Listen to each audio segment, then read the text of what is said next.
Third Epoch. The story continued by Walter Hartright. 1. I open a new page. I advance my narrative by 1 week. The history of the interval which I thus pass over must remain unrecorded. My heart turns faint, my mind sinks in darkness and confusion when I think of it. This must not be, if I who write am to guide, as I ought, you who read. This must not be, if the clue that leads through the windings of the story is to remain from end to end untangled in my hands. A life suddenly changed, its whole purpose created afresh, its hopes and fears, its struggles, its interests, and its sacrifices all turned at once and forever into a new direction. This is the prospect which now opens before me. Like the burst of view from a mountain's top. I left my narrative in the quiet shadow of Limmeridge Church. I resume it, 1 week later, in the stir and turmoil of a London street. The street is in a populous and a poor neighborhood. The ground floor of one of the houses in it is occupied by a small newsvendor's shop, and the first floor and the second are let as furnished lodgings of the humblest kind. I have taken those 2 floors in an assumed name. On the upper floor I live, with a room to work in, a room to sleep in. On the lower floor, under the same assumed name, 2 women live, who are described as my sisters. I get my bread by drawing and engraving on wood for the cheap periodicals. My sisters are supposed to help me by taking in a little needlework. Our poor place of abode, our humble calling, our assumed relationship, and our assumed name, are all used alike as a means of hiding us in the house forest of London. We are numbered no longer with the people whose lives are open and known. I am an obscure, unnoticed man, without patron or friend to help me. Marian Halcombe is nothing now but my eldest sister, who provides for our household wants by the toil of her own hands. We too, in the estimation of others, are at once the dupes and the agents of a daring imposture. We are supposed to be the accomplices of Mad and Catherick, who claims the name, the place, and the living personality of dead Lady Glyde. That is our situation. That is the changed aspect in which we 3 must appear, henceforth, in this narrative, for many in many a page to come.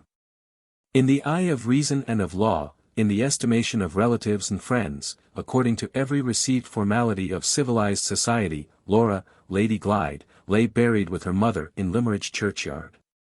Torn in her own lifetime from the list of the living, the daughter of Philip Fairlie and the wife of Percival Glyde might still exist for her sister, might still exist for me, but to all the world besides she was dead. Dead to her uncle, who had renounced her, dead to the servants of the house, who had failed to recognize her, dead to the persons in authority, who had transmitted her fortune to her husband and her aunt. Dead to my mother and my sister, who believed me to be the dupe of an adventuress and the victim of a fraud, socially, morally, legally, dead. And yet alive. Alive in poverty and in hiding. Alive, with the poor drawing master to fight her battle, and to win the way back for her to her place in the world of living beings. Did no suspicion, excited by my own knowledge of and Catherick's resemblance to her, cross my mind, when her face was first revealed to me? Not the shadow of a suspicion, from the moment when she lifted her veil by the side of the inscription which recorded her death. Before the sun of that day had set, before the last glimpse of the home which was closed against her had passed from our view, the farewell words I spoke, when we parted at Limmeridge House, had been recalled by both of us, repeated by me. Recognized by her. If ever the time comes, when the devotion of my whole heart and soul and strength will give you a moment's happiness, or spare you a moment's sorrow, will you try to remember the poor drawing master who has taught you? She, who now remembered so little of the trouble and terror of a later time, remembered those words, and laid her poor head innocently and trustingly on the bosom of the man who had spoken them. In that moment, when she called me by my name, when she said, "They have tried to make me forget everything, Walter. But I remember Marian, and I remember you," in that moment, I, who had long since given her my love, gave her my life, and thanked God that it was mine to bestow on her. Yes. The time had come. From thousands on thousands of miles away, through forest and wilderness, where companions stronger than I had fallen by my side, through peril of death thrice renewed, and thrice escaped. The hand that leads men on the dark road to the future had led me to meet that time. Forlorn and disowned, sorely tried and sadly changed, her beauty faded, her mind clouded, robbed of her station in the world, of her place among living creatures, the devotion I had promised, the devotion of my whole heart and soul and strength, might be laid blamelessly now at those dear feet. In the right of her calamity, in the right of her friendlessness, she was mine at last. Mine to support, to protect, to cherish, to restore.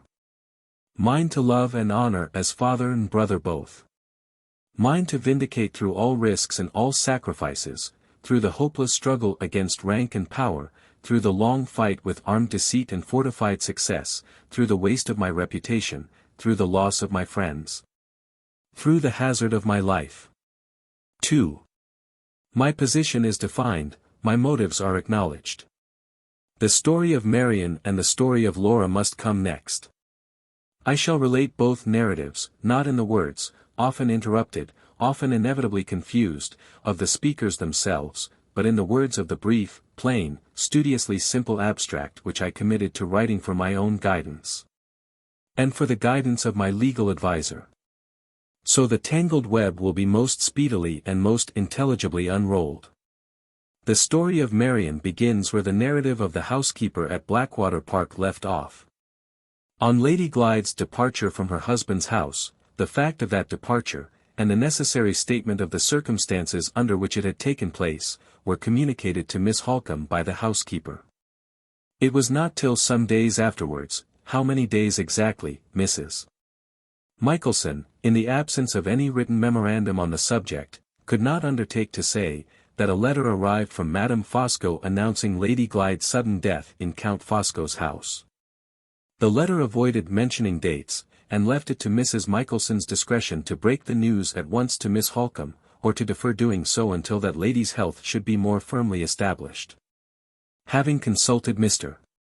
Dawson, who had been himself delayed, by ill health, in resuming his attendance at Blackwater Park, Mrs. Michelson, by the doctor's advice, and in the doctor's presence, communicated the news either on the day when the letter was received, or on the day after. It is not necessary to dwell here upon the effect which the intelligence of Lady Glyde's sudden death produced on her sister. It is only useful to the present purpose to say that she was not able to travel for more than 3 weeks afterwards. At the end of that time she proceeded to London accompanied by the housekeeper. They parted there, Mrs. Michelson previously informing Miss Halcombe of her address, in case they might wish to communicate at a future period. On parting with the housekeeper, Miss Halcombe went at once to the office of Messrs. Gilmore and Curl to consult with the latter gentleman in Mr. Gilmore's absence. She mentioned to Mr. Curl what she had thought it desirable to conceal from every one else, Mrs. Michelson included, her suspicion of the circumstances under which Lady Glyde was said to have met her death. Mr. Curl, who had previously given friendly proof of his anxiety to serve Miss Halcombe, at once undertook to make such inquiries as the delicate and dangerous nature of the investigation proposed to him would permit. To exhaust this part of the subject before going farther, it may be mentioned that Count Fosco offered every facility to Mr. Curl, on that gentleman stating that he was sent by Miss Halcombe to collect such particulars as had not yet reached her of Lady Glyde's decease. Mr. Curl was placed in communication with the medical man, Mr. Goodrick, and with the 2 servants.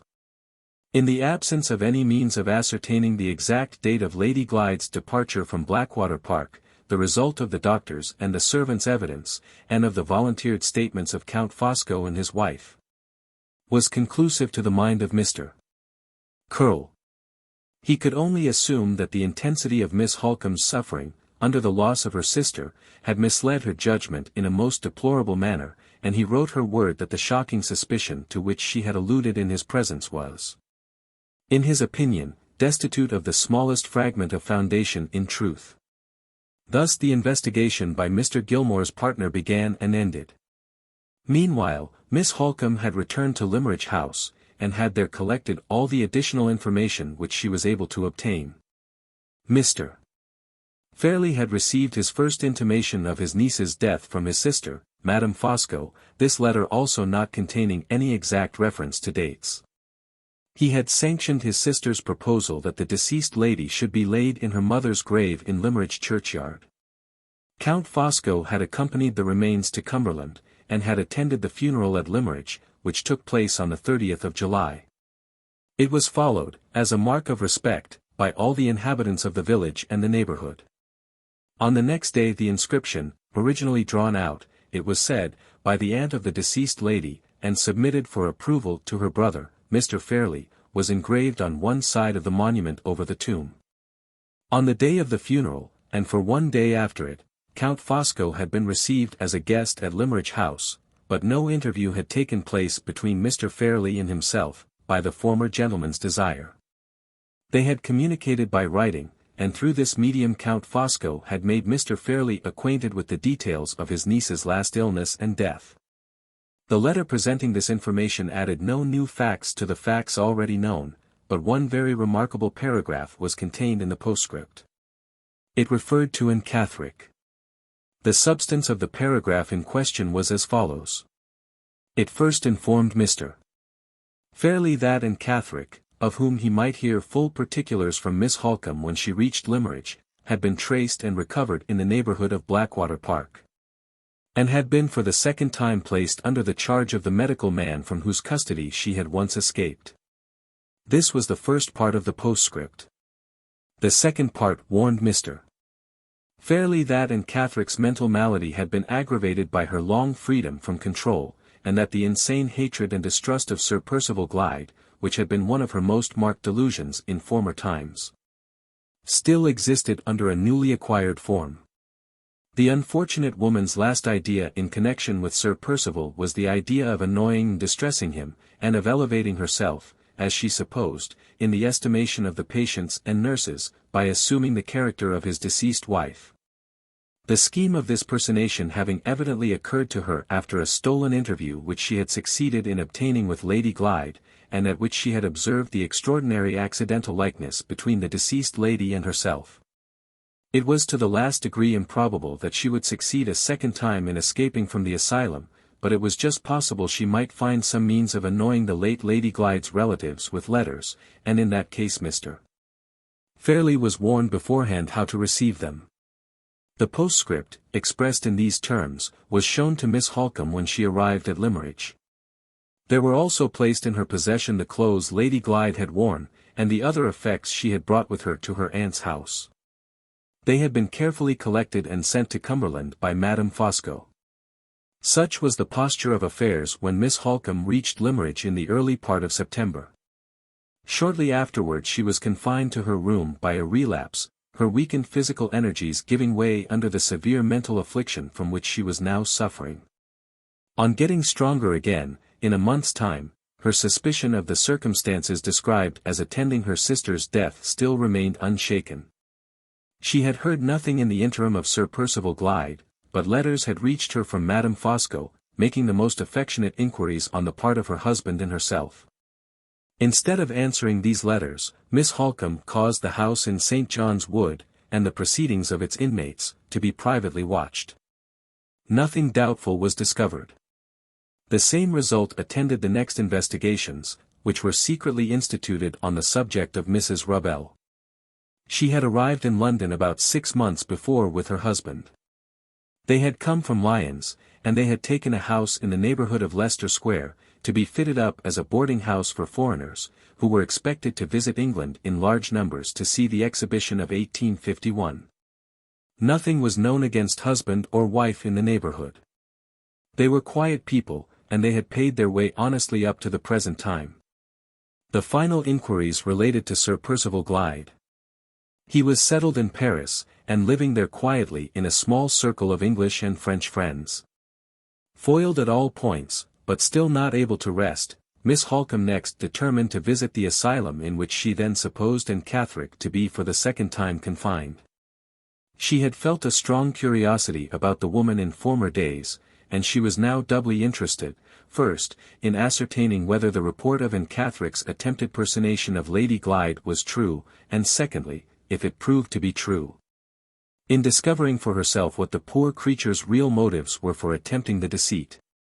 Although Count Fosco's letter to Mr. Fairlie did not mention the address of the asylum, that important omission cast no difficulties in Miss Halcombe's way. When Mr.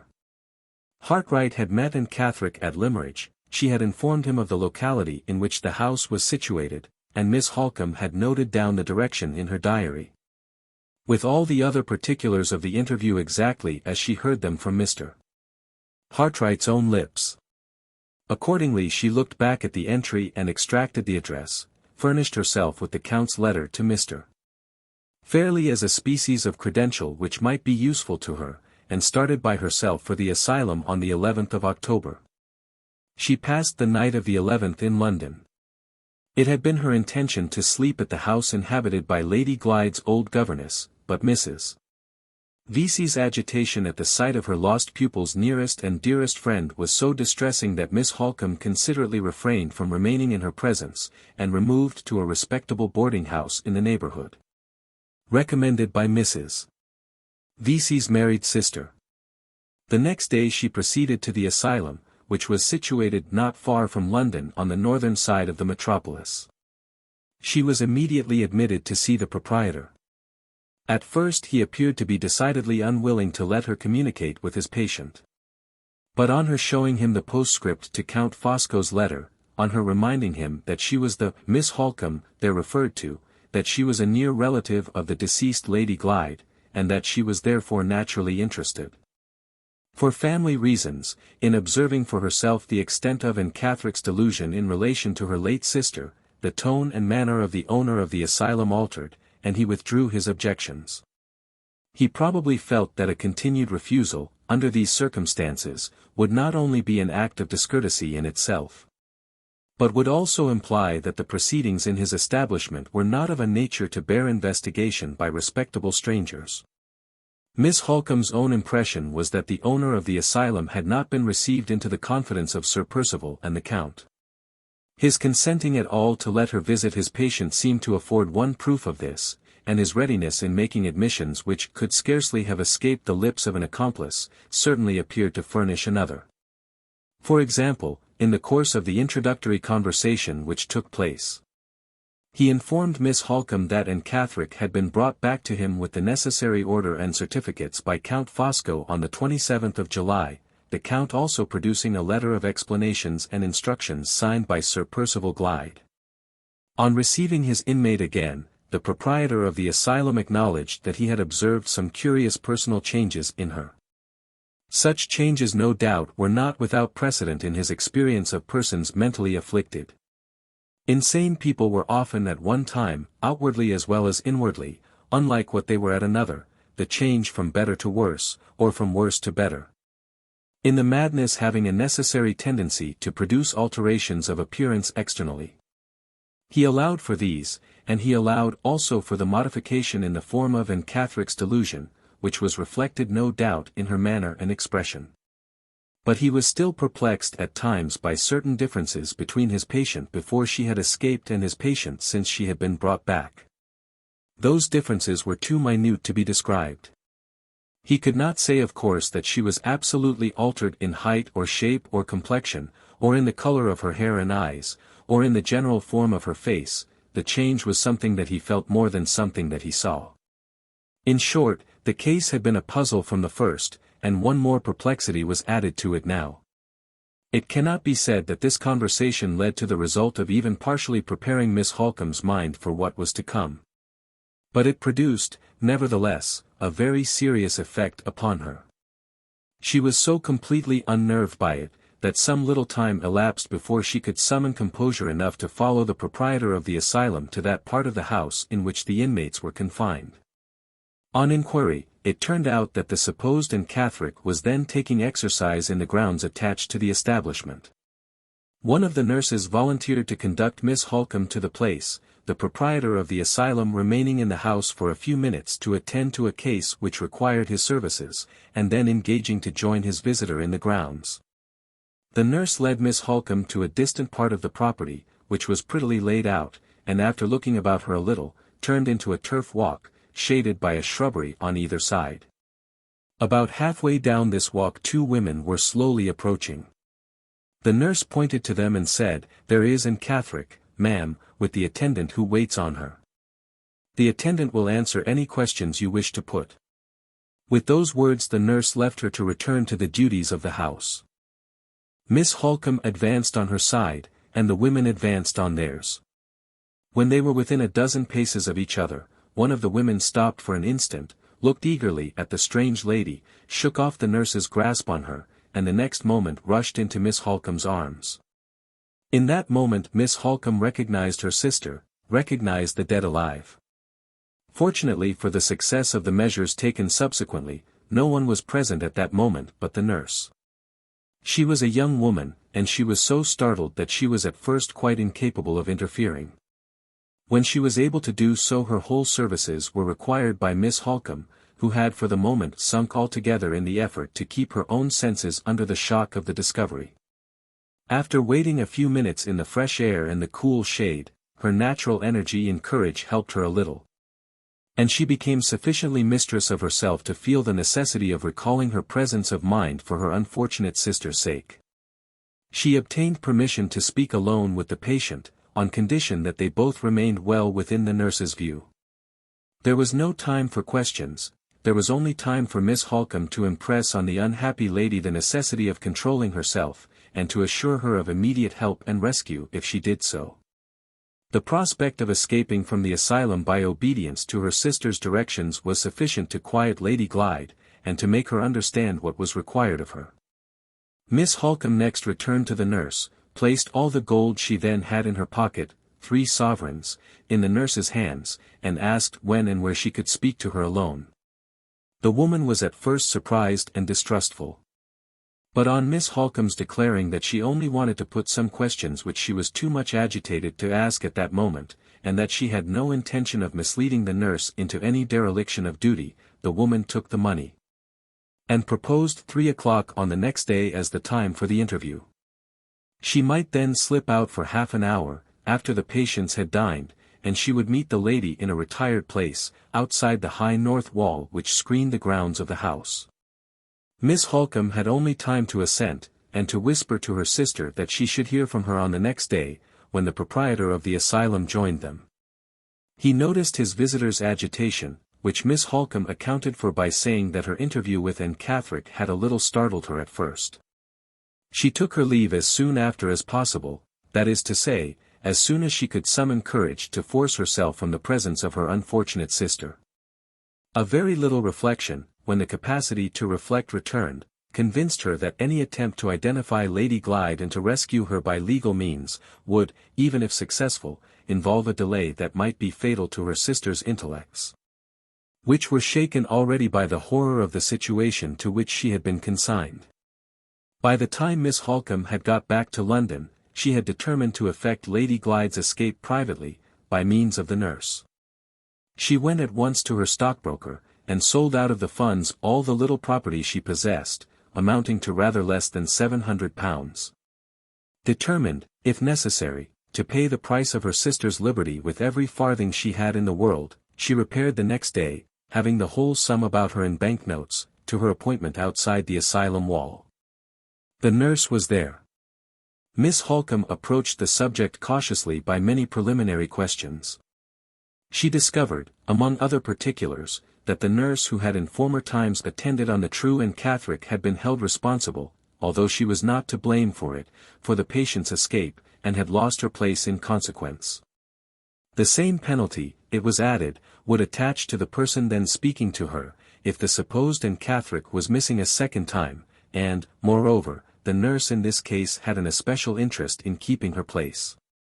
She was engaged to be married, and she and her future husband were waiting till they could save, together, between £200 and £300 to start in business. The nurse's wages were good, and she might succeed, by strict economy, in contributing her small share towards the sum required in 2 years' time. On this hint Miss Halcombe spoke. She declared that the supposed Catherick was nearly related to her, that she had been placed in the asylum under a fatal mistake, and that the nurse would be doing a good and a Christian action in being the means of restoring them to one another.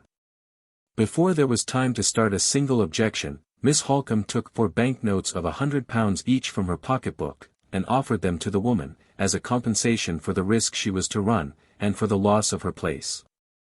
The nurse hesitated, through sheer incredulity and surprise. Miss Halcombe pressed the point on her firmly. "You will be doing a good action," she repeated, "you will be helping the most injured and unhappy woman alive. There is your marriage portion for a reward. Bring her safely to me here, and I will put these 4 banknotes into your hand before I claim her." "Will you give me a letter saying those words, which I can show to my sweetheart when he asks how I got the money?" inquired the woman. "I will bring the letter with me, ready written and signed," answered Miss Halcombe. "Then I'll risk it," said the nurse. "When?" "Tomorrow." It was hastily agreed between them that Miss Halcombe should return early the next morning and wait out of sight among the trees, always, however, keeping near the quiet spot of ground under the north wall. The nurse could fix no time for her appearance, caution requiring that she should wait and be guided by circumstances. On that understanding they separated. Miss Halcombe was at her place, with the promised letter and the promised banknotes, before 10 the next morning. She waited more than an hour and a half. At the end of that time the nurse came quickly round the corner of the wall holding Lady Glyde by the arm. The moment they met Miss Halcombe put the banknotes and the letter into her hand, and the sisters were united again. The nurse had dressed Lady Glyde, with excellent forethought, in a bonnet, veil, and shawl of her own. Miss Halcombe only detained her to suggest a means of turning the pursuit in a false direction, when the escape was discovered at the asylum. She was to go back to the house, to mention in the hearing of the other nurses that Catherick had been inquiring latterly about the distance from London to Hampshire, to wait till the last moment, before discovery was inevitable. And then to give the alarm that Anne was missing. The supposed inquiries about Hampshire, when communicated to the owner of the asylum, would lead him to imagine that his patient had returned to Blackwater Park. Under the influence of the delusion which made her persist in asserting herself to be Lady Glyde, and the first pursuit would, in all probability, be turned in that direction. The nurse consented to follow these suggestions, the more readily as they offered her the means of securing herself against any worse consequences than the loss of her place, by remaining in the asylum.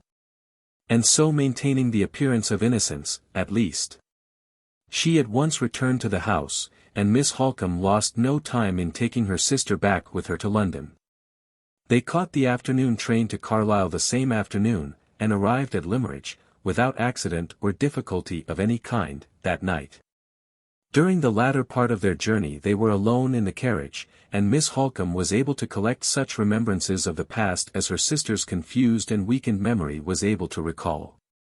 The terrible story of the conspiracy so obtained was presented in fragments, sadly incoherent in themselves, and widely detached from each other. Imperfect as the revelation was, it must nevertheless be recorded here before this explanatory narrative closes with the events of the next day at Limmeridge House. Lady Glyde's recollection of the events which followed her departure from Blackwater Park began with her arrival at the London terminus of the South Western Railway. She had omitted to make a memorandum beforehand of the day on which she took the journey. All hope of fixing that important date by any evidence of hers, or of Mrs. Michelsen's, must be given up for lost. On the arrival of the train at the platform Lady Glyde found Count Fosco waiting for her. He was at the carriage door as soon as the porter could open it. The train was unusually crowded, and there was great confusion in getting the luggage. Some person whom Count Fosco brought with him procured the luggage which belonged to Lady Glyde. It was marked with her name. She drove away alone with the Count in a vehicle which she did not particularly notice at the time. Her first question, on leaving the terminus, referred to Miss Halcombe. The Count informed her that Miss Halcombe had not yet gone to Cumberland, after consideration having caused him to doubt the prudence of her taking so long a journey without some days' previous rest. Lady Glyde next inquired whether her sister was then staying in the Count's house. Her recollection of the answer was confused, her only distinct impression in relation to it being that the Count declared he was then taking her to see Miss Halcombe. Lady Glyde's experience of London was so limited that she could not tell, at the time, through what streets they were driving. But they never left the streets, and they never passed any gardens or trees. When the carriage stopped, it stopped in a small street behind a square in which there were shops, and public buildings, and many people. From these recollections, of which Lady Glyde was certain, it seems quite clear that Count Fosco did not take her to his own residence in the suburb of St. John's Wood. They entered the house, and went upstairs to a back room either on the first or second floor. The luggage was carefully brought in. A female servant opened the door, and a man with a dark beard, apparently a foreigner, met them in the hall, and with great politeness showed them the way upstairs. In answer to Lady Glyde's inquiries, the Count assured her that Miss Halcombe was in the house, and that she should be immediately informed of her sister's arrival. He and the foreigner then went away and left her by herself in the room. It was poorly furnished as a sitting room, and it looked out on the backs of houses. The place was remarkably quiet, no footsteps went up or down the stairs, she only heard in the room beneath her a dull, rumbling sound of men's voices talking. Before she had been long left alone the Count returned, to explain that Miss Halcombe was then taking rest, and could not be disturbed for a little while. He was accompanied into the room by a gentleman, an Englishman, whom he begged to present as a friend of his. After this singular introduction, in the course of which no names, to the best of Lady Glyde's recollection, had been mentioned, she was left alone with the stranger. He was perfectly civil, but he startled and confused her by some odd questions about herself, and by looking at her, while he asked them, in a strange manner. After remaining a short time he went out, and a minute or two afterwards a second stranger, also an Englishman, came in. This person introduced himself as another friend of Count Fosco's, and he, in his turn, looked at her very oddly, and asked some curious questions, never, as well as she could remember, addressing her by name, and going out again. After a little while, like the first man. By this time she was so frightened about herself, and so uneasy about her sister, that she had thoughts of venturing downstairs again, and claiming the protection and assistance of the only woman she had seen in the house, the servant who answered the door. Just as she had risen from her chair, the Count came back into the room. The moment he appeared she asked anxiously how long the meeting between her sister and herself was to be still delayed. At first he returned an evasive answer, but on being pressed, he acknowledged, with great apparent reluctance, that Miss Halcombe was by no means so well as he had hitherto represented her to be. His tone and manner, in making this reply, so alarmed Lady Glyde, or rather so painfully increased the uneasiness which she had felt in the company of the two strangers, that a sudden faintness overcame her. And she was obliged to ask for a glass of water. The Count called from the door for water, and for a bottle of smelling salts. Both were brought in by the foreign-looking man with the beard. The water, when Lady Glyde attempted to drink it, had so strange a taste that it increased her faintness, and she hastily took the bottle of salts from Count Fosco, and smelt at it. Her head became giddy on the instant. The Count caught the bottle as it dropped out of her hand, and the last impression of which she was conscious was that he held it to her nostrils again.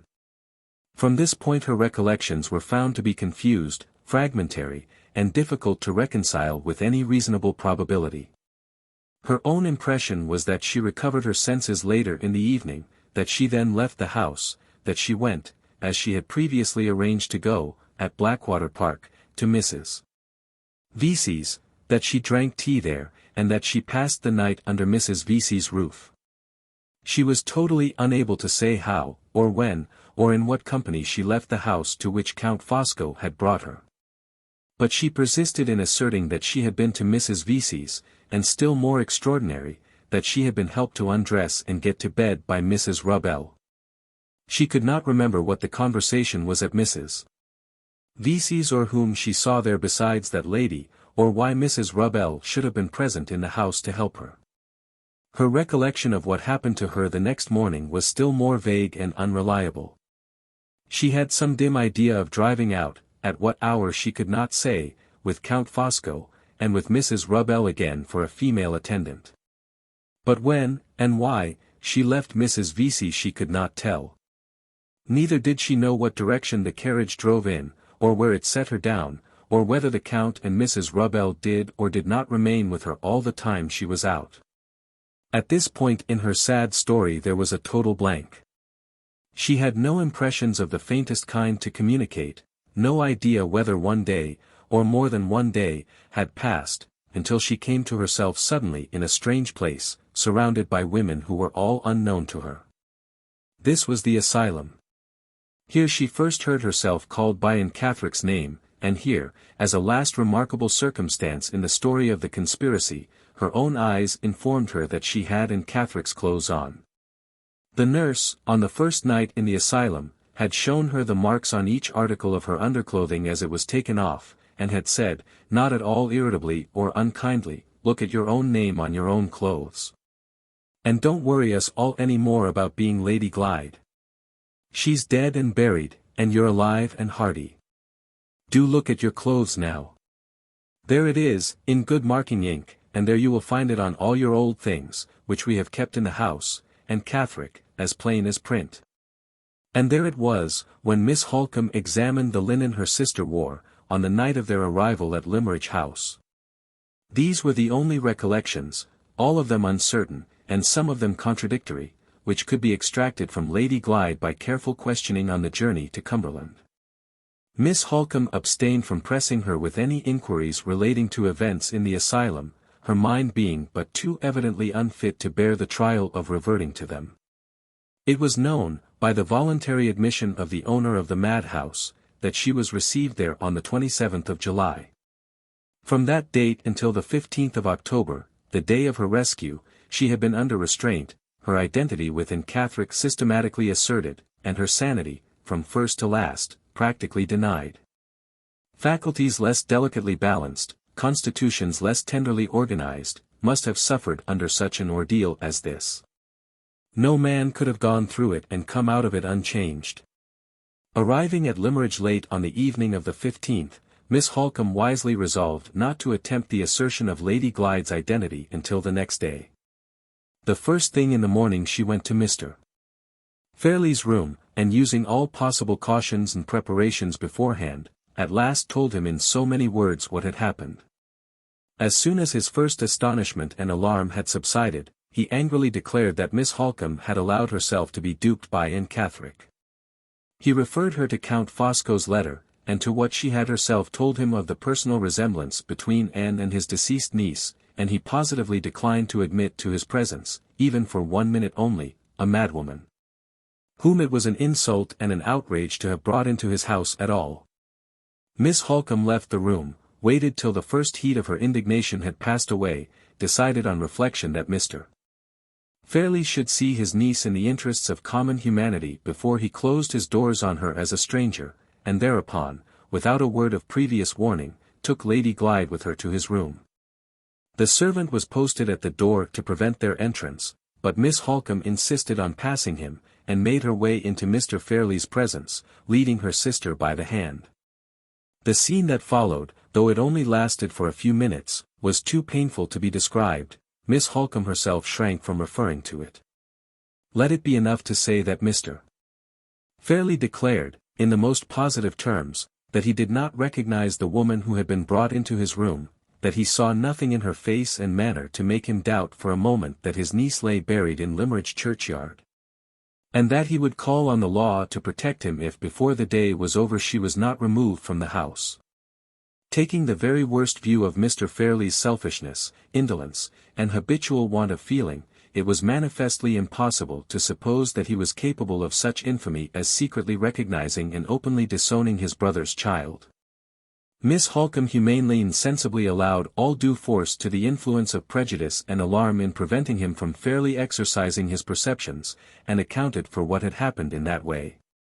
But when she next put the servants to the test, and found that they too were, in every case, uncertain, to say the least of it, whether the lady presented to them was their young mistress or Anne Catherick, of whose resemblance to her they had all heard, the sad conclusion was inevitable that the change produced in Lady Glyde's face and manner by her imprisonment in the asylum was far more serious than Miss Halcombe had at first supposed. The vile deception which had asserted her death defied exposure even in the house where she was born, and among the people with whom she had lived. In a less critical situation the effort need not have been given up as hopeless even yet. For example, the maid, Fanny, who happened to be then absent from Limmeridge, was expected back in 2 days, and there would be a chance of gaining her recognition to start with.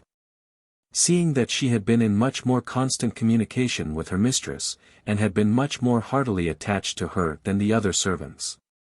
Again, Lady Glyde might have been privately kept in the house or in the village to wait until her health was a little recovered and her mind was a little steadied again. When her memory could be once more trusted to serve her, she would naturally refer to persons and events in the past with a certainty and a familiarity which no impostor could simulate, and so the fact of her identity, which her own appearance had failed to establish, might subsequently be proved, with time to help her, by the surer test of her own words. But the circumstances under which she had regained her freedom rendered all recourse to such means as these simply impracticable. The pursuit from the asylum, diverted to Hampshire for the time only, would infallibly next take the direction of Cumberland. The persons appointed to seek the fugitive might arrive at Limmeridge House at a few hours' notice, and in Mr.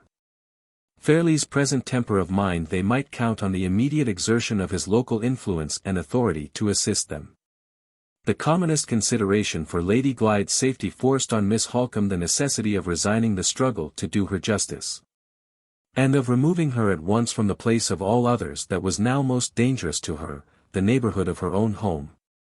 An immediate return to London was the first and wisest measure of security which suggested itself. In the great city all traces of them might be most speedily and most surely effaced. There were no preparations to make, no farewell words of kindness to exchange with any one. On the afternoon of that memorable day of the 16th Miss Halcombe roused her sister to a last exertion of courage, and without a living soul to wish them well at parting, the two took their way into the world alone, and turned their backs for ever on Limmeridge House. They had passed the hill above the churchyard, when Lady Glyde insisted on turning back to look her last at her mother's grave. Miss Halcombe tried to shake her resolution, but, in this one instance, tried in vain. She was immovable. Her dim eyes lit with a sudden fire, and flashed through the veil that hung over them, her wasted fingers strengthened moment by moment round the friendly arm by which they had held so listlessly till this time. I believe in my soul that the hand of God was pointing their way back to them, and that the most innocent and the most afflicted of his creatures was chosen in that dread moment to see it. They retraced their steps to the burial ground, and by that act sealed the future of our 3 lives. 3. This was the story of the past, the story so far as we knew it then. 2 obvious conclusions presented themselves to my mind after hearing it. In the first place, I saw darkly what the nature of the conspiracy had been, how chances had been watched, and how circumstances had been handled to ensure impunity to a daring and an intricate crime. While all details were still a mystery to me, the vile manner in which the personal resemblance between the woman in white and Lady Glyde had been turned to account was clear beyond a doubt. It was plain that Catherick had been introduced into Count Fosco's house as Lady Glyde. It was plain that Lady Glyde had taken the dead woman's place in the asylum, the substitution having been so managed as to make innocent people, the doctor and the 2 servants certainly, and the owner of the madhouse in all probability, accomplices in the crime. The second conclusion came as the necessary consequence of the first. We 3 had no mercy to expect from Count Fosco and Sir Percival Glyde. The success of the conspiracy had brought with it a clear gain to those 2 men of £30,000, 20,000 to one, 10,000 to the other through his wife. They had that interest, as well as other interests, in ensuring their impunity from exposure, and they would leave no stone unturned, no sacrifice unattempted, no treachery untried, to discover the place in which their victim was concealed, and to part her from the only friends she had in the world, Marian Halcombe and myself. The sense of this serious peril, a peril which every day and every hour might bring nearer and nearer to us, was the one influence that guided me in fixing the place of our retreat. I chose it in the far east of London, where there were fewest idle people to lounge and look about them in the streets. I chose it in a poor and a populous neighbourhood, because the harder the struggle for existence among the men and women about us, the less the risk of their having the time or taking the pains to notice chance strangers who came among them. These were the great advantages I looked to, but our locality was a gain to us also in another and a hardly less important respect. We could live cheaply by the daily work of my hands, and could save every farthing we possessed to forward the purpose, the righteous purpose, of redressing an infamous wrong, which, from first to last, I now kept steadily in view. In a week's time Marian Halcombe and I had settled how the course of our new lives should be directed. There were no other lodgers in the house, and we had the means of going in and out without passing through the shop. I arranged, for the present at least, that neither Marian nor Laura should stir outside the door without my being with them, and that in my absence from home they should let no one into their rooms on any pretence whatever. This rule established, I went to a friend whom I had known in former days, a wood engraver in large practice, to seek for employment, telling him, at the same time, that I had reasons for wishing to remain unknown. He at once concluded that I was in debt, expressed his regret in the usual forms, and then promised to do what he could to assist me.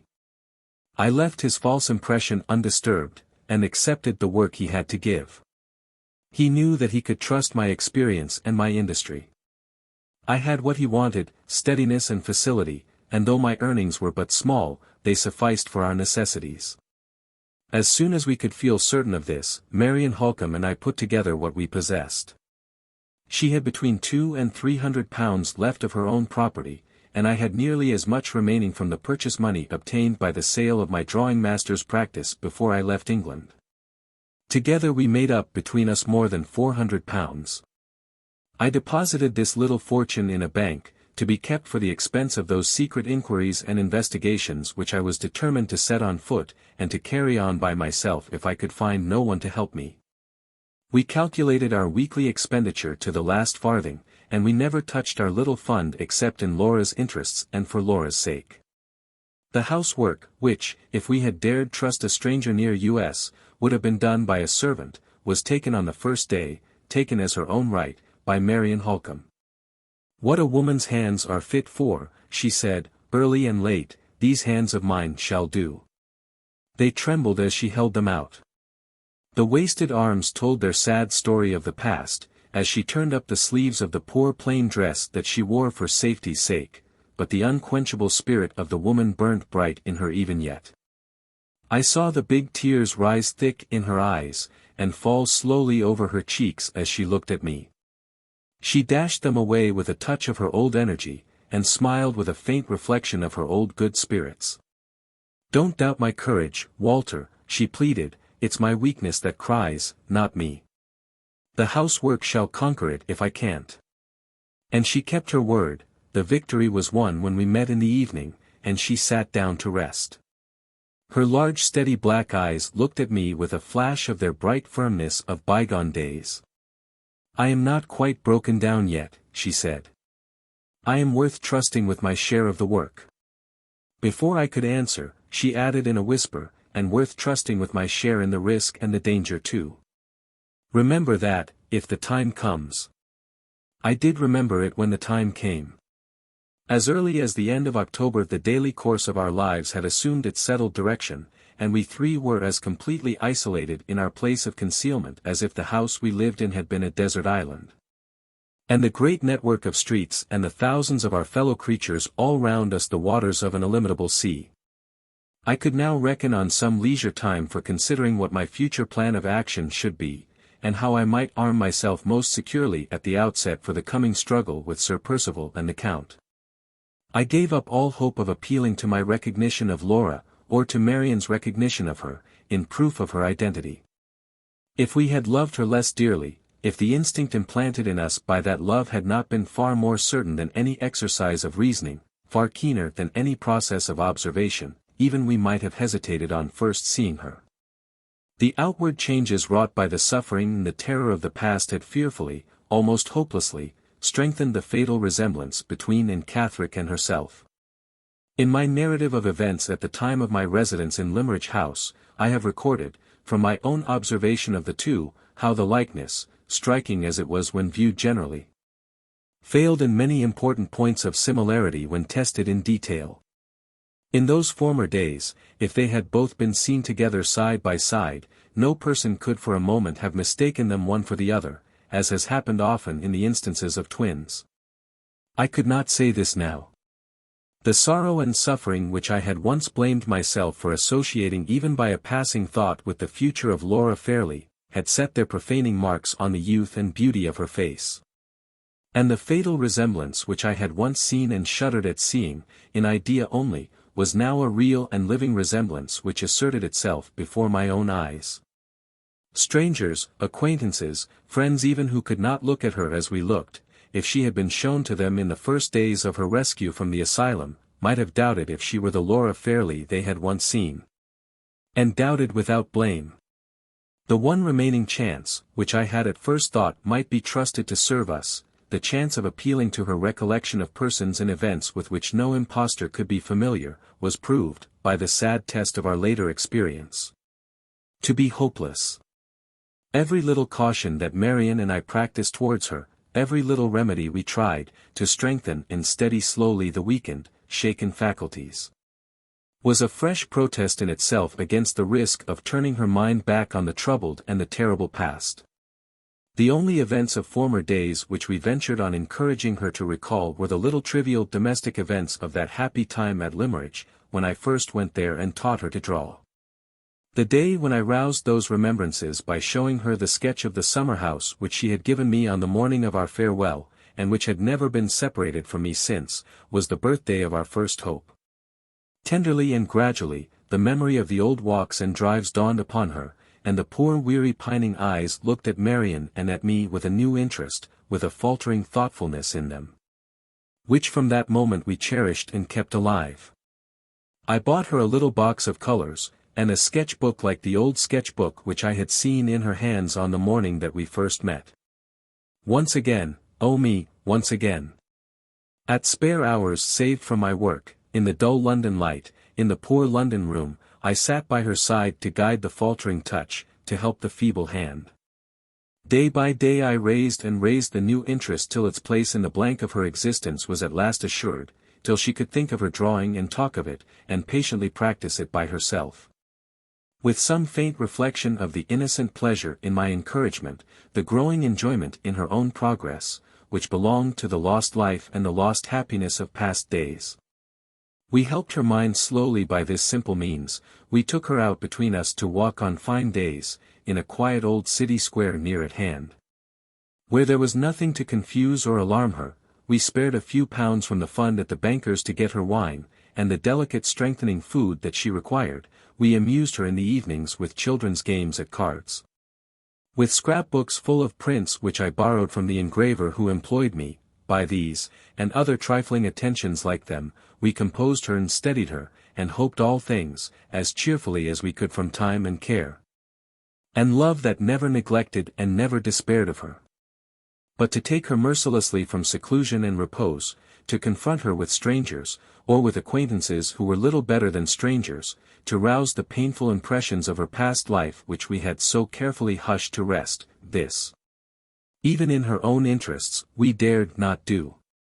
Whatever sacrifices it cost, whatever long, weary, heartbreaking delays it involved, the wrong that had been inflicted on her, if mortal means could grapple it, must be redressed without her knowledge and without her help. This resolution settled, it was next necessary to decide how the first risk should be ventured, and what the first proceedings should be. After consulting with Marian, I resolved to begin by gathering together as many facts as could be collected, then to ask the advice of Mr. Curl, whom we knew we could trust, and to ascertain from him, in the first instance, if the legal remedy lay fairly within our reach.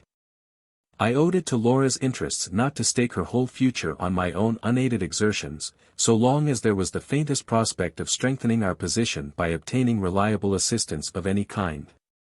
The first source of information to which I applied was the journal kept at Blackwater Park by Marian Halcombe.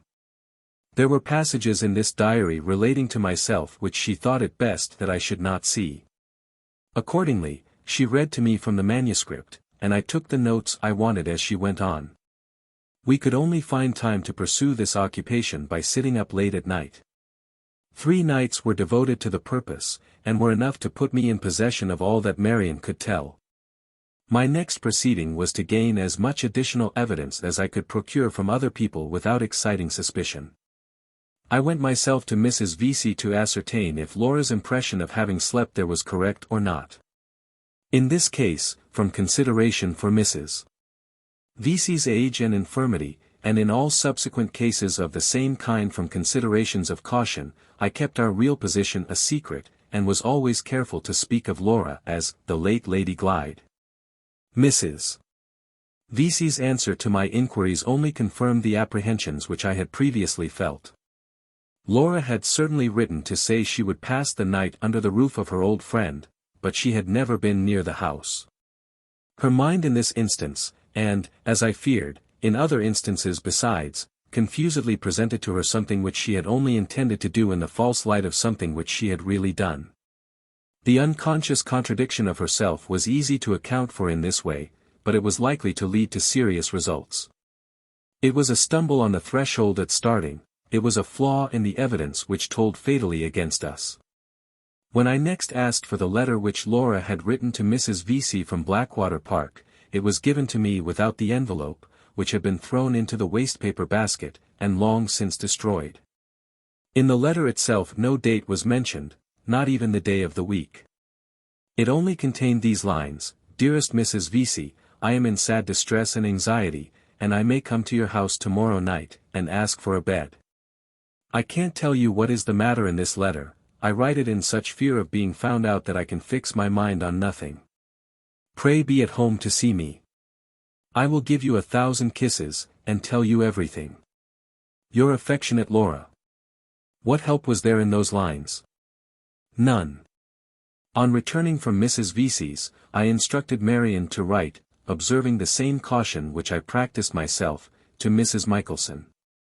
She was to express, if she pleased, some general suspicion of Count Fosco's conduct, and she was to ask the housekeeper to supply us with a plain statement of events, in the interests of truth. While we were waiting for the answer, which reached us in a week's time, I went to the doctor in St. John's Wood, introducing myself as sent by Miss Halcombe to collect, if possible, more particulars of her sister's last illness than Mr. Curl had found the time to procure.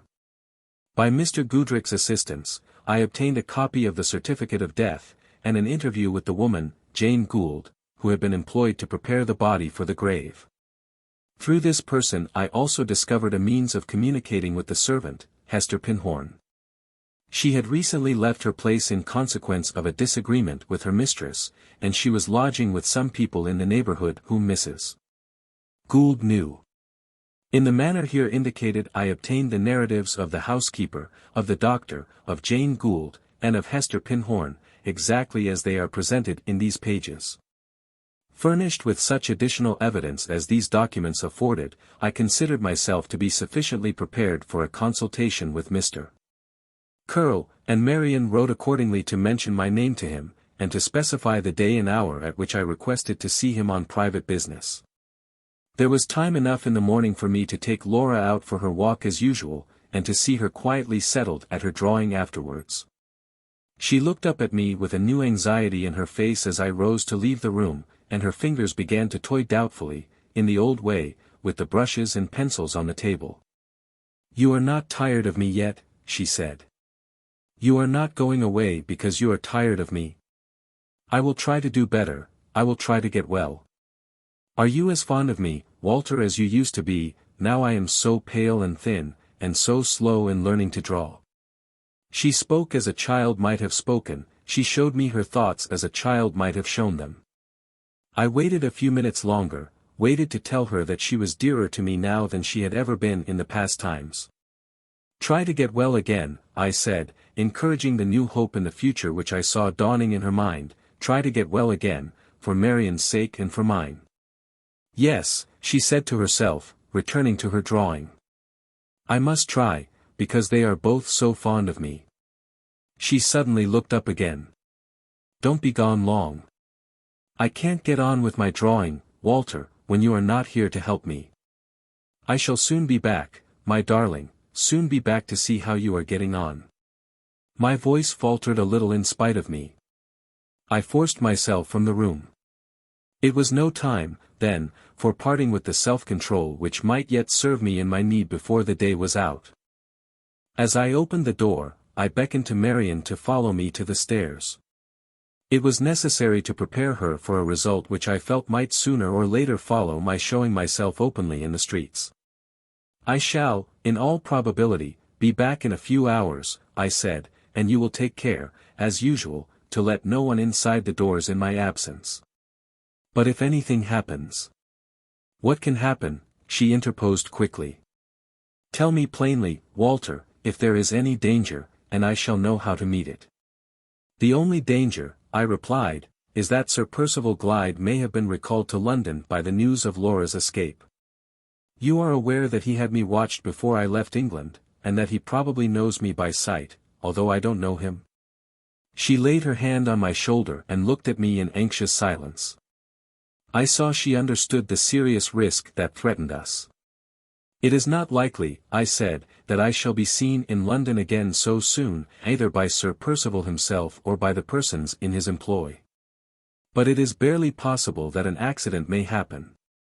In that case, you will not be alarmed if I fail to return tonight, and you will satisfy any inquiry of Laura's with the best excuse that you can make for me?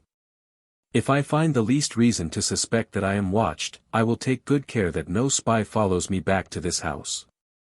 Don't doubt my return, Marian, however it may be delayed, and fear nothing." "Nothing," she answered firmly. "You shall not regret, Walter, that you have only a woman to help you." She paused, and detained me for a moment longer. "Take care," she said, pressing my hand anxiously, "take care." I left her, and set forth to pave the way for discovery, the dark and doubtful way, which began at the lawyer's door. 4. No circumstance of the slightest importance happened on my way to the offices of Messrs. Gilmore and Curl, in Chancery Lane. While my card was being taken in to Mr. Curl, a consideration occurred to me which I deeply regretted not having thought of before. The information derived from Marian's diary made it a matter of certainty that Count Fosco had opened her first letter from Blackwater Park to Mr. Curl, and had, by means of his wife, intercepted the second. He was therefore well aware of the address of the office, and he would naturally infer that if Marian wanted advice and assistance, after Laura's escape from the asylum, she would apply once more to the experience of Mr. Curl. In this case the office in Chancery Lane was the very first place which he and Sir Percival would cause to be watched, and if the same persons were chosen for the purpose who had been employed to follow me, before my departure from England. The fact of my return would in all probability be ascertained on that very day. I had thought, generally, of the chances of my being recognized in the streets, but the special risk connected with the office had never occurred to me until the present moment.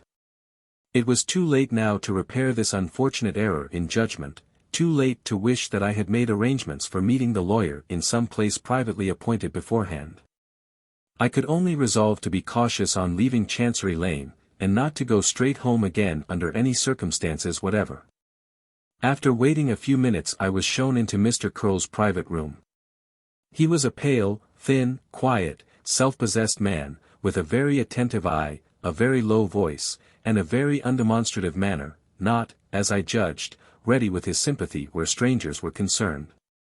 And not at all easy to disturb in his professional composure. A better man for my purpose could hardly have been found.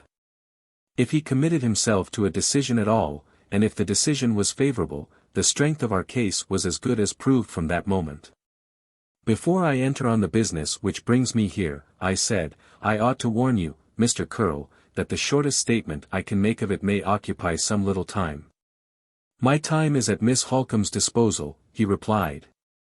"Where any interests of hers are concerned, I represent my partner personally, as well as professionally." It was his request that I should do so, when he ceased to take an active part in business. "May I inquire whether Mr. Gilmore is in England?" "He is not, he is living with his relatives in Germany. His health has improved, but the period of his return is still uncertain." While we were exchanging these few preliminary words, he had been searching among the papers before him, and he now produced from them a sealed letter. I thought he was about to hand the letter to me, but, apparently changing his mind, he placed it by itself on the table, settled himself in his chair, and silently waited to hear what I had to say. Without wasting a moment in prefatory words of any sort, I entered on my narrative, and put him in full possession of the events which have already been related in these pages. Lawyer as he was to the very marrow of his bones, I startled him out of his professional composure. Expressions of incredulity and surprise, which he could not repress, interrupted me several times before I had done. I persevered, however, to the end, and as soon as I reached it, boldly asked the one important question. "What is your opinion, Mr. Curl?" He was too cautious to commit himself to an answer without taking time to recover his self-possession first. "Before I give my opinion," he said, "I must beg permission to clear the ground by a few questions." He put the questions, sharp, suspicious, unbelieving questions, which clearly showed me, as they proceeded, that he thought I was the victim of a delusion, and that he might even have doubted, but for my introduction to him by Miss Halcombe, whether I was not attempting the perpetration of a cunningly designed fraud. "Do you believe that I have spoken the truth, Mr. Curl?" I asked, when he had done examining me. "So far as your own convictions are concerned, I am certain you have spoken the truth," he replied. "I have the highest esteem for Miss Halcombe, and I have therefore every reason to respect a gentleman whose mediation she trusts in a matter of this kind. I will even go farther, if you like, and admit, for courtesy's sake and for argument's sake, that the identity of Lady Glyde as a living person is a proved fact to Miss Halcombe and yourself. But you come to me for a legal opinion. As a lawyer, and as a lawyer only, it is my duty to tell you, Mr. Hartright, that you have not the shadow of a case." "You put it strongly, Mr. Curl. I will try to put it plainly as well. The evidence of Lady Glyde's death is, on the face of it, clear and satisfactory. There is her aunt's testimony to prove that she came to Count Fosco's house, that she fell ill, and that she died. There is the testimony of the medical certificate to prove the death, and to show that it took place under natural circumstances. There is the fact of the funeral at Limmeridge, and there is the assertion of the inscription on the tomb. That is the case you want to overthrow. What evidence have you to support the declaration on your side that the person who died and was buried was not Lady Glyde? Let us run through the main points of your statement and see what they are worth. Miss Halcombe goes to a certain private asylum, and there sees a certain female patient. It is known that a woman named Catherick, and bearing an extraordinary personal resemblance to Lady Glyde, escaped from the asylum. It is known that the person received there last July was received as Catherick brought back. It is known that the gentleman who brought her back warned Mr. Fairlie that it was part of her insanity to be bent on personating his dead niece. And it is known that she did repeatedly declare herself in the asylum, where no one believed her, to be Lady Glyde. These are all facts. What have you to set against them? Miss Halcombe's recognition of the woman, which recognition after events invalidate or contradict.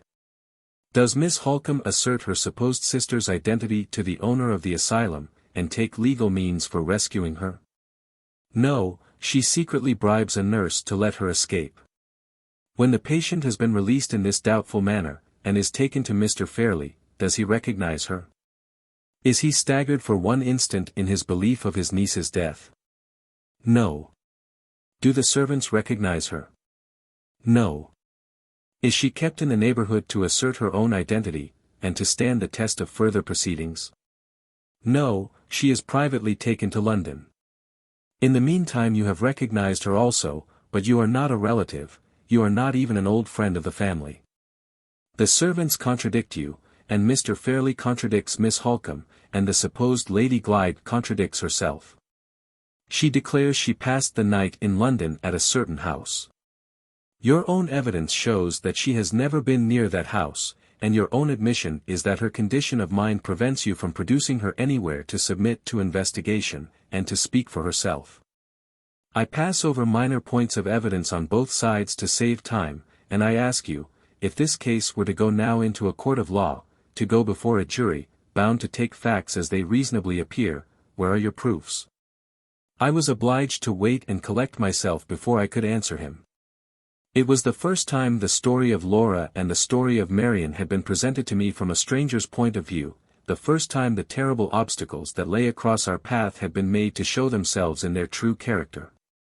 "There can be no doubt," I said, "that the facts, as you have stated them, appear to tell against us, but—" "But you think those facts can be explained away," interposed Mr. Curl. "Let me tell you the result of my experience on that point. When an English jury has to choose between a plain fact on the surface and a long explanation under the surface, it always takes the fact in preference to the explanation. For example, Lady Glyde, I call the lady you represent by that name for argument's sake, declares she has slept at a certain house, and it is proved that she has not slept at that house. You explain this circumstance by entering into the state of her mind, and deducing from it a metaphysical conclusion. I don't say the conclusion is wrong, I only say that the jury will take the fact of her contradicting herself in preference to any reason for the contradiction that you can offer." "But is it not possible," I urged, "by dint of patience and exertion, to discover additional evidence? Miss Halcombe and I have a few £100. He looked at me with a half-suppressed pity, and shook his head. "Consider the subject, Mr. Hartright, from your own point of view," he said. "If you are right about Sir Percival Glyde and Count Fosco, which I don't admit, mind, every imaginable difficulty would be thrown in the way of your getting fresh evidence. Every obstacle of litigation would be raised, every point in the case would be systematically contested, and by the time we had spent our thousands instead of our hundreds, the final result would, in all probability, be against us. Questions of identity, where instances of personal resemblance are concerned, are, in themselves, the hardest of all questions to settle, the hardest, even when they are free from the complications which beset the case we are now discussing. I really see no prospect of throwing any light whatever on this extraordinary affair. Even if the person buried in Limmeridge churchyard be not Lady Glyde, she was, in life, on your own showing, so like her, that we should gain nothing, if we applied for the necessary authority to have the body exhumed. In short, there is no case, Mr. Hartright, there is really no case." I was determined to believe that there was a case, and in that determination shifted my ground, and appealed to him once more. "Are there not other proofs that we might produce besides the proof of identity?" I asked. "Not as you are situated," he replied. "The simplest and surest of all proofs, the proof by comparison of dates, is, as I understand, altogether out of your reach. If you could show a discrepancy between the date of the doctor's certificate and the date of Lady Glyde's journey to London, the matter would wear a totally different aspect, and I should be the first to say, let us go on.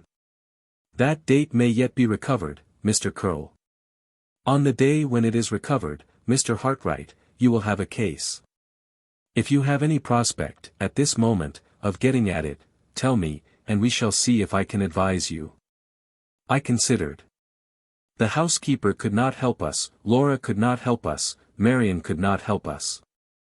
In all probability, the only persons in existence who knew the date were Sir Percival and the Count.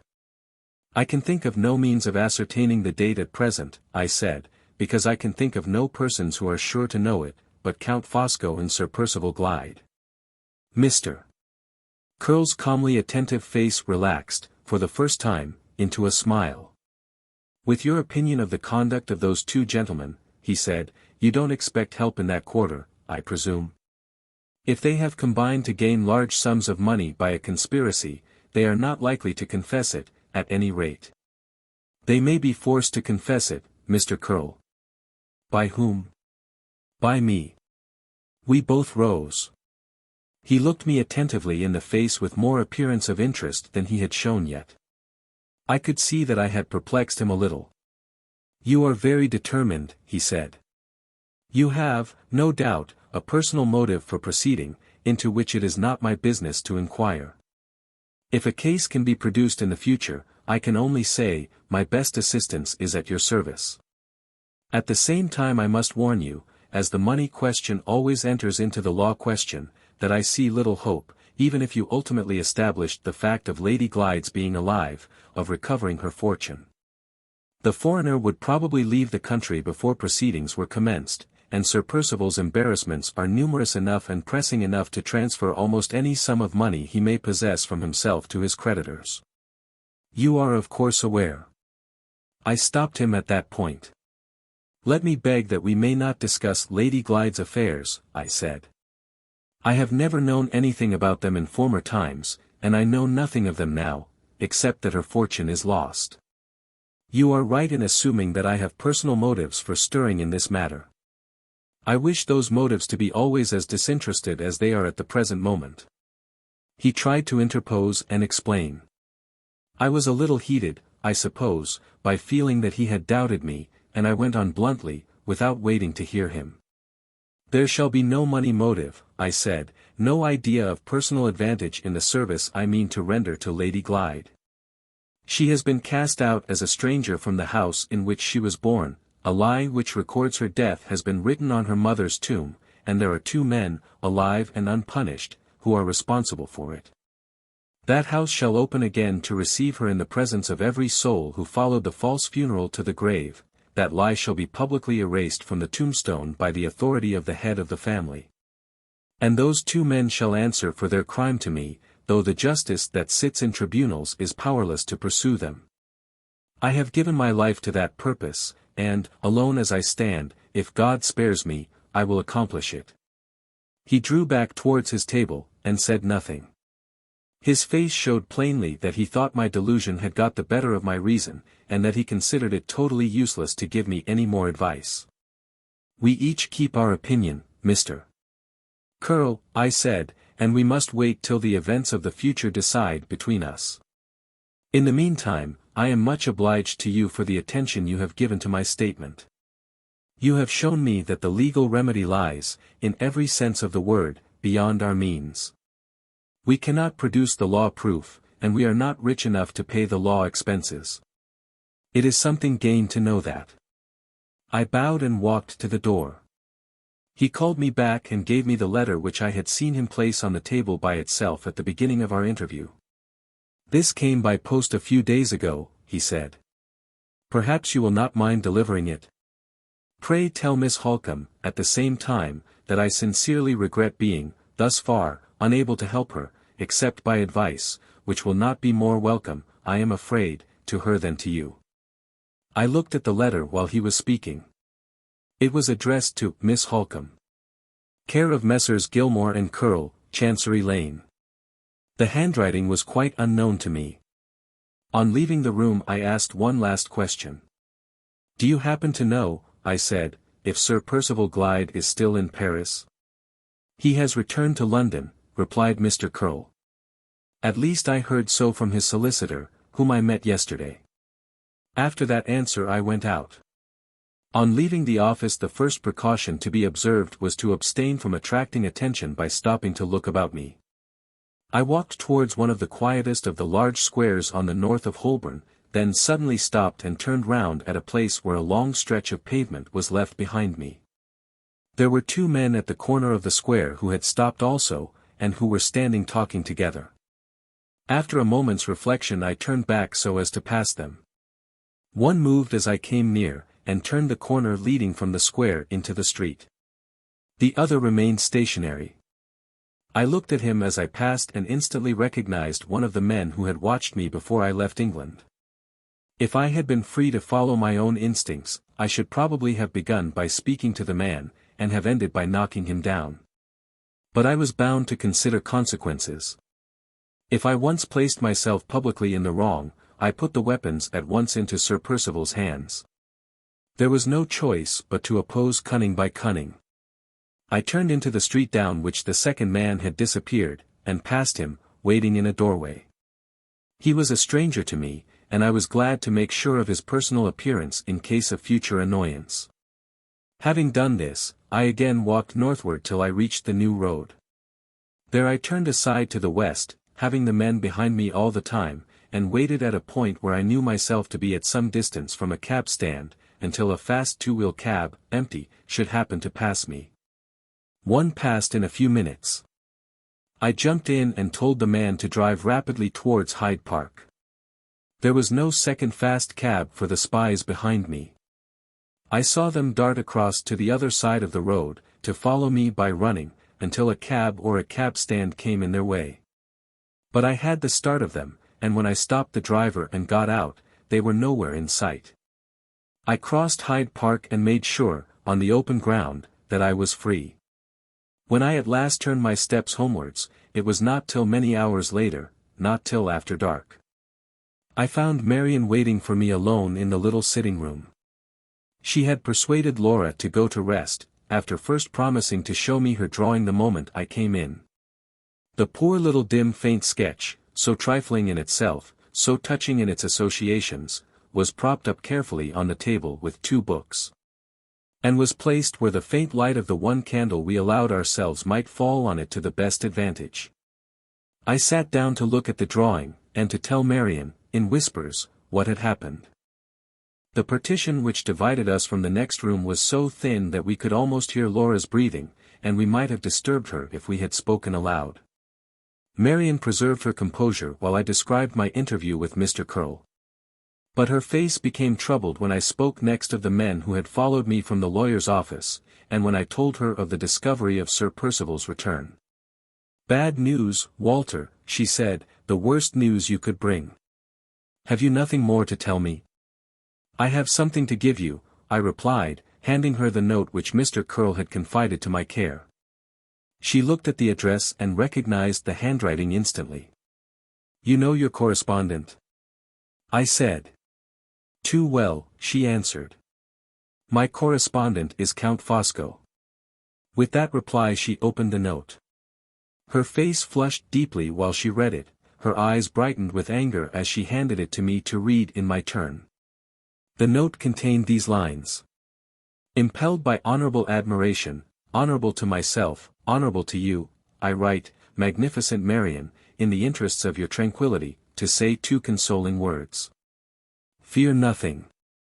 Exercise your fine natural sense and remain in retirement. Dear and admirable woman, invite no dangerous publicity. Resignation is sublime, adopt it. The modest repose of home is eternally fresh, enjoy it. The storms of life pass harmless over the valley of seclusion, dwell, dear lady, in the valley. Do this and I authorize you to fear nothing. No new calamity shall lacerate your sensibilities, sensibilities precious to me as my own. You shall not be molested, the fair companion of your retreat shall not be pursued. She has found a new asylum in your heart. Priceless asylum, I envy her and leave her there. One last word of affectionate warning, of paternal caution, and I tear myself from the charm of addressing you, I close these fervent lines. Advance no farther than you have gone already, compromise no serious interests, threaten nobody. Do not, I implore you, force me into action, me, the man of action, when it is the cherished object of my ambition to be passive, to restrict the vast reach of my energies and my combinations for your sake. If you have rash friends, moderate their deplorable ardor. If Mr. Hartright returns to England, hold no communication with him. I walk on a path of my own, and Percival follows at my heels. On the day when Mr. Hartright crosses that path, he is a lost man. The only signature to these lines was the initial letter F, surrounded by a circle of intricate flourishes. I threw the letter on the table with all the contempt that I felt for it. He is trying to frighten you, a sure sign that he is frightened himself, I said. She was too genuine a woman to treat the letter as I treated it. The insolent familiarity of the language was too much for her self-control. As she looked at me across the table, her hands clenched themselves in her lap, and the old quick fiery temper flamed out again brightly in her cheeks and her eyes. "Walter," she said, "if ever those 2 men are at your mercy, and if you are obliged to spare one of them, don't let it be the Count. I will keep this letter, Marian, to help my memory when the time comes." She looked at me attentively as I put the letter away in my pocketbook. "When the time comes," she repeated. "Can you speak of the future as if you were certain of it, certain after what you have heard in Mr. Curl's office, after what has happened to you today?" "I don't count the time from today, Marian. All I have done today is to ask another man to act for me. I count from tomorrow. Why from tomorrow? Because tomorrow I mean to act for myself. How? I shall go to Blackwater by the first train, and return, I hope, at night. To Blackwater? Yes. I have had time to think since I left Mr. Curl. His opinion on one point confirms my own. We must persist to the last in hunting down the date of Laura's journey. The one weak point in the conspiracy, and probably the one chance of proving that she is a living woman, center in the discovery of that date. You mean, said Marian, the discovery that Laura did not leave Blackwater Park till after the date of her death on the doctor's certificate? Certainly. What makes you think it might have been after? Laura can tell us nothing of the time she was in London. But the owner of the asylum told you that she was received there on the 27th of July. I doubt Count Fosco's ability to keep her in London, and to keep her insensible to all that was passing around her, more than one night. In that case, she must have started on the 26th, and must have come to London one day after the date of her own death on the doctor's certificate.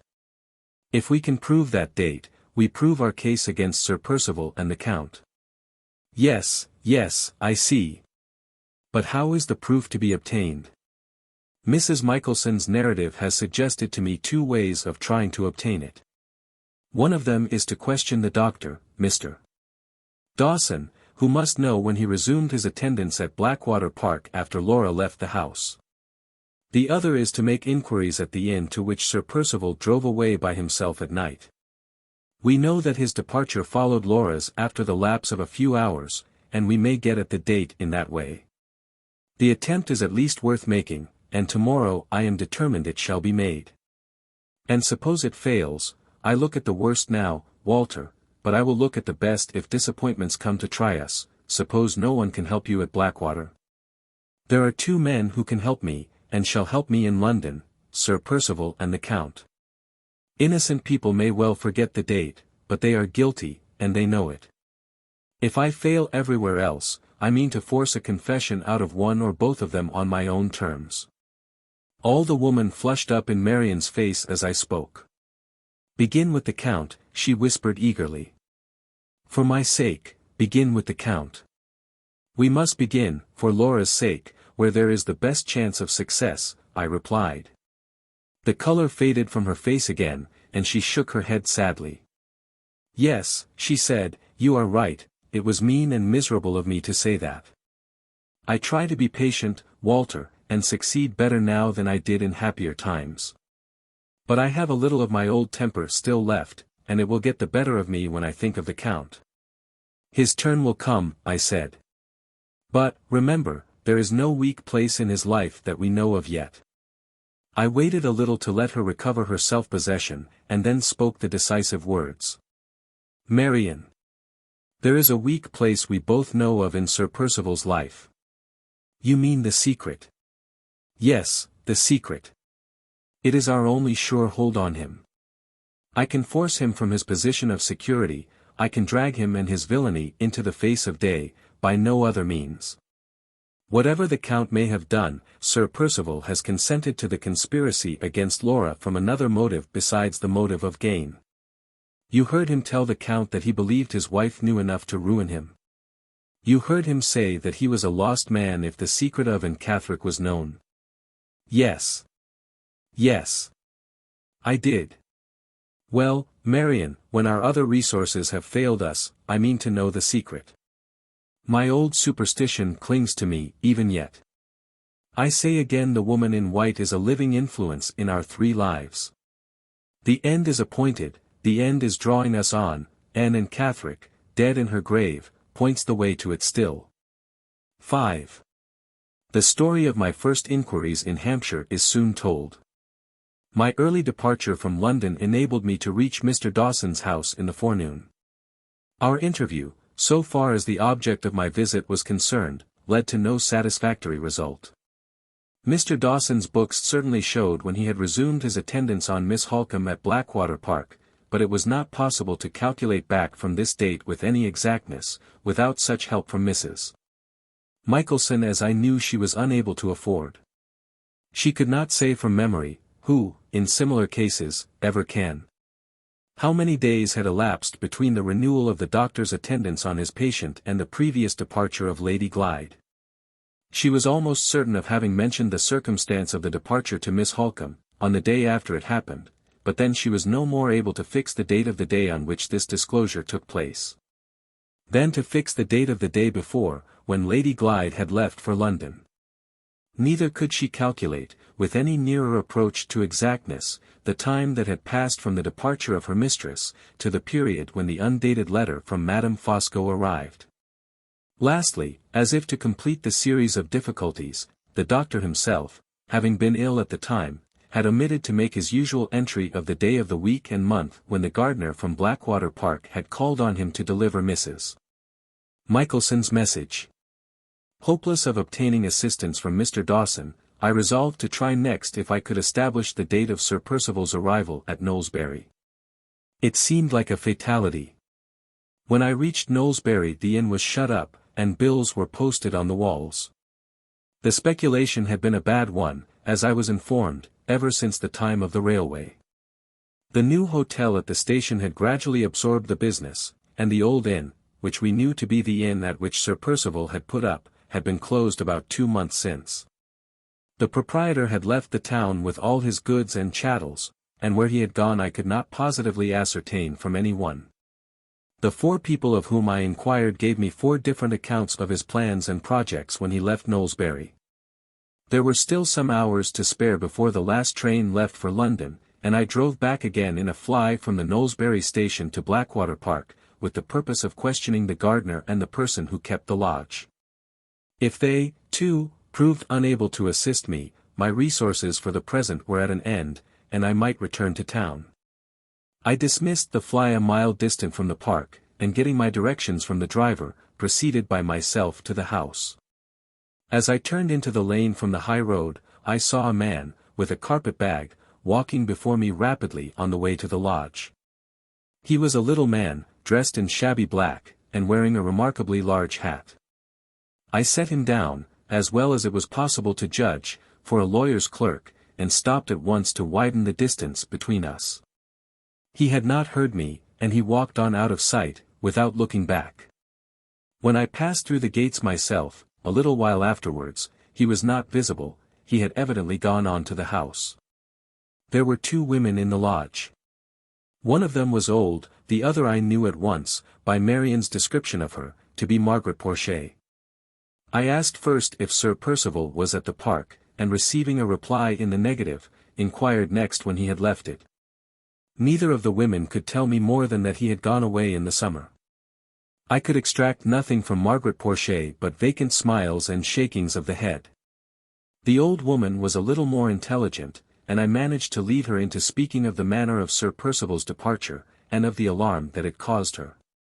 She remembered her master calling her out of bed, and remembered his frightening her by swearing, but the date at which the occurrence happened was, as she honestly acknowledged, quite beyond her. On leaving the lodge I saw the gardener at work not far off. When I first addressed him, he looked at me rather distrustfully, but on my using Mrs. Michelson's name, with a civil reference to himself, he entered into conversation readily enough. There is no need to describe what passed between us, it ended, as all my other attempts to discover the date had ended. The gardener knew that his master had driven away, at night, some time in July, the last fortnight or the last 10 days in the month, and knew no more. While we were speaking together I saw the man in black, with the large hat, come out from the house, and stand at some little distance observing us. Certain suspicions of his errand at Blackwater Park had already crossed my mind. They were now increased by the gardener's inability, or unwillingness, to tell me who the man was, and I determined to clear the way before me, if possible, by speaking to him. The plainest question I could put as a stranger would be to inquire if the house was allowed to be shown to visitors. I walked up to the man at once, and accosted him in those words. His look and manner unmistakably betrayed that he knew who I was, and that he wanted to irritate me into quarreling with him. His reply was insolent enough to have answered the purpose, if I had been less determined to control myself. As it was, I met him with the most resolute politeness, apologized for my involuntary intrusion, which he called a trespass, and left the grounds. It was exactly as I suspected. The recognition of me when I left Mr. Curl's office had been evidently communicated to Sir Percival Glyde, and the man in black had been sent to the park in anticipation of my making inquiries at the house or in the neighborhood. If I had given him the least chance of lodging any sort of legal complaint against me, the interference of the local magistrate would no doubt have been turned to account as a clog on my proceedings, and a means of separating me from Marian and Laura for some days at least. I was prepared to be watched on the way from Blackwater Park to the station, exactly as I had been watched in London the day before. But I could not discover at the time, whether I was really followed on this occasion or not. The man in black might have had means of tracking me at his disposal of which I was not aware, but I certainly saw nothing of him, in his own person, either on the way to the station, or afterwards on my arrival at the London terminus in the evening. I reached home on foot, taking the precaution, before I approached our own door, of walking round by the loneliest street in the neighborhood, and there stopping and looking back more than once over the open space behind me. I had first learned to use this stratagem against suspected treachery in the wilds of Central America, and now I was practicing it again, with the same purpose and with even greater caution, in the heart of civilized London. Nothing had happened to alarm Marian during my absence. She asked eagerly what success I had met with. When I told her, she could not conceal her surprise at the indifference with which I spoke of the failure of my investigations thus far. The truth was, that the ill success of my inquiries had in no sense daunted me. I had pursued them as a matter of duty, and I had expected nothing from them. In the state of my mind at that time, it was almost a relief to me to know that the struggle was now narrowed to a trial of strength between myself and Sir Percival Glyde. The vindictive motive had mingled itself all along with my other and better motives, and I confess it was a satisfaction to me to feel that the surest way, the only way left, of serving Laura's cause, was to fasten my hold firmly on the villain who had married her. While I acknowledge that I was not strong enough to keep my motives above the reach of this instinct of revenge, I can honestly say something in my own favor on the other side. No base speculation on the future relations of Laura and myself, and on the private and personal concessions which I might force from Sir Percival if I once had him at my mercy, ever entered my mind. I never said to myself, if I do succeed, it shall be one result of my success that I put it out of her husband's power to take her from me again. I could not look at her and think of the future with such thoughts as those. The sad sight of the change in her from her former self, made the one interest of my love an interest of tenderness and compassion which her father or her brother might have felt, and which I felt, God knows, in my inmost heart. All my hopes looked no farther on now than to the day of her recovery. There, till she was strong again and happy again, there, till she could look at me as she had once looked, and speak to me as she had once spoken, the future of my happiest thoughts and my dearest wishes ended. These words are written under no prompting of idle self-contemplation. Passages in this narrative are soon to come which will set the minds of others in judgment on my conduct. It is right that the best and the worst of me should be fairly balanced before that time. On the morning after my return from Hampshire I took Marian upstairs into my working room, and there laid before her the plan that I had matured thus far, for mastering the one assailable point in the life of Sir Percival Glyde. The way to the secret lay through the mystery, hitherto impenetrable to all of us, of the woman in white. The approach to that in its turn might be gained by obtaining the assistance of and Catherick's mother, and the only ascertainable means of prevailing on Mrs. Catherick to act or to speak in the matter depended on the chance of my discovering local particulars and family particulars first of all from Mrs. Clements. After thinking the subject over carefully, I felt certain that I could only begin the new inquiries by placing myself in communication with the faithful friend and protectress of and Catherick. The first difficulty then was to find Mrs. Clements. I was indebted to Marian's quick perception for meeting this necessity at once by the best and simplest means. She proposed to write to the farm near Limmeridge, Todd's Corner, to inquire whether Mrs. Clements had communicated with Mrs. Todd during the past few months. How Mrs. Clements had been separated from and it was impossible for us to say, but that separation once effected, it would certainly occur to Mrs. Clements to inquire after the missing woman in the neighbourhood of all others to which she was known to be most attached, the neighbourhood of Limmeridge. I saw directly that Marian's proposal offered us a prospect of success, and she wrote to Mrs. Todd accordingly by that day's post.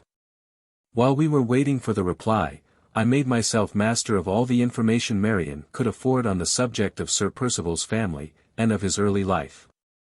She could only speak on these topics from hearsay, but she was reasonably certain of the truth of what little she had to tell.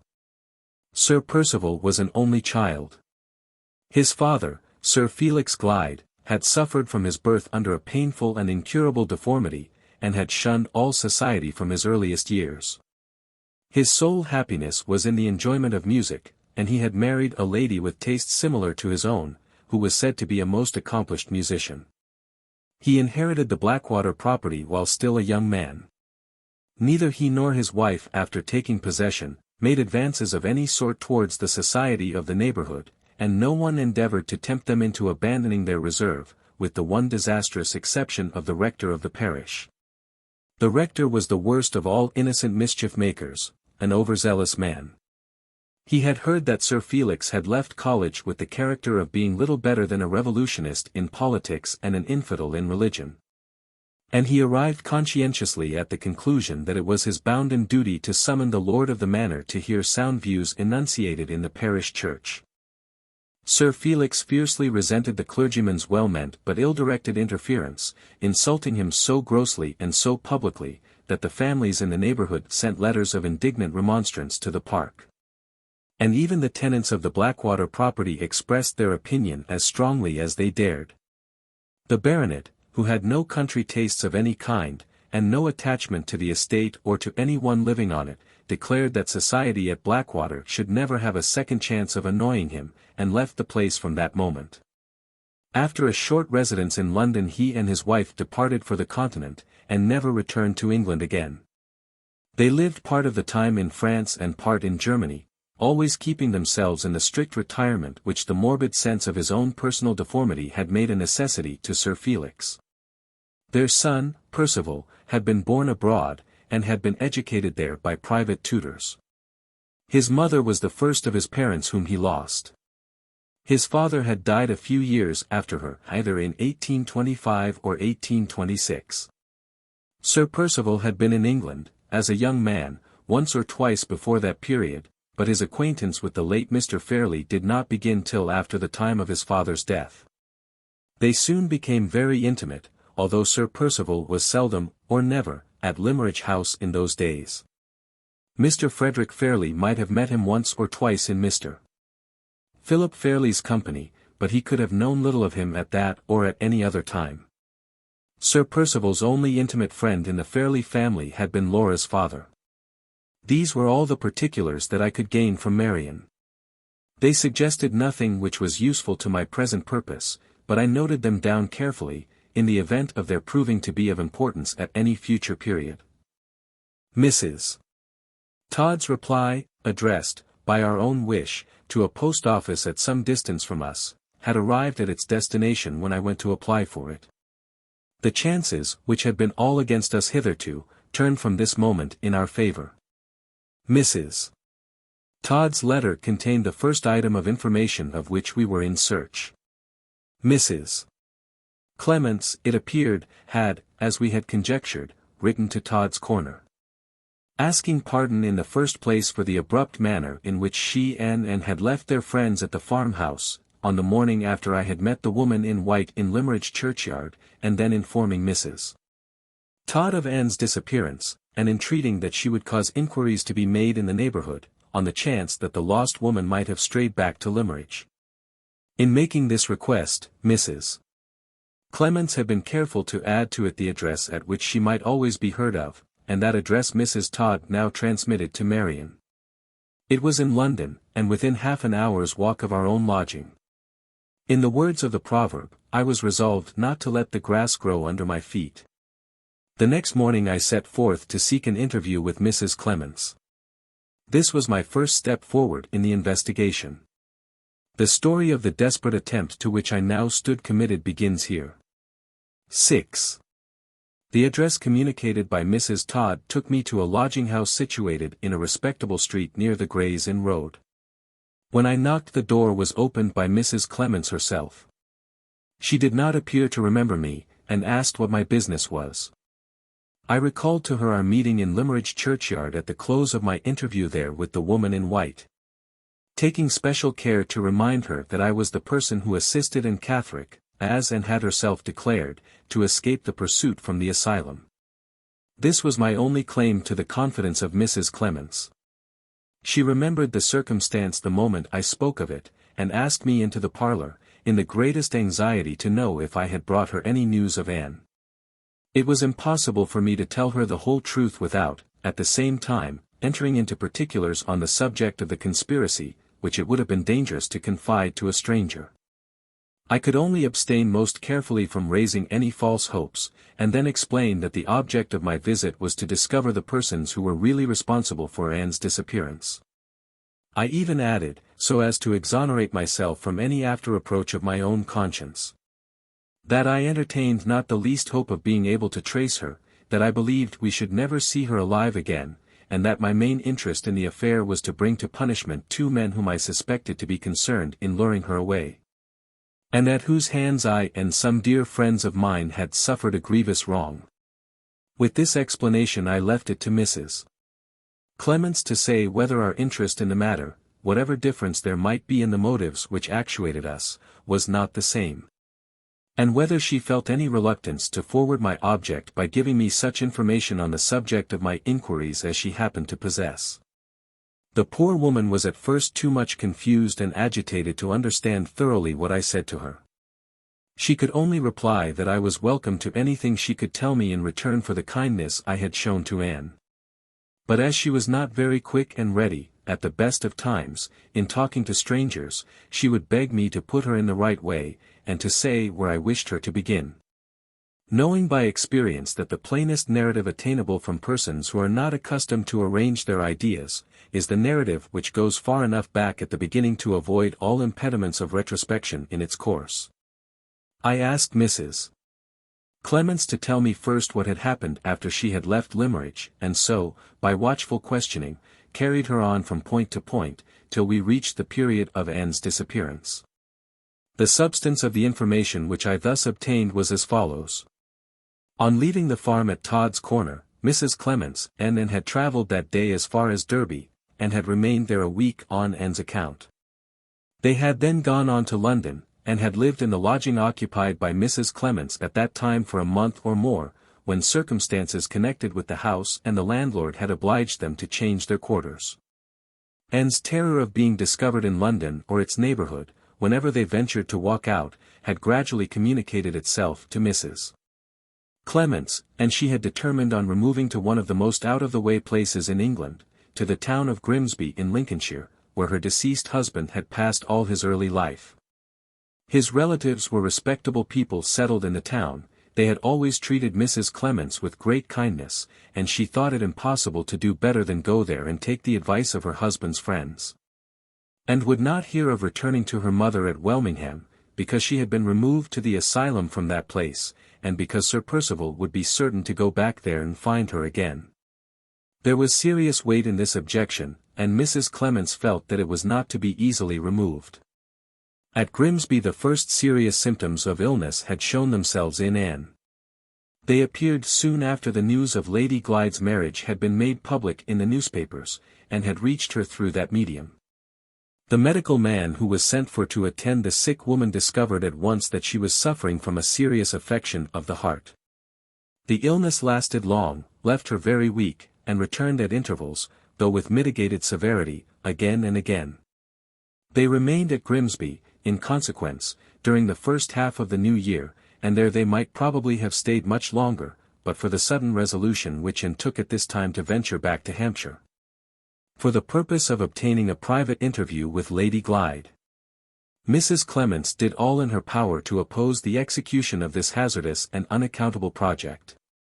No explanation of her motives was offered by Anne, except that she believed the day of her death was not far off, and that she had something on her mind which must be communicated to Lady Glyde, at any risk, in secret. Her resolution to accomplish this purpose was so firmly settled that she declared her intention of going to Hampshire by herself if Mrs. Clements felt any unwillingness to go with her. The doctor, on being consulted, was of opinion that serious opposition to her wishes would, in all probability, produce another and perhaps a fatal fit of illness, and Mrs. Clements, under this advice, yielded to necessity, and once more, with sad forebodings of trouble and danger to come, allowed and Catherick to have her own way. On the journey from London to Hampshire, Mrs. Clements discovered that one of their fellow passengers was well acquainted with the neighbourhood of Blackwater, and could give her all the information she needed on the subject of localities. In this way she found out that the only place they could go to, which was not dangerously near to Sir Percival's residence, was a large village called Sandon. The distance here from Blackwater Park was between 3 and 4 miles, and that distance, and back again, and had walked on each occasion when she had appeared in the neighbourhood of the lake. For the few days during which they were at Sandon without being discovered they had lived a little away from the village, in the cottage of a decent widow woman who had a bedroom to let, and whose discreet silence Mrs. Clements had done her best to secure, for the first week at least. She had also tried hard to induce and to be content with writing to Lady Glyde, in the first instance. But the failure of the warning contained in the anonymous letter sent to Limmeridge had made her resolute to speak this time, and obstinate in the determination to go on her errand alone. Mrs. Clements, nevertheless, followed her privately on each occasion when she went to the lake, without, however, venturing near enough to the boathouse to be witness of what took place there.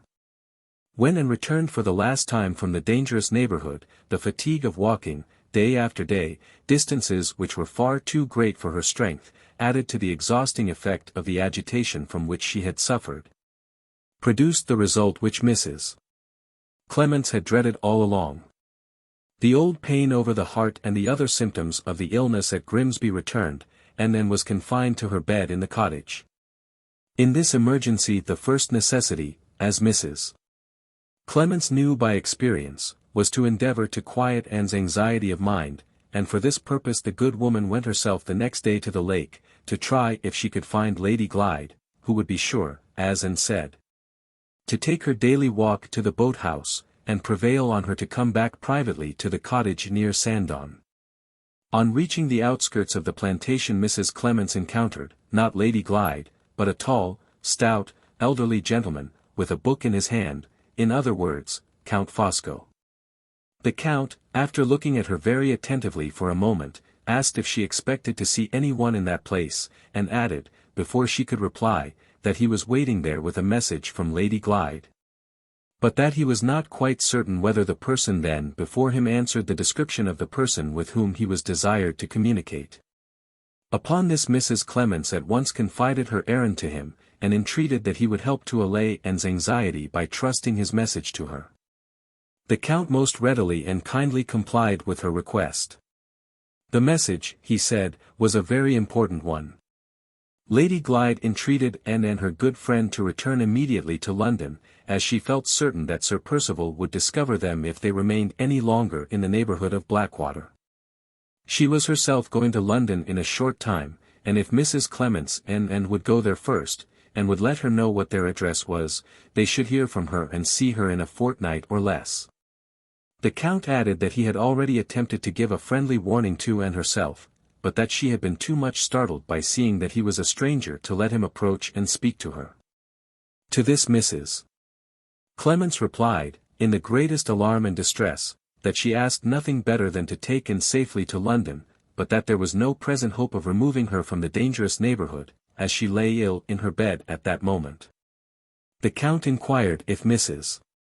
Clements had sent for medical advice, and hearing that she had hitherto hesitated to do so, from the fear of making their position publicly known in the village, informed her that he was himself a medical man, and that he would go back with her if she pleased, and see what could be done for Anne. Mrs. Clements, feeling a natural confidence in the Count, as a person trusted with a secret message from Lady Glyde, gratefully accepted the offer, and they went back together to the cottage. Anne was asleep when they got there. The Count started at the sight of her, evidently from astonishment at her resemblance to Lady Glyde. Poor Mrs. Clements supposed that he was only shocked to see how ill she was. He would not allow her to be awakened, he was contented with putting questions to Mrs. Clements about her symptoms, with looking at her, and with lightly touching her pulse. Sandown was a large enough place to have a grocer's and druggist's shop in it, and thither the Count went to write his prescription and to get the medicine made up. He brought it back himself, and told Mrs. Clements that the medicine was a powerful stimulant, and that it would certainly give him strength to get up and bear the fatigue of a journey to London of only a few hours. The remedy was to be administered at stated times on that day and on the day after. On the third day she would be well enough to travel, and he arranged to meet Mrs. Clements at the Blackwater station, and to see them off by the midday train. If they did not appear he would assume that and was worse, and would proceed at once to the cottage. As events turned out, no such emergency as this occurred. This medicine had an extraordinary effect on Anne, and the good results of it were helped by the assurance Mrs. Clements could now give her that she would soon see Lady Glyde in London. At the appointed day and time, when they had not been quite so long as a week in Hampshire altogether, they arrived at the station. The Count was waiting there for them, and was talking to an elderly lady, who appeared to be going to travel by the train to London also. He most kindly assisted them, and put them into the carriage himself, begging Mrs. Clements not to forget to send her address to Lady Glyde. The elderly lady did not travel in the same compartment, and they did not notice what became of her on reaching the London terminus. Mrs. Clements secured respectable lodgings in a quiet neighbourhood, and then wrote, as she had engaged to do, to inform Lady Glyde of the address. A little more than a fortnight passed, and no answer came. At the end of that time a lady, the same elderly lady whom they had seen at the station, called in a cab, and said that she came from Lady Glyde, who was then at an hotel in London, and who wished to see Mrs. Clements, for the purpose of arranging a future interview with Anne. Mrs. Clements expressed her willingness, and being present at the time, and entreating her to do so, to forward the object in view, especially as she was not required to be away from the house for more than half an hour at the most. She and the elderly lady, clearly Madame Fosco, then left in the cab. The lady stopped the cab, after it had driven some distance, at a shop before they got to the hotel, and begged Mrs. Clements to wait for her for a few minutes while she made a purchase that had been forgotten. She never appeared again. After waiting some time Mrs. Clements became alarmed, and ordered the cabman to drive back to her lodgings. When she got there, after an absence of rather more than half an hour, and was gone. The only information to be obtained from the people of the house was derived from the servant who waited on the lodgers. She had opened the door to a boy from the street, who had left a letter for the young woman who lived on the second floor, the part of the house which Mrs. Clements occupied. The servant had delivered the letter, had then gone downstairs, and 5 minutes afterwards had observed and opened the front door and go out, dressed in her bonnet and shawl. She had probably taken the letter with her, for it was not to be found, and it was therefore impossible to tell what inducement had been offered to make her leave the house. It must have been a strong one, for she would never stir out alone in London of her own accord. If Mrs. Clements had not known this by experience nothing would have induced her to go away in the cab, even for so short a time as half an hour only. As soon as she could collect her thoughts, the first idea that naturally occurred to Mrs. Clements was to go and make inquiries at the asylum, to which she dreaded that and had been taken back. She went there the next day, having been informed of the locality in which the house was situated by Anne herself. The answer she received, her application having in all probability been made a day or two before the false and Catherick had really been consigned to safe keeping in the asylum, was, that no such person had been brought back there. She had then written to Mrs. Catherick at Welmingham to know if she had seen or heard anything of her daughter, and had received an answer in the negative. After that reply had reached her, she was at the end of her resources, and perfectly ignorant where else to inquire or what else to do. From that time to this she had remained in total ignorance of the cause of Anne's disappearance and of the end of Anne's story. 7. Thus far the information which I had received from Mrs. Clements, though it established facts of which I had not previously been aware, was of a preliminary character only. It was clear that the series of deceptions which had removed Catherick to London, and separated her from Mrs. Clements, had been accomplished solely by Count Fosco and the Countess.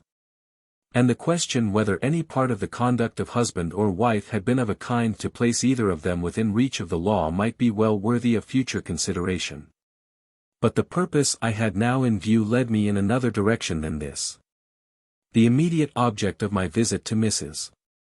Clements was to make some approach at least to the discovery of Sir Percival's secret, and she had said nothing as yet which advanced me on my way to that important end.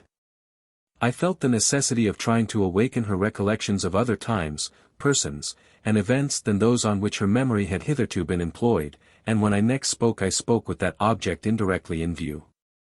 "I wish I could be of any help to you in this sad calamity," I said. "All I can do is to feel heartily for your distress. If and had been your own child, Mrs. Clements, you could have shown her no truer kindness, you could have made no readier sacrifices for her sake." "There's no great merit in that, sir," said Mrs. Clements simply.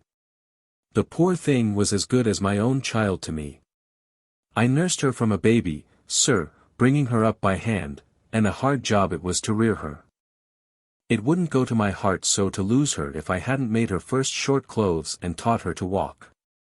I always said she was sent to console me for never having chick or child of my own. And now she's lost the old times keep coming back to my mind, and even at my age I can't help crying about her, I can't indeed, sir." I waited a little to give Mrs. Clements time to compose herself.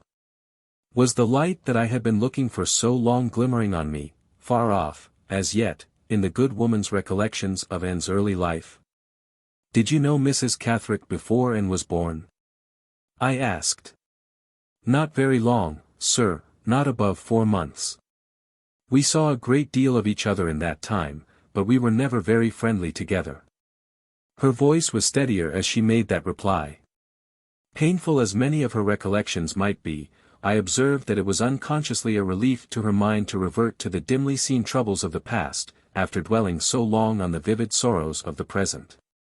"Were you and Mrs. Catherick neighbors?" I inquired, leading her memory on as encouragingly as I could. "Yes, sir, neighbors at Old Welmingham." "Old Welmingham? There are 2 places of that name, then, in Hampshire."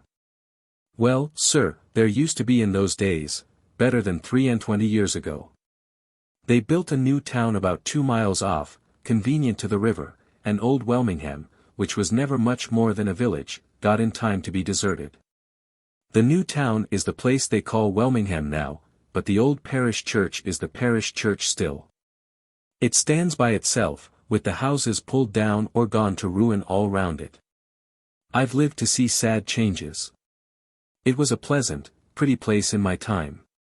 "Did you live there before your marriage, Mrs. Clements?" "No, sir, I'm a Norfolk woman. It wasn't the place my husband belonged to either. He was from Grimsby, as I told you, and he served his apprenticeship there. But having friends down south, and hearing of an opening, he got into business at Southampton. It was in a small way, but he made enough for a plain man to retire on, and settled at Old Welmingham. I went there with him when he married me. We were neither of us young, but we lived very happy together, happier than our neighbor, Mr. Catherick, lived along with his wife when they came to Old Welmingham a year or 2 afterwards." "Was your husband acquainted with them before that?" "With Catherick, sir, not with his wife. She was a stranger to both of us. Some gentleman had made interest for Catherick, and he got the situation of clerk at Welmingham Church, which was the reason of his coming to settle in our neighborhood. He brought his newly married wife along with him, and we heard in course of time she had been lady's maid in a family that lived at Varneck Hall, near Southampton. Catherick had found it a hard matter to get her to marry him, in consequence of her holding herself uncommonly high. He had asked and given the thing up at last, seeing she was so contrary about it. When he had given it up she turned contrary just the other way, and came to him of her own accord, without rhyme or reason seemingly. My poor husband always said that was the time to have given her a lesson. But Catherick was too fond of her to do anything of the sort. He never checked her either before they were married or after.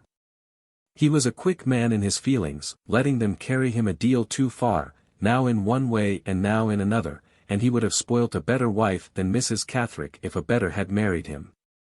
I don't like to speak ill of any one, sir, but she was a heartless woman, with a terrible will of her own, fond of foolish admiration and fine clothes, and not caring to show so much as decent outward respect to Catherick. Kindly as he always treated her. My husband said he thought things would turn out badly when they first came to live near us, and his words proved true. Before they had been quite 4 months in our neighborhood there was a dreadful scandal and a miserable break-up in their household. Both of them were in fault. I am afraid both of them were equally in fault. You mean both husband and wife? Oh, no, sir. I don't mean Catherick, he was only to be pitied. I meant his wife and the person. And the person who caused the scandal? Yes, sir. A gentleman born and brought up, who ought to have set a better example. You know him, sir, and my poor dear and knew him only too well. Sir Percival Glyde? Yes, Sir Percival Glyde. My heart beat fast. I thought I had my hand on the clue. How little I knew then of the windings of the labyrinths which were still to mislead me. Did Sir Percival live in your neighborhood at that time? I asked. No, sir. He came among us as a stranger. His father had died not long before in foreign parts. I remember he was in mourning. He put up at the little inn on the river. They have pulled it down since that time, where gentlemen used to go to fish. He wasn't much noticed when he first came. It was a common thing enough for gentlemen to travel from all parts of England to fish in our river. Did he make his appearance in the village before and was born? Yes, sir. And was born in the June month of 1827, and I think he came at the end of April or the beginning of May. Came as a stranger to all of you? A stranger to Mrs. Catherick as well as to the rest of the neighbors. So we thought at first, sir. But when the scandal broke out, nobody believed they were strangers. I remember how it happened as well as if it was yesterday. Catherick came into our garden one night, and woke us by throwing up a handful of gravel from the walk at our window. I heard him beg my husband, for the Lord's sake, to come down and speak to him. They were a long time together talking in the porch. When my husband came back upstairs he was all of a tremble. He sat down on the side of the bed and he says to me, Lizzie. I always told you that woman was a bad one, I always said she would end ill, and I'm afraid in my own mind that the end has come already. Catherick has found a lot of lace handkerchiefs, and 2 fine rings, and a new gold watch and chain, hid away in his wife's drawer, things that nobody but a born lady ought ever to have, and his wife won't say how she came by them. Does he think she stole them? Says I. No, says he, stealing would be bad enough. But it's worse than that, she's had no chance of stealing such things as those, and she's not a woman to take them if she had. They're gifts, Lizzie, there's her own initials engraved inside the watch, and Catherick has seen her talking privately, and carrying on as no married woman should, with that gentleman in mourning, Sir Percival Glyde. Don't you say anything about it, I've quieted Catherick for tonight. I've told him to keep his tongue to himself, and his eyes and his ears open, and to wait a day or two, till he can be quite certain. I believe you are both of you wrong, says I. It's not in nature, comfortable and respectable as she is here, that Mrs. Catherick should take up with a chance stranger like Sir Percival Glyde. Aye, but is he a stranger to her, says my husband. You forget how Catherick's wife came to marry him. She went to him of her own accord, after saying no over and over again when he asked her. There have been wicked women before her time, Lizzie, who have used honest men who loved them as a means of saving their characters, and I'm sorely afraid this Mrs. Catherick is as wicked as the worst of them. We shall see, says my husband, we shall soon see. And only 2 days afterwards we did see. Mrs. Clements waited for a moment before she went on. Even in that moment, I began to doubt whether the clue that I thought I had found was really leading me to the central mystery of the labyrinth after all. Was this common, too common, story of a man's treachery in a woman's frailty the key to a secret which had been the lifelong terror of Sir Percival Glyde? Well, sir, Catherick took my husband's advice and waited, Mrs. Clements continued. And as I told you, he hadn't long to wait. On the second day he found his wife and Sir Percival whispering together quite familiar, close under the vestry of the church. I suppose they thought the neighborhood of the vestry was the last place in the world where anybody would think of looking after them, but, however that may be, there they were. Sir Percival, being seemingly surprised and confounded, defended himself in such a guilty way that poor Catherick, whose quick temper I have told you of already, fell into a kind of frenzy at his own disgrace, and struck Sir Percival. He was no match, and I am sorry to say it, for the man who had wronged him, and he was beaten in the cruelest manner, before the neighbors, who had come to the place on hearing the disturbance, could run in to part them.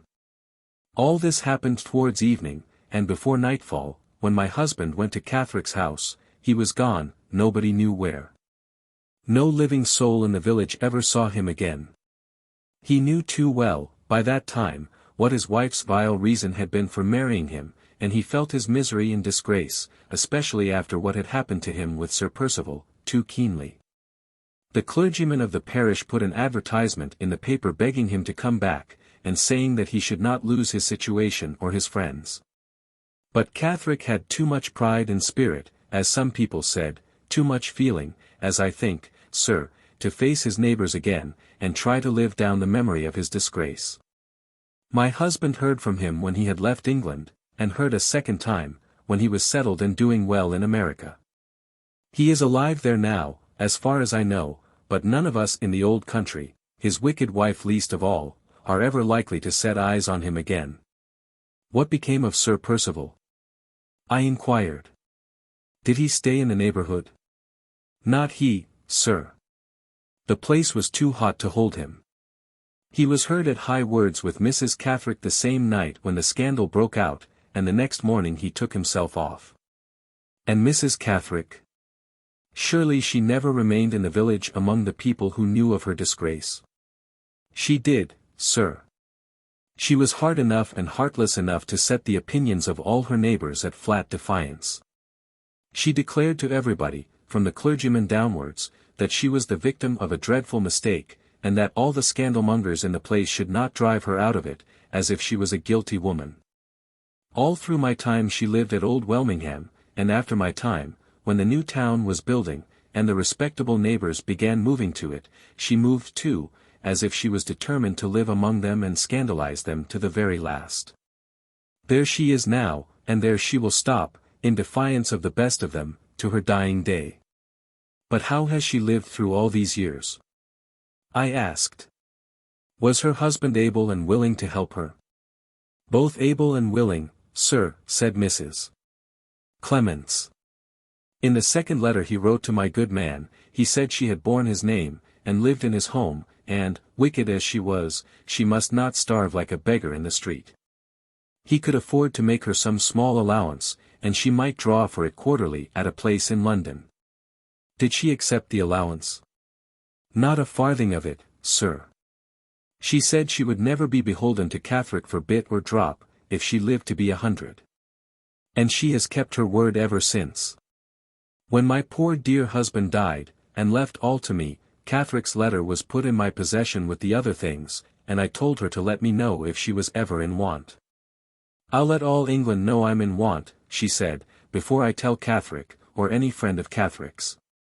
Take that for your answer, and give it to him for an answer, if he ever writes again. Do you suppose that she had money of her own? Very little, if any, sir.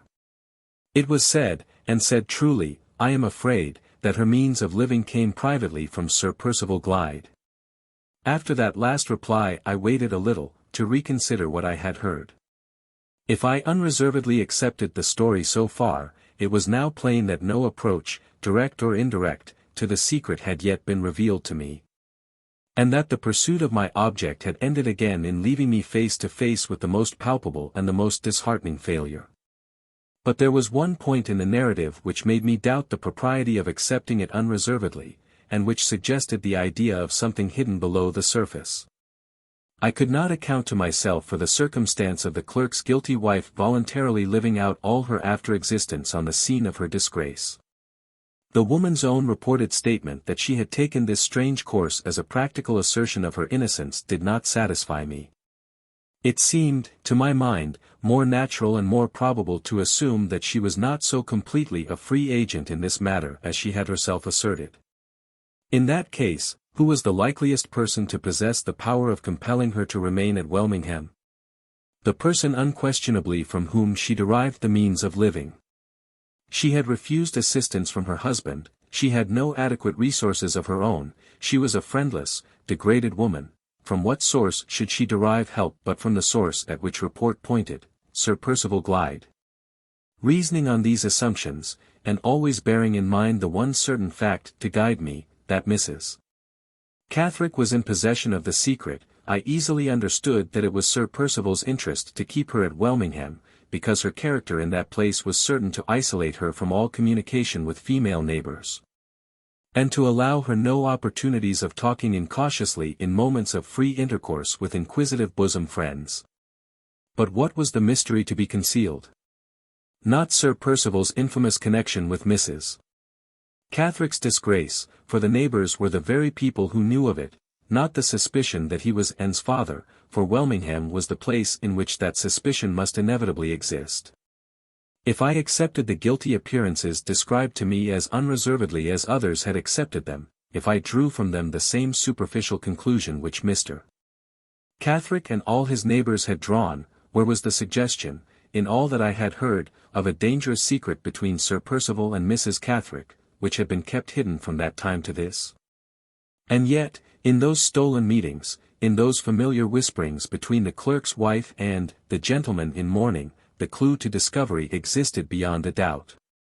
Was it possible that appearances in this case had pointed one way while the truth lay all the while unsuspected in another direction? Could Mrs. Catherick's assertion, that she was the victim of a dreadful mistake, by any possibility be true? Or, assuming it to be false, could the conclusion which associated Sir Percival with her guilt have been founded in some inconceivable error?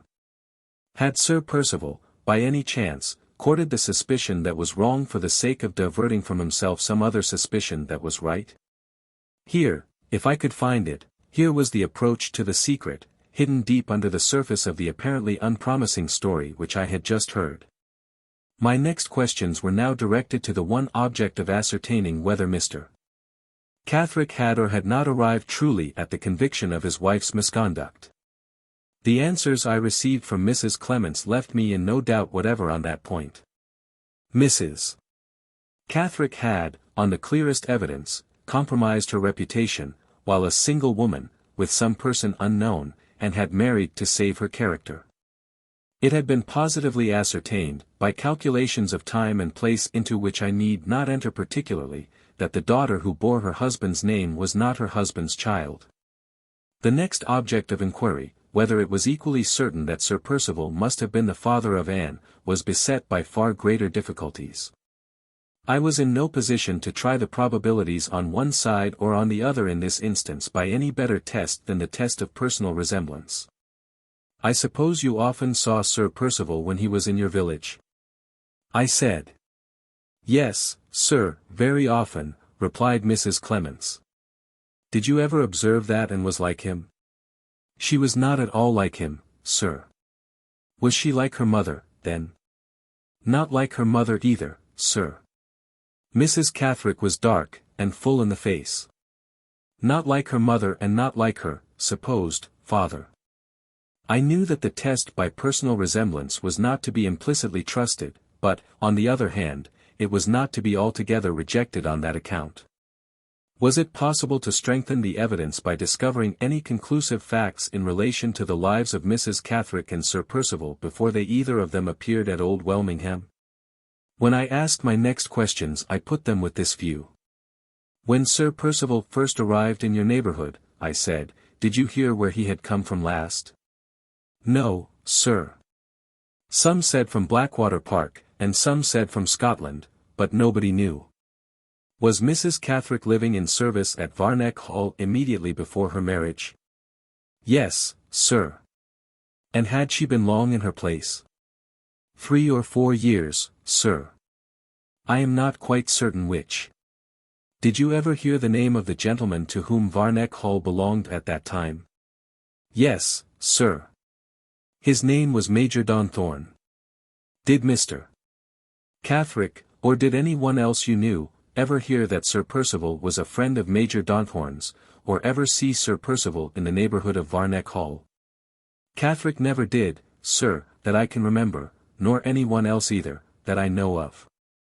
I noted down Major Donthorne's name and address, on the chance that he might still be alive, and that it might be useful at some future time to apply to him. Meanwhile, the impression on my mind was now decidedly adverse to the opinion that Sir Percival was Anne's father, and decidedly favourable to the conclusion that the secret of his stolen interviews with Mrs. Catherick was entirely unconnected with the disgrace which the woman had inflicted on her husband's good name. I could think of no further inquiries which I might make to strengthen this impression. I could only encourage Mrs. Clements to speak next of Anne's early days, and watch for any chance suggestion which might in this way offer itself to me. I have not heard yet, I said, how the poor child, born in all this sin and misery, came to be trusted, Mrs. Clements, to your care.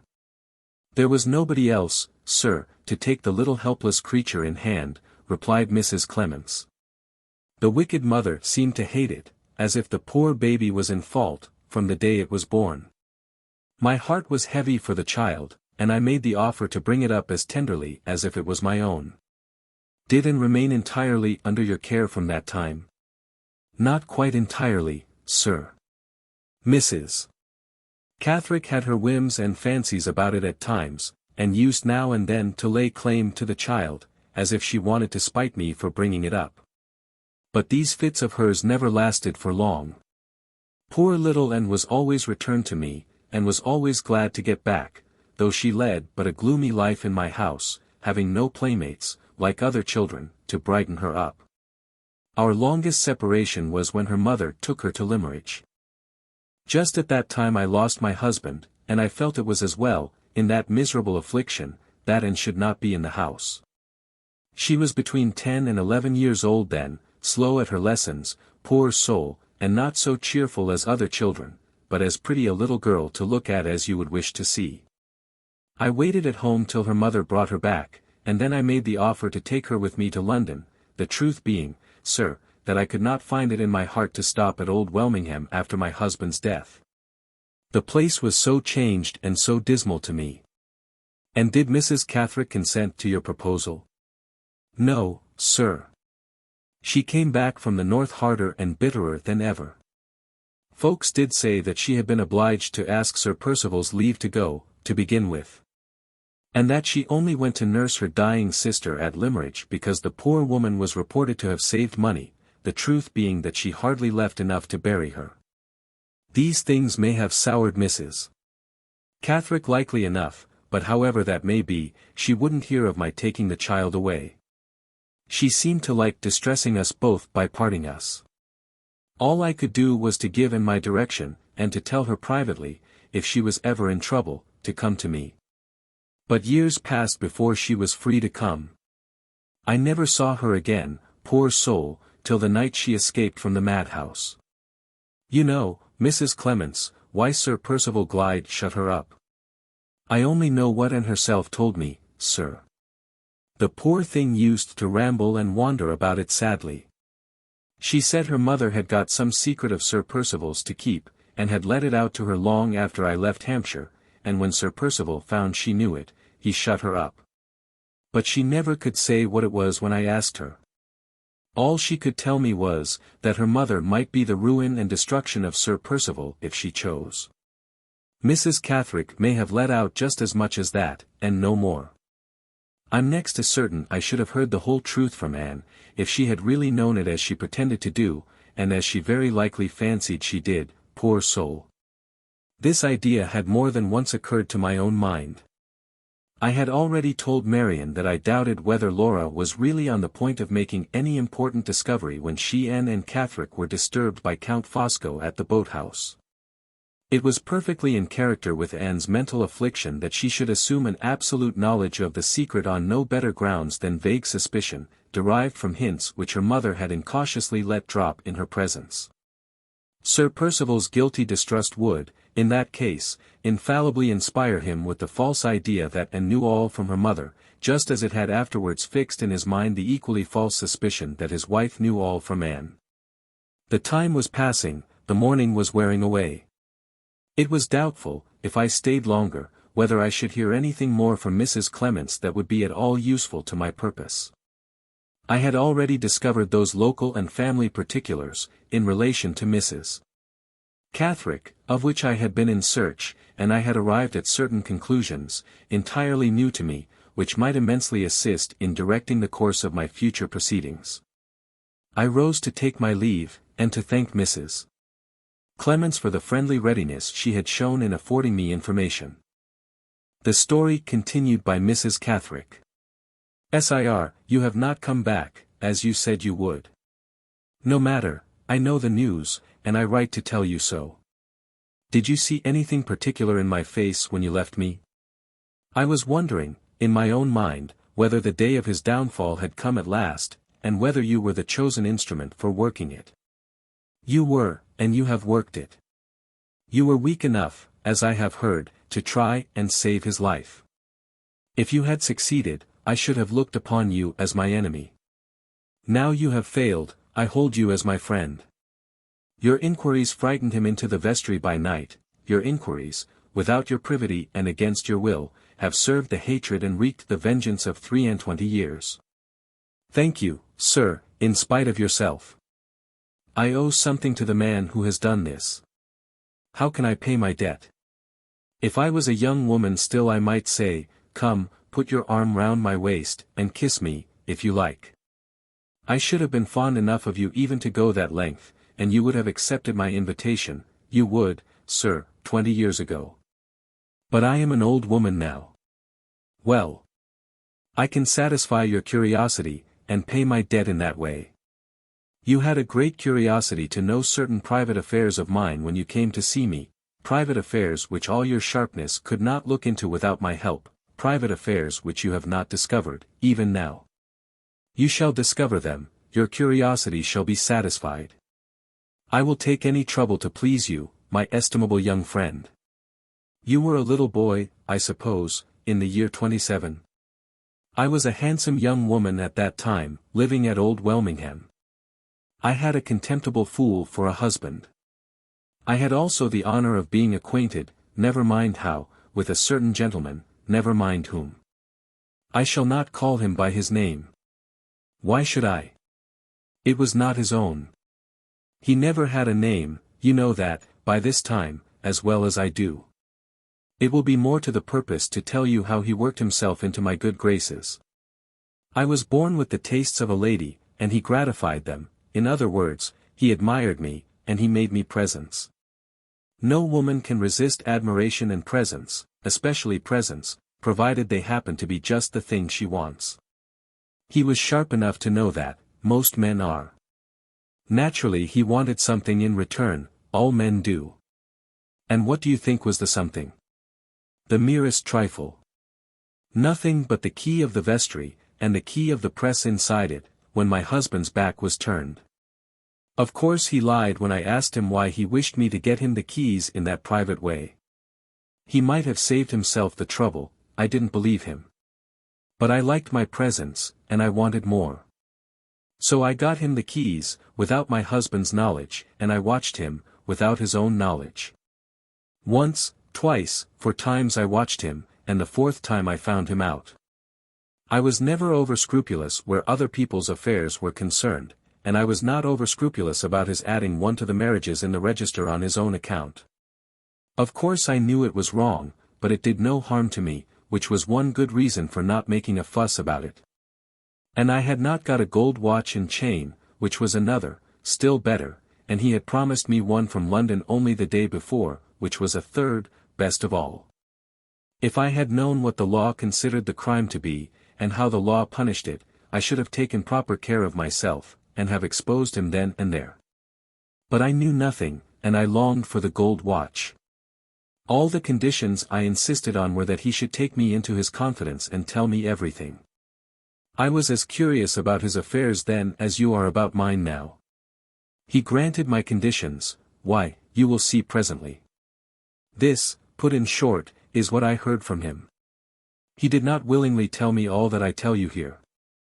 I drew some of it from him by persuasion and some of it by questions. I was determined to have all the truth, and I believe I got it. He knew no more than anyone else of what the state of things really was between his father and mother till after his mother's death. Then his father confessed it, and promised to do what he could for his son. He died having done nothing, not having even made a will. The son, who can blame him, wisely provided for himself. He came to England at once, and took possession of the property. There was no one to suspect him, and no one to say him nay. His father and mother had always lived as man and wife, none of the few people who were acquainted with them ever supposed them to be anything else. The right person to claim the property, if the truth had been known, was a distant relation, who had no idea of ever getting it, and who was away at sea when his father died. He had no difficulty so far, he took possession, as a matter of course. But he could not borrow money on the property as a matter of course. There were two things wanted of him before he could do this. One was a certificate of his birth, and the other was a certificate of his parents' marriage. The certificate of his birth was easily got, he was born abroad, and the certificate was there in due form. The other matter was a difficulty, and that difficulty brought him to Old Welmingham. But for one consideration he might have gone to Knowlesbury instead. His mother had been living there just before she met with his father, living under her maiden name, the truth being that she was really a married woman, married in Ireland, where her husband had ill-used her, and had afterwards gone off with some other person. I give you this fact on good authority. Sir Felix mentioned it to his son as the reason why he had not married. You may wonder why the son, knowing that his parents had met each other at Knowlesbury, did not play his first tricks with the register of that church, where it might have been fairly presumed his father and mother were married. The reason was that the clergyman who did duty at Knowlesbury Church, in the year 1803, when, according to his birth certificate, his father and mother ought to have been married, was alive still when he took possession of the property in the new year of 1827. This awkward circumstance forced him to extend his inquiries to our neighborhood. There no such danger existed, the former clergyman at our church having been dead for some years. Old Welmingham suited his purpose as well as Knowlesbury. His father had removed his mother from Knowlesbury, and had lived with her at a cottage on the river, a little distance from our village. People who had known his solitary ways when he was single did not wonder at his solitary ways when he was supposed to be married. If he had not been a hideous creature to look at, his retired life with the lady might have raised suspicions. But, as things were, his hiding his ugliness and his deformity in the strictest privacy surprised nobody. He lived in our neighborhood till he came in possession of the park. After 24 years had passed, who was to say, the clergyman being dead, that his marriage had not been as private as the rest of his life, and that it had not taken place at Old Welmingham Church? So, as I told you, the son found our neighborhood the surest place he could choose to set things right secretly in his own interests. It may surprise you to hear that what he really did to the marriage register was done on the spur of the moment, done on second thoughts. His first notion was only to tear the leaf out, in the right year and month, to destroy it privately, to go back to London, and to tell the lawyers to get him the necessary certificate of his father's marriage. Innocently referring them of course to the date on the leaf that was gone. Nobody could say his father and mother had not been married after that, and whether, under the circumstances, they would stretch a point or not about lending him the money. He thought they would, he had his answer ready at all events. If a question was ever raised about his right to the name and the estate. But when he came to look privately at the register for himself, he found at the bottom of one of the pages for the year 1803 a blank space left, seemingly through there being no room to make a long entry there. which was made instead at the top of the next page. The sight of this chance altered all his plans. It was an opportunity he had never hoped for, or thought of, and he took it, you know how. The blank space, to have exactly tallied with his birth certificate, ought to have occurred in the July part of the register. It occurred in the September part instead. However, in this case, if suspicious questions were asked, the answer was not hard to find. He had only to describe himself as a 7-month child. I was fool enough, when he told me his story, to feel some interest and some pity for him, which was just what he calculated on, as you will see. I thought him hardly used. It was not his fault that his father and mother were not married, and it was not his father's and mother's fault either. A more scrupulous woman than I was, a woman who had not set her heart on a gold watch and chain, would have found some excuses for him. At all events, I held my tongue, and helped to screen what he was about.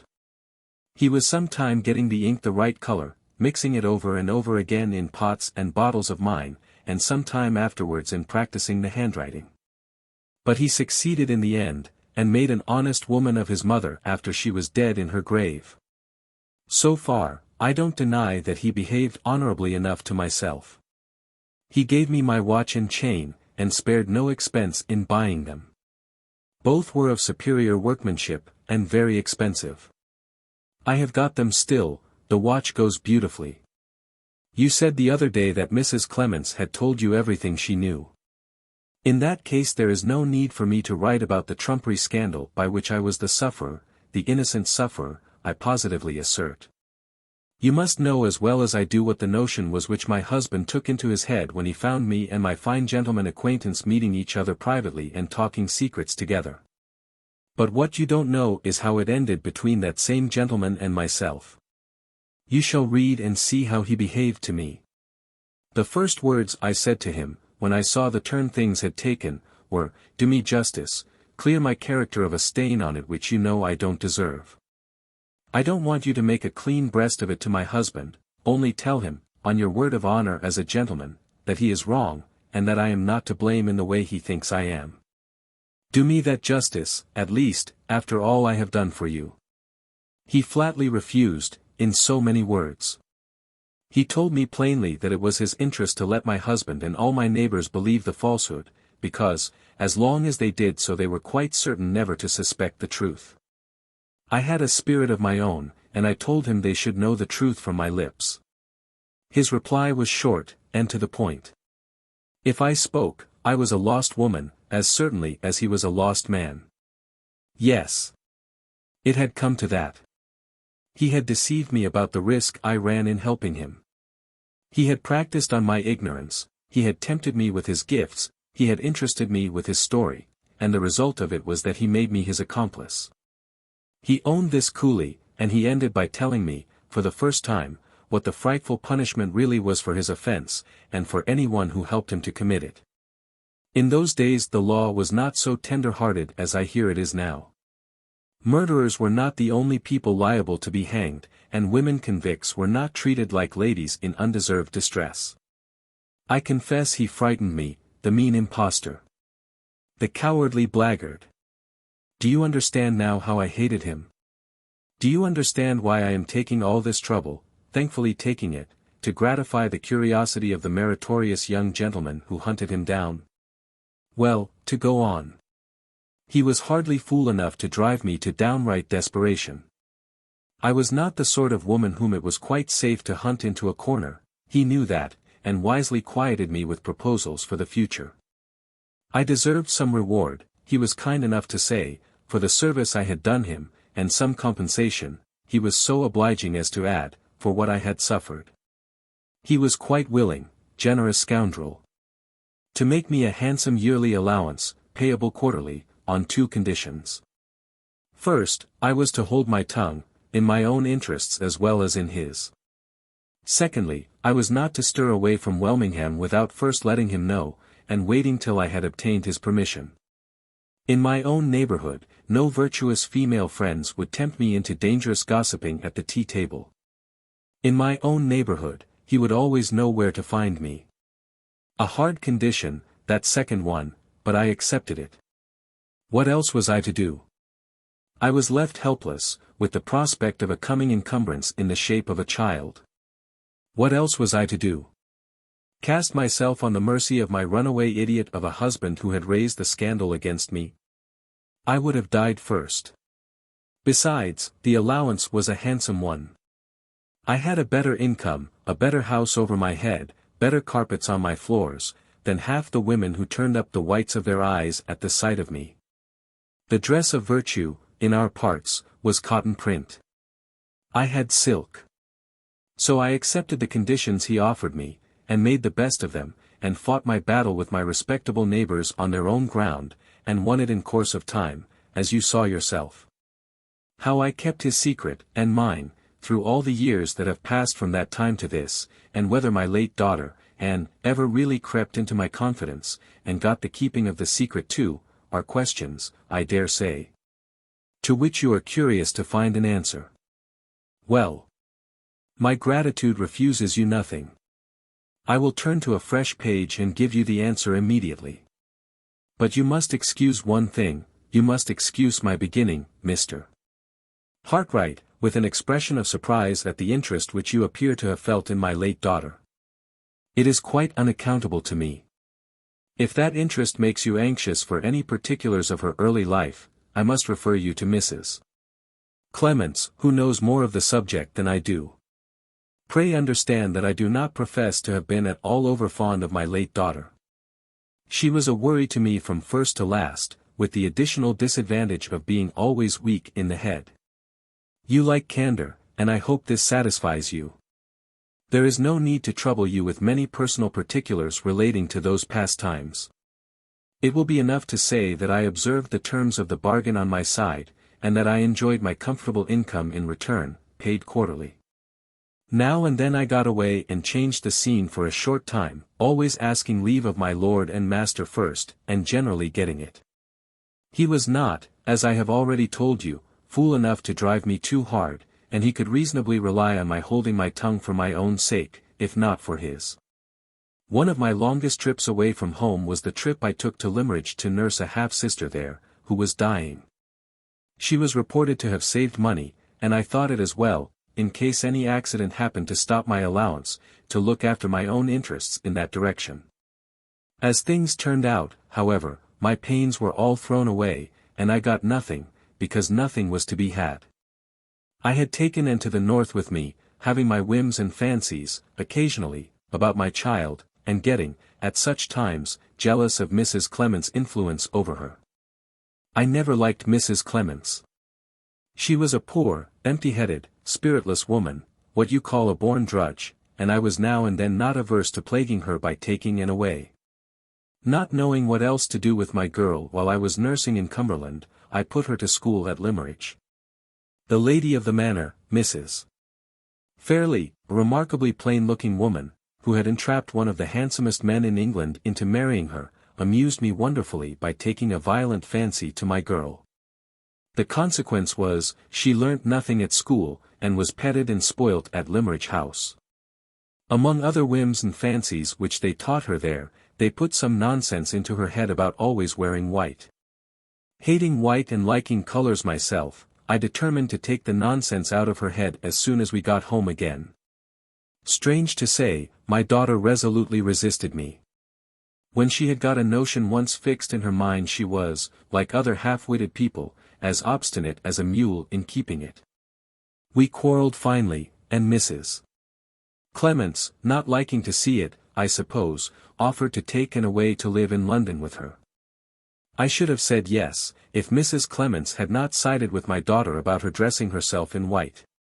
But being determined she should not dress herself in white, and disliking Mrs. Clements more than ever for taking part against me, I said no, and meant no, and stuck to no. The consequence was, my daughter remained with me, and the consequence of that, in its turn, was the first serious quarrel that happened about the secret. The circumstance took place long after the time I have just been writing of.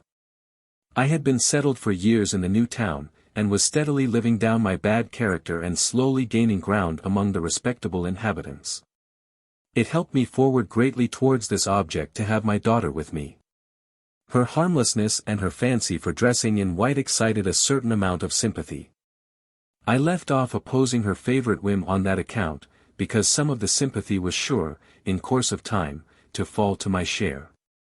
Some of it did fall. I date my getting a choice of the 2 best sittings to let in the church from that time, and I date the clergyman's first bow from my getting the sittings. Well, being settled in this way, I received a letter one morning from that highly born gentleman, now deceased, in answer to one of mine, warning him, according to agreement, of my wishing to leave the town for a little change of air and scene. The ruffianly side of him must have been uppermost, I suppose, when he got my letter, for he wrote back, refusing me in such abominably insolent language, that I lost all command over myself, and abused him, in my daughter's presence, as a low impostor whom I could ruin for life if I chose to open my lips and let out his secret. I said no more about him than that, being brought to my senses as soon as those words had escaped me by the sight of my daughter's face looking eagerly and curiously at mine. I instantly ordered her out of the room until I had composed myself again. My sensations were not pleasant, I can tell you, when I came to reflect on my own folly. And had been more than usually crazy and queer that year, and when I thought of the chance there might be of her repeating my words in the town, and mentioning his name in connection with them, if inquisitive people got hold of her. I was finally terrified at the possible consequences. My worst fears for myself, my worst dread of what he might do, led me no farther than this. I was quite unprepared for what really did happen only the next day.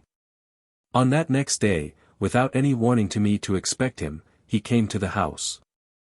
His first words, and the tone in which he spoke them, surly as it was, showed me plainly enough that he had repented already of his insolent answer to my application.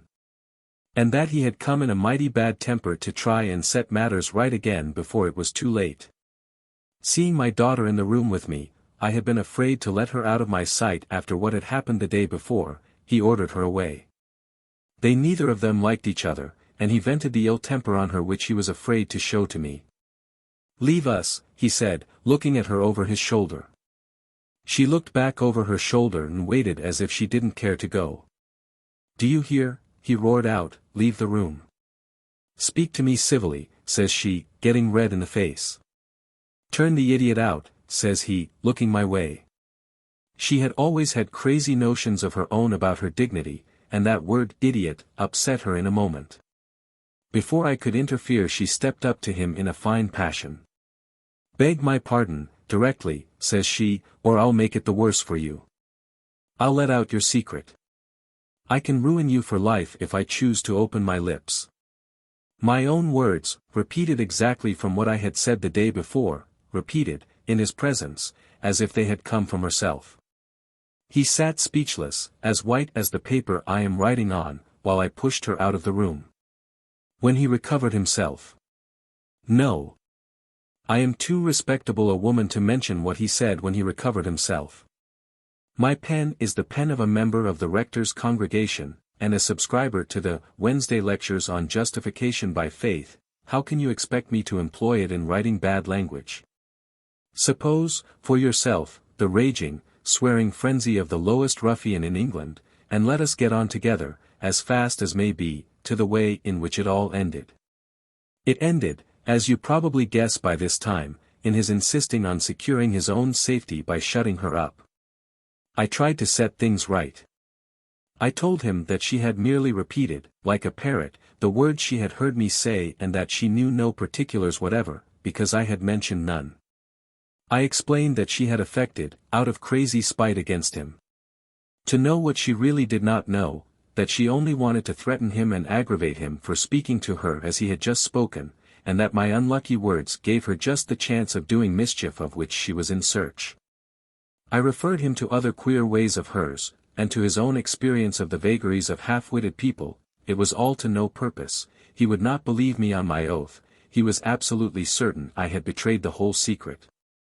In short, he would hear of nothing but shutting her up. Under these circumstances, I did my duty as a mother. "No pauper asylum," I said. "I won't have her put in a pauper asylum. A private establishment, if you please. I have my feelings as a mother, and my character to preserve in the town, and I will submit to nothing but a private establishment, of the sort which my genteel neighbours would choose for afflicted relatives of their own. Those were my words. It is gratifying to me to reflect that I did my duty. Though never over fond of my late daughter, I had a proper pride about her. No pauper stain, thanks to my firmness and resolution, ever rested on my child. Having carried my point, which I did the more easily, in consequence of the facilities offered by private asylums, I could not refuse to admit that there were certain advantages gained by shutting her up. In the first place, she was taken excellent care of, being treated, as I took care to mention in the town, on the footing of a lady. In the second place, she was kept away from Welmingham, where she might have set people suspecting and inquiring, by repeating my own incautious words. The only drawback of putting her under restraint was a very slight one. We merely turned her empty boast about knowing the secret into a fixed delusion.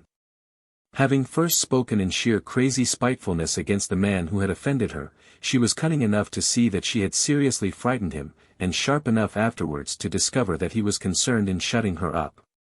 The consequence was she flamed out into a perfect frenzy of passion against him, going to the asylum, and the first words she said to the nurses, after they had quieted her, were, that she was put in confinement for knowing his secret. And that she meant to open her lips and ruin him, when the right time came. She may have said the same thing to you, when you thoughtlessly assisted her escape. She certainly said it, as I heard last summer, to the unfortunate woman who married our sweet-tempered, nameless gentleman lately deceased.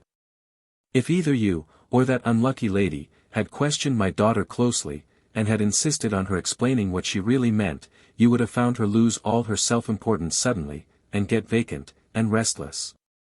And confused, you would have discovered that I am writing nothing here but the plain truth. She knew that there was a secret, she knew who was connected with it, she knew who would suffer by its being known, and beyond that, whatever airs of importance she may have given herself.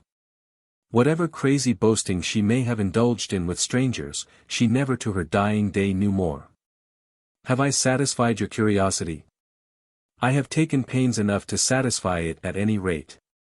There is really nothing else I have to tell you about myself or my daughter. My worst responsibilities, so far as she was concerned, were all over when she was secured in the asylum. I had a form of letter relating to the circumstances under which she was shut up, given me to write, in answer to one Miss Halcombe, who was curious in the matter. And who must have heard plenty of lies about me from a certain tongue well accustomed to the telling of the same. And I did what I could afterwards to trace my runaway daughter, and prevent her from doing mischief by making inquiries myself in the neighbourhood where she was falsely reported to have been seen. But these, and other trifles like them, are of little or no interest to you after what you have heard already. So far, I have written in the friendliest possible spirit. But I cannot close this letter without adding a word here of serious remonstrance and reproof, addressed to yourself. In the course of your personal interview with me, you audaciously referred to my late daughter's parentage on the father's side, as if that parentage was a matter of doubt. This was highly improper and very ungentlemanlike on your part. If we see each other again, remember, if you please, that I will allow no liberties to be taken with my reputation. And that the moral atmosphere of Welmingham, to use a favourite expression of my friend the rector's, must not be tainted by loose conversation of any kind. If you allow yourself to doubt that my husband was N's father, you personally insult me in the grossest manner. If you have felt, and if you still continue to feel, an unhallowed curiosity on this subject, I recommend you, in your own interests, to check it at once, and for ever. On this side of the grave, Mr. Hartright, whatever may happen on the other, that curiosity will never be gratified. Perhaps, after what I have just said, you will see the necessity of writing me an apology. Do so, and I will willingly receive it. I will, afterwards, if your wishes point to a second interview with me, go a step farther, and receive you. My circumstances only enable me to invite you to tea, not that they are at all altered for the worse by what has happened. I have always lived, as I think I told you, well within my income, and I have saved enough, in the last 20 years, to make me quite comfortable for the rest of my life. It is not my intention to leave Welmingham. There are one or two little advantages which I have still to gain in the town. The clergyman bows to me, as you saw. He is married, and his wife is not quite so civil. I propose to join the Dorcas Society, and I mean to make the clergyman's wife bow to me next. If you favor me with your company, pray understand that the conversation must be entirely on general subjects. Any attempted reference to this letter will be quite useless. I am determined not to acknowledge having written it. The evidence has been destroyed in the fire, I know, but I think it desirable to err on the side of caution, nevertheless. On this account no names are mentioned here, nor is any signature attached to these lines. The handwriting is disguised throughout, and I mean to deliver the letter myself. Under circumstances which will prevent all fear of its being traced to my house. You can have no possible cause to complain of these precautions, seeing that they do not affect the information I here communicate, in consideration of the special indulgence which you have deserved at my hands. My hour for tea is 5:30, and my buttered toast waits for nobody. The story continued by Walter Hartright. 1. My first impulse, after reading Mrs. Catherick's extraordinary narrative, was to destroy it. The hardened shameless depravity of the whole composition, from beginning to end, the atrocious perversity of mind which persistently associated me with a calamity for which I was in no sense answerable, and with a death which I had risked my life in trying to avert, so disgusted me, that I was on the point of tearing the letter, when a consideration suggested itself which warned me to wait a little before I destroyed it. This consideration was entirely unconnected with Sir Percival. The information communicated to me, so far as it concerned him, did little more than confirm the conclusions at which I had already arrived. He had committed his offence, as I had supposed him to have committed it, and the absence of all reference, on Mrs. Catherick's part, to the duplicate register at Knowlesbury, strengthened my previous conviction that the existence of the book, and the risk of detection which it implied, must have been necessarily unknown to Sir Percival. My interest in the question of the forgery was now at an end. And my only object in keeping the letter was to make it of some future service in clearing up the last mystery that still remained to baffle me, the parentage of Anne Catherick on the father's side. There were one or two sentences dropped in her mother's narrative, which it might be useful to refer to again, when matters of more immediate importance allowed me leisure to search for the missing evidence. I did not despair of still finding that evidence, and I had lost none of my anxiety to discover it, for I had lost none of my interest in tracing the father of the poor creature who now lay at rest in Mrs. Fairlie's grave. Accordingly, I sealed up the letter and put it away carefully in my pocket-book, to be referred to again when the time came. The next day was my last in Hampshire. When I had appeared again before the magistrate at Knowlesbury, and when I had attended at the adjourned inquest, I should be free to return to London by the afternoon or the evening train. My first errand in the morning was, as usual, to the post office. The letter from Marian was there, but I thought when it was handed to me that it felt unusually light. I anxiously opened the envelope. There was nothing inside but a small strip of paper folded in two. The few blotted hurriedly written lines which were traced on it contained these words: "Come back as soon as you can. I have been obliged to move. Come to Gower's Walk, Fulham, number 5. I will be on the lookout for you. Don't be alarmed about us, we are both safe and well. But come back. Marian." The news which those lines contained, news which I instantly associated with some attempted treachery on the part of Count Fosco, fairly overwhelmed me. I stood breathless with the paper crumpled up in my hand. What had happened? What subtle wickedness had the Count planned and executed in my absence? A night had passed since Marian's note was written, hours must elapse still before I could get back to them, some new disaster might have happened already of which I was ignorant. And here, miles and miles away from them, here I must remain, held, doubly held, at the disposal of the law. I hardly know to what forgetfulness of my obligations anxiety and alarm might not have tempted me, but for the quieting influence of my faith in Marian. My absolute reliance on her was the one earthly consideration which helped me to restrain myself, and gave me courage to wait. The inquest was the first of the impediments in the way of my freedom of action. I attended it at the appointed time, the legal formalities requiring my presence in the room, but as it turned out, not calling on me to repeat my evidence. This useless delay was a hard trial, although I did my best to quiet my impatience by following the course of the proceedings as closely as I could. The London solicitor of the deceased, Mr. Merriman, was among the persons present. But he was quite unable to assist the objects of the inquiry. He could only say that he was inexpressibly shocked and astonished, and that he could throw no light whatever on the mysterious circumstances of the case. At intervals during the adjourned investigation, he suggested questions which the coroner put, but which led to no results. After a patient inquiry, which lasted nearly 3 hours, and which exhausted every available source of information, the jury pronounced the customary verdict in cases of sudden death by accident. They added to the formal decision a statement, that there had been no evidence to show how the keys had been abstracted, how the fire had been caused, or what the purpose was for which the deceased had entered the vestry. This act closed the proceedings. The legal representative of the dead man was left to provide for the necessities of the interment, and the witnesses were free to retire. Resolved not to lose a minute in getting to Knowlesbury, I paid my bill at the hotel, and hired a fly to take me to the town. A gentleman who heard me give the order, and who saw that I was going alone, informed me that he lived in the neighbourhood of Knowlesbury, and asked if I would have any objection to his getting home by sharing the fly with me. I accepted his proposal as a matter of course. Our conversation during the drive was naturally occupied by the one absorbing subject of local interest. My new acquaintance had some knowledge of the late Sir Percival's solicitor, and he and Mr.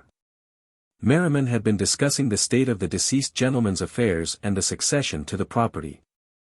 Sir Percival's embarrassments were so well known all over the county that his solicitor could only make a virtue of necessity and plainly acknowledge them. He had died without leaving a will, and he had no personal property to bequeath, even if he had made one, the whole fortune which he had derived from his wife having been swallowed up by his creditors. The heir to the estate, Sir Percival having left no issue, was a son of Sir Felix Glyde's first cousin, an officer in command of an East Indiaman. He would find his unexpected inheritance sadly encumbered, but the property would recover with time, and, if the captain was careful, he might be a rich man yet before he died. Absorbed as I was in the one idea of getting to London, this information, which events proved to be perfectly correct, had an interest of its own to attract my attention. I thought it justified me in keeping secret my discovery of Sir Percival's fraud. The heir, whose rights he had usurped, was the heir who would now have the estate. The income from it, for the last 23 years, which should properly have been his, and which the dead man had squandered to the last farthing, was gone beyond recall. If I spoke, my speaking would confer advantage on no one. If I kept the secret, my silence concealed the character of the man who had cheated Laura into marrying him. For her sake, I wished to conceal it, for her sake, still, I tell this story under feigned names. I parted with my chance companion at Knowlesbury, and went at once to the town hall. As I had anticipated, no one was present to prosecute the case against me, the necessary formalities were observed, and I was discharged.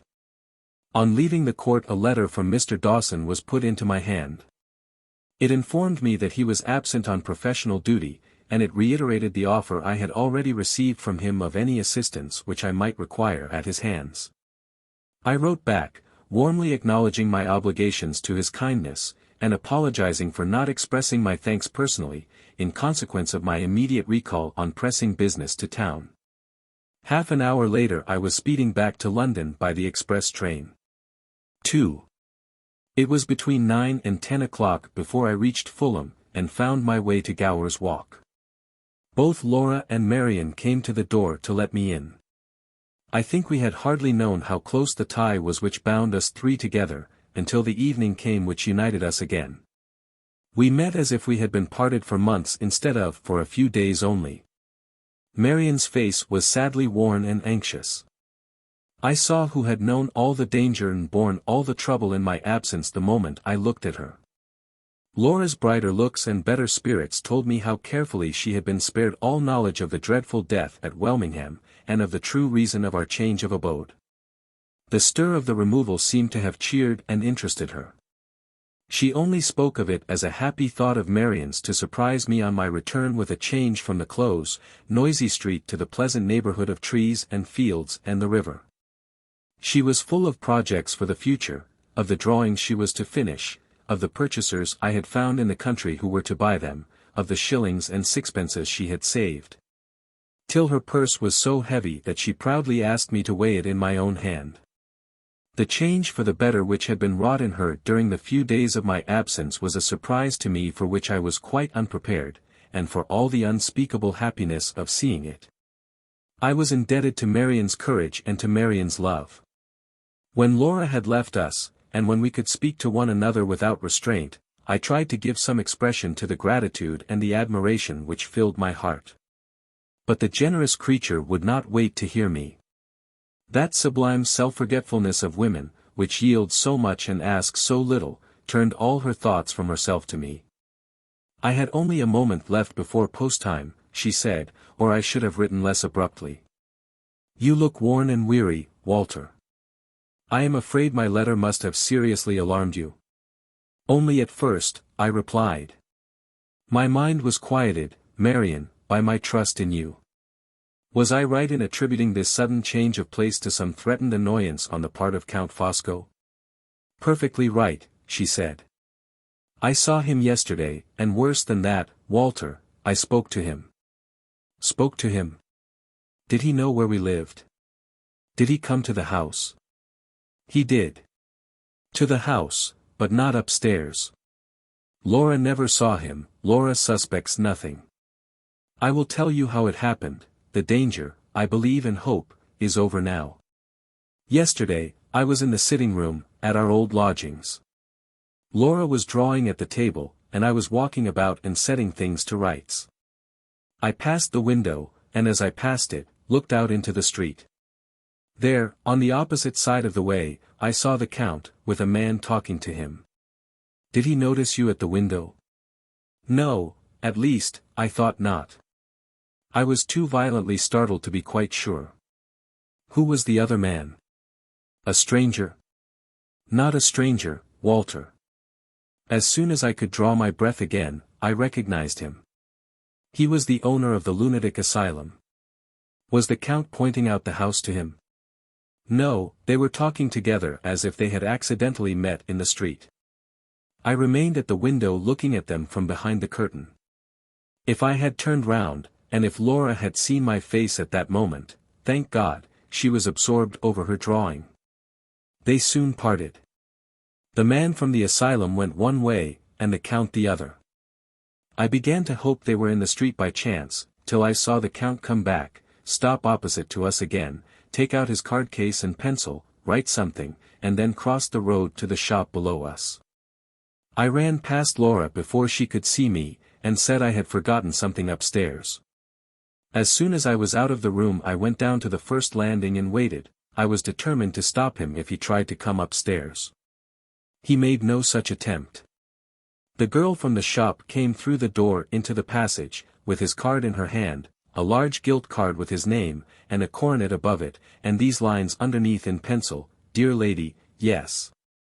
The villain could address me in that way still, Dear Lady, one word, I implore you, on a matter serious to us both. If one can think at all, in serious difficulties, one thinks quick. I felt directly that it might be a fatal mistake to leave myself and to leave you in the dark, where such a man as the Count was concerned. I felt that the doubt of what he might do, in your absence, would be 10 times more trying to me if I declined to see him than if I consented. Ask the gentleman to wait in the shop, I said. I will be with him in a moment. I ran upstairs for my bonnet, being determined not to let him speak to me indoors. I knew his deep ringing voice, and I was afraid Laura might hear it, even in the shop. In less than a minute I was down again in the passage, and had opened the door into the street. He came round to meet me from the shop. There he was in deep mourning, with his smooth bow and his deadly smile, and some idle boys and women near him, staring at his great size, his fine black clothes, and his large cane with the gold knob to it. All the horrible time at Blackwater came back to me the moment I set eyes on him. All the old loathing crept and crawled through me, when he took off his hat with a flourish and spoke to me, as if we had parted on the friendliest terms hardly a day since. You remember what he said? I can't repeat it, Walter. You shall know directly what he said about you, but I can't repeat what he said to me. It was worse than the polite insolence of his letter. My hands tingled to strike him, as if I had been a man. I only kept them quiet by tearing his card to pieces under my shawl. Without saying a word on my side, I walked away from the house, for fear of Laura seeing us, and he followed, protesting softly all the way. In the first by-street I turned, and asked him what he wanted with me. He wanted two things. First, if I had no objection, to express his sentiments. I declined to hear them. Secondly, to repeat the warning in his letter. I asked, what occasion there was for repeating it. He bowed and smiled, and said he would explain. The explanation exactly confirmed the fears I expressed before you left us. I told you, if you remember, that Sir Percival would be too headstrong to take his friend's advice where you were concerned, and that there was no danger to be dreaded from the Count till his own interests were threatened. And he was roused into acting for himself. I recollect, Marian. Well, so it has really turned out. The Count offered his advice, but it was refused. Sir Percival would only take counsel of his own violence, his own obstinacy, and his own hatred of you. The Count let him have his way, first privately ascertaining, in case of his own interests being threatened next, where we lived. You were followed, Walter, on returning here, after your first journey to Hampshire, by the lawyer's men for some distance from the railway, and by the Count himself to the door of the house. How he contrived to escape being seen by you he did not tell me, but he found us out on that occasion, and in that way. Having made the discovery, he took no advantage of it till the news reached him of Sir Percival's death, and then, as I told you, he acted for himself, because he believed you would next proceed against the dead man's partner in the conspiracy. He at once made his arrangements to meet the owner of the asylum in London, and to take him to the place where his runaway patient was hidden, believing that the results, whichever way they ended, would be to involve you in interminable legal disputes and difficulties, and to tie your hands for all purposes of offence, so far as he was concerned. That was his purpose, on his own confession to me. The only consideration which made him hesitate, at the last moment. Yes. It is hard to acknowledge it, Walter, and yet I must. I was the only consideration. No words can say how degraded I feel in my own estimation when I think of it, but the one weak point in that man's iron character is the horrible admiration he feels for me. I have tried, for the sake of my own self-respect, to disbelieve it as long as I could, but his looks, his actions, force on me the shameful conviction of the truth. The eyes of that monster of wickedness moistened while he was speaking to me, they did, Walter. He declared that at the moment of pointing out the house to the doctor, he thought of my misery if I was separated from Laura, of my responsibility if I was called on to answer for effecting her escape. And he risked the worst that you could do to him, the second time, for my sake. All he asked was that I would remember the sacrifice, and restrain your rashness, in my own interests which he might never be able to consult again. I made no such bargain with him, I would have died first. But believe him or not, whether it is true or false that he sent the doctor away with an excuse, one thing is certain, I saw the man leave him without so much as a glance at our window, or even at our side of the way. I believe it, Marian. The best men are not consistent in good, why should the worst men be consistent in evil? At the same time, I suspect him of merely attempting to frighten you, by threatening what he cannot really do. I doubt his power of annoying us, by means of the owner of the asylum, now that Sir Percival is dead, and Mrs. Catherick is free from all control. But let me hear more. What did the Count say of me? He spoke last of you. His eyes brightened and hardened, and his manner changed to what I remember it in past times, to that mixture of pitiless resolution and mountebank mockery which makes it so impossible to fathom him. Warn Mr. Hartright. He said in his loftiest manner. He has a man of brains to deal with, a man who snaps his big fingers at the laws and conventions of society, when he measures himself with me. If my lamented friend had taken my advice, the business of the inquest would have been with the body of Mr. Hartright. But my lamented friend was obstinate. See. I mourn his loss, inwardly in my soul, outwardly on my hat. This trivial crepe expresses sensibilities which I summon Mr. Hartright to respect. They may be transformed to immeasurable enmities if he ventures to disturb them. Let him be content with what he has got, with what I leave unmolested, for your sake, to him and to you. Say to him, with my compliments, if he stirs me, he has Fosco to deal with. In the English of the popular tongue, I inform him, Fosco sticks at nothing. Dear lady, good morning. His cold grey eyes settled on my face, he took off his hat solemnly, bowed, bareheaded, and left me. Without returning. Without saying more last words. He turned at the corner of the street, and waved his hand, and then struck it theatrically on his breast. I lost sight of him after that. He disappeared in the opposite direction to our house, and I ran back to Laura.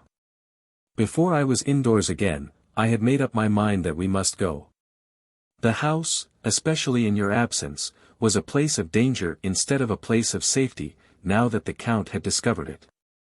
If I could have felt certain of your return, I should have risked waiting till you came back. But I was certain of nothing, and I acted at once on my own impulse. You had spoken, before leaving us, of moving into a quieter neighborhood and purer air, for the sake of Laura's health. I had only to remind her of that, and to suggest surprising you and saving you trouble by managing the move in your absence, to make her quite as anxious for the change as I was. She helped me to pack up your things, and she has arranged them all for you in your new working room here. What made you think of coming to this place? My ignorance of other localities in the neighborhood of London. I felt the necessity of getting as far away as possible from our old lodgings, and I knew something of Fulham, because I had once been at school there. I dispatched a messenger with a note, on the chance that the school might still be in existence.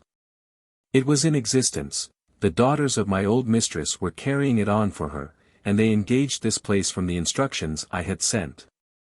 It was just post time when the messenger returned to me with the address of the house. We moved after dark, we came here quite unobserved.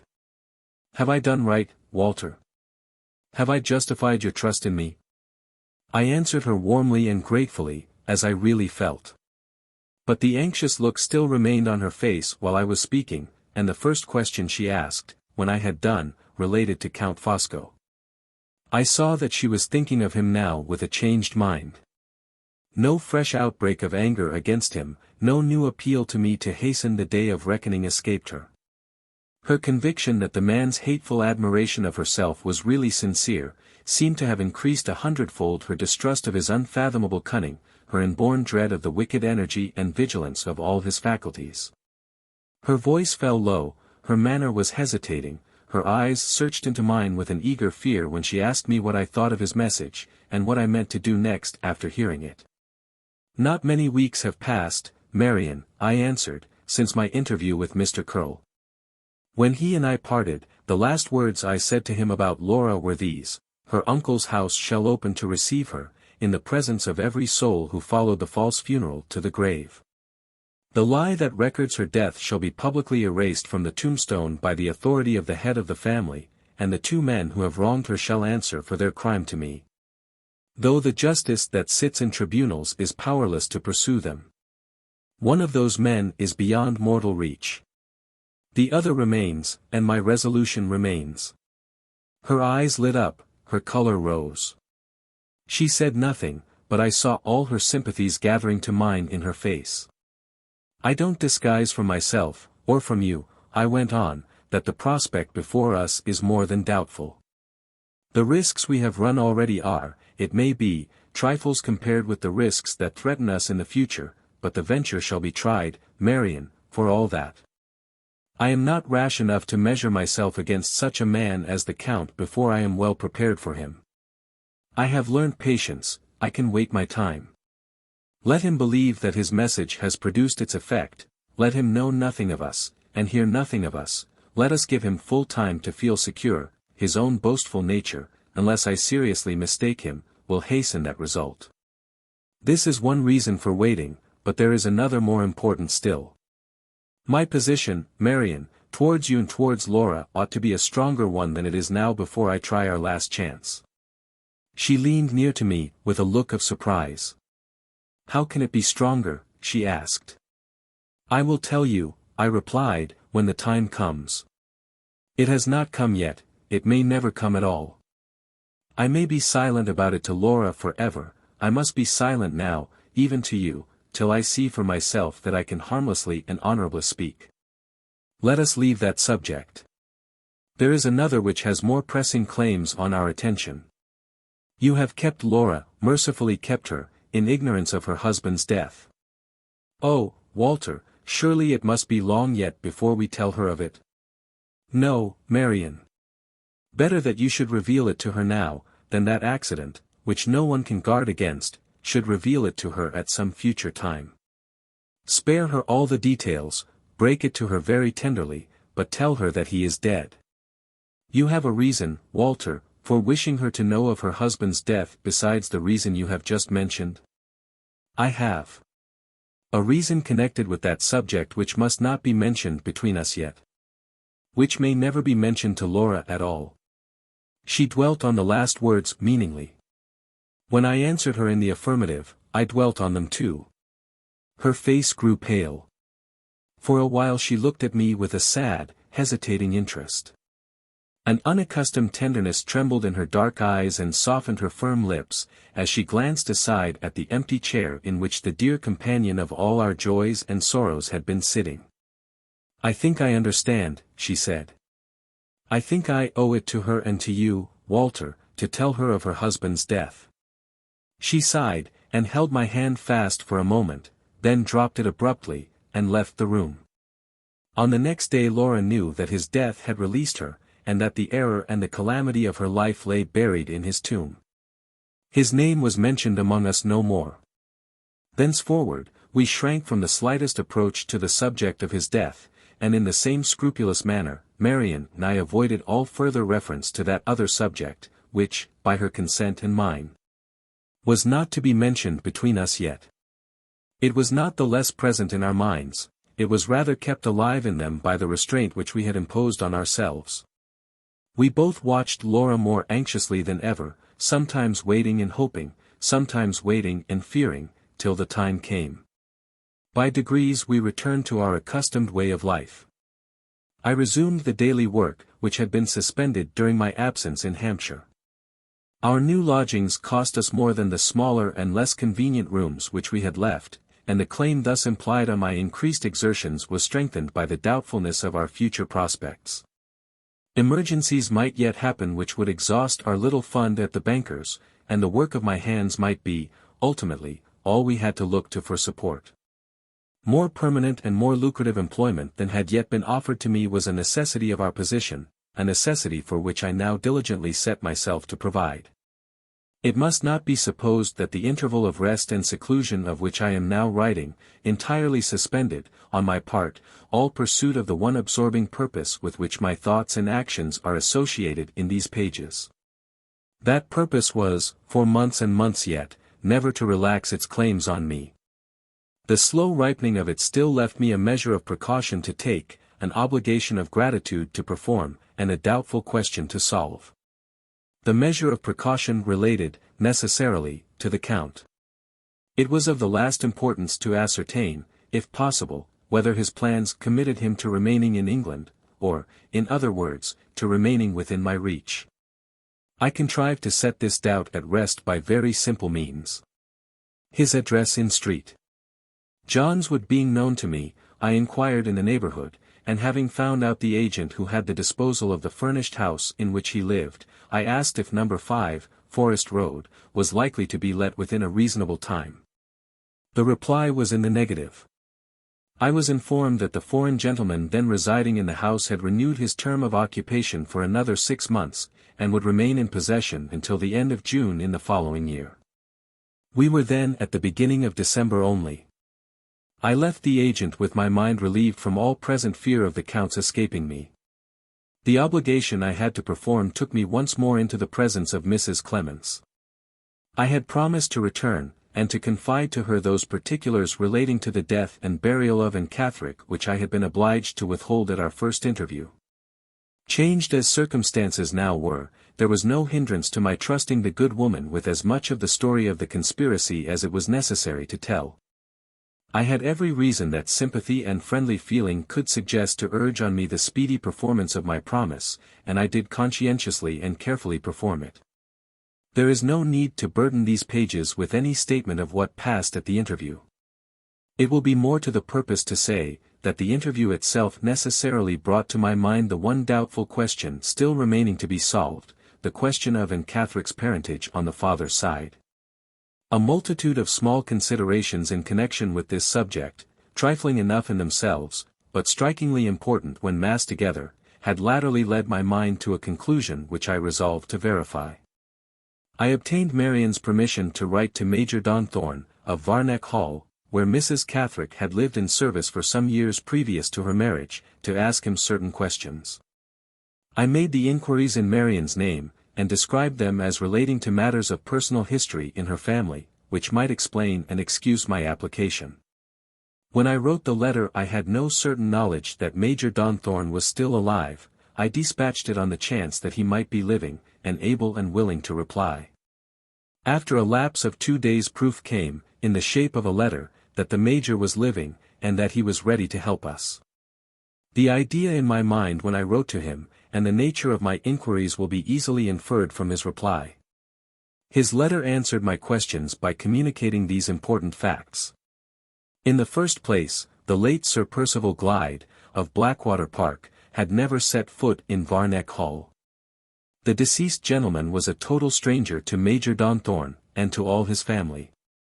In the second place, the late Mr.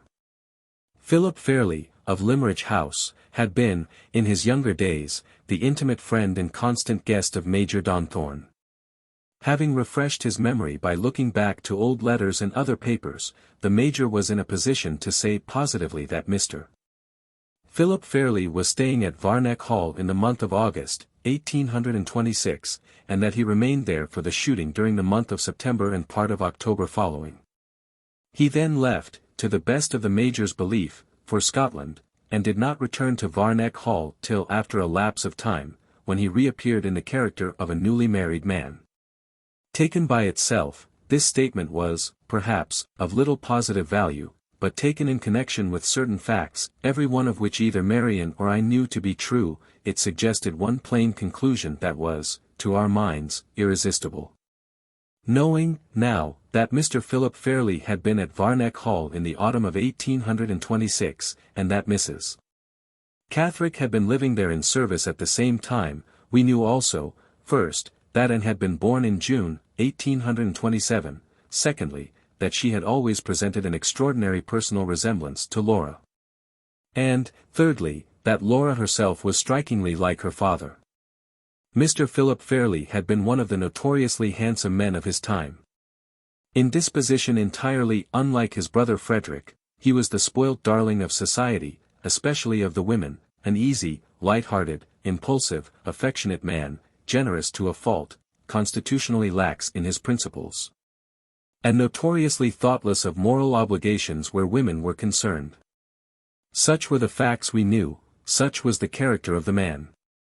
Surely the plain inference that follows needs no pointing out. Read by the new light which had now broken upon me, even Mrs. Catherick's letter, in despite of herself, rendered its mite of assistance toward strengthening the conclusion at which I had arrived. She had described Mrs. Fairlie, in writing to me, as plain-looking, and as having entrapped the handsomest man in England into marrying her. Both assertions were gratuitously made, and both were false. Jealous dislike, which, in such a woman as Mrs. Catherick, would express itself in petty malice rather than not express itself at all, appeared to me to be the only assignable cause for the peculiar insolence of her reference to Mrs. Fairlie, under circumstances which did not necessitate any reference at all. The mention here of Mrs. Fairlie's name naturally suggests one other question. Did she ever suspect whose child the little girl brought to her at Limmeridge might be?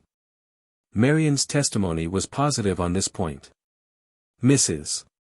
Fairlie's letter to her husband, which had been read to me in former days, the letter describing Anne's resemblance to Laura, and acknowledging her affectionate interest in the little stranger, had been written, beyond all question, in perfect innocence of heart. It even seemed doubtful, on consideration, whether Mr. Philip Fairlie himself had been nearer than his wife to any suspicion of the truth. The disgracefully deceitful circumstances under which Mrs. Catherick had married, the purpose of concealment which the marriage was intended to answer, might well keep her silent for caution's sake, perhaps for her own pride's sake also, even assuming that she had the means, in his absence, of communicating with the father of her unborn child.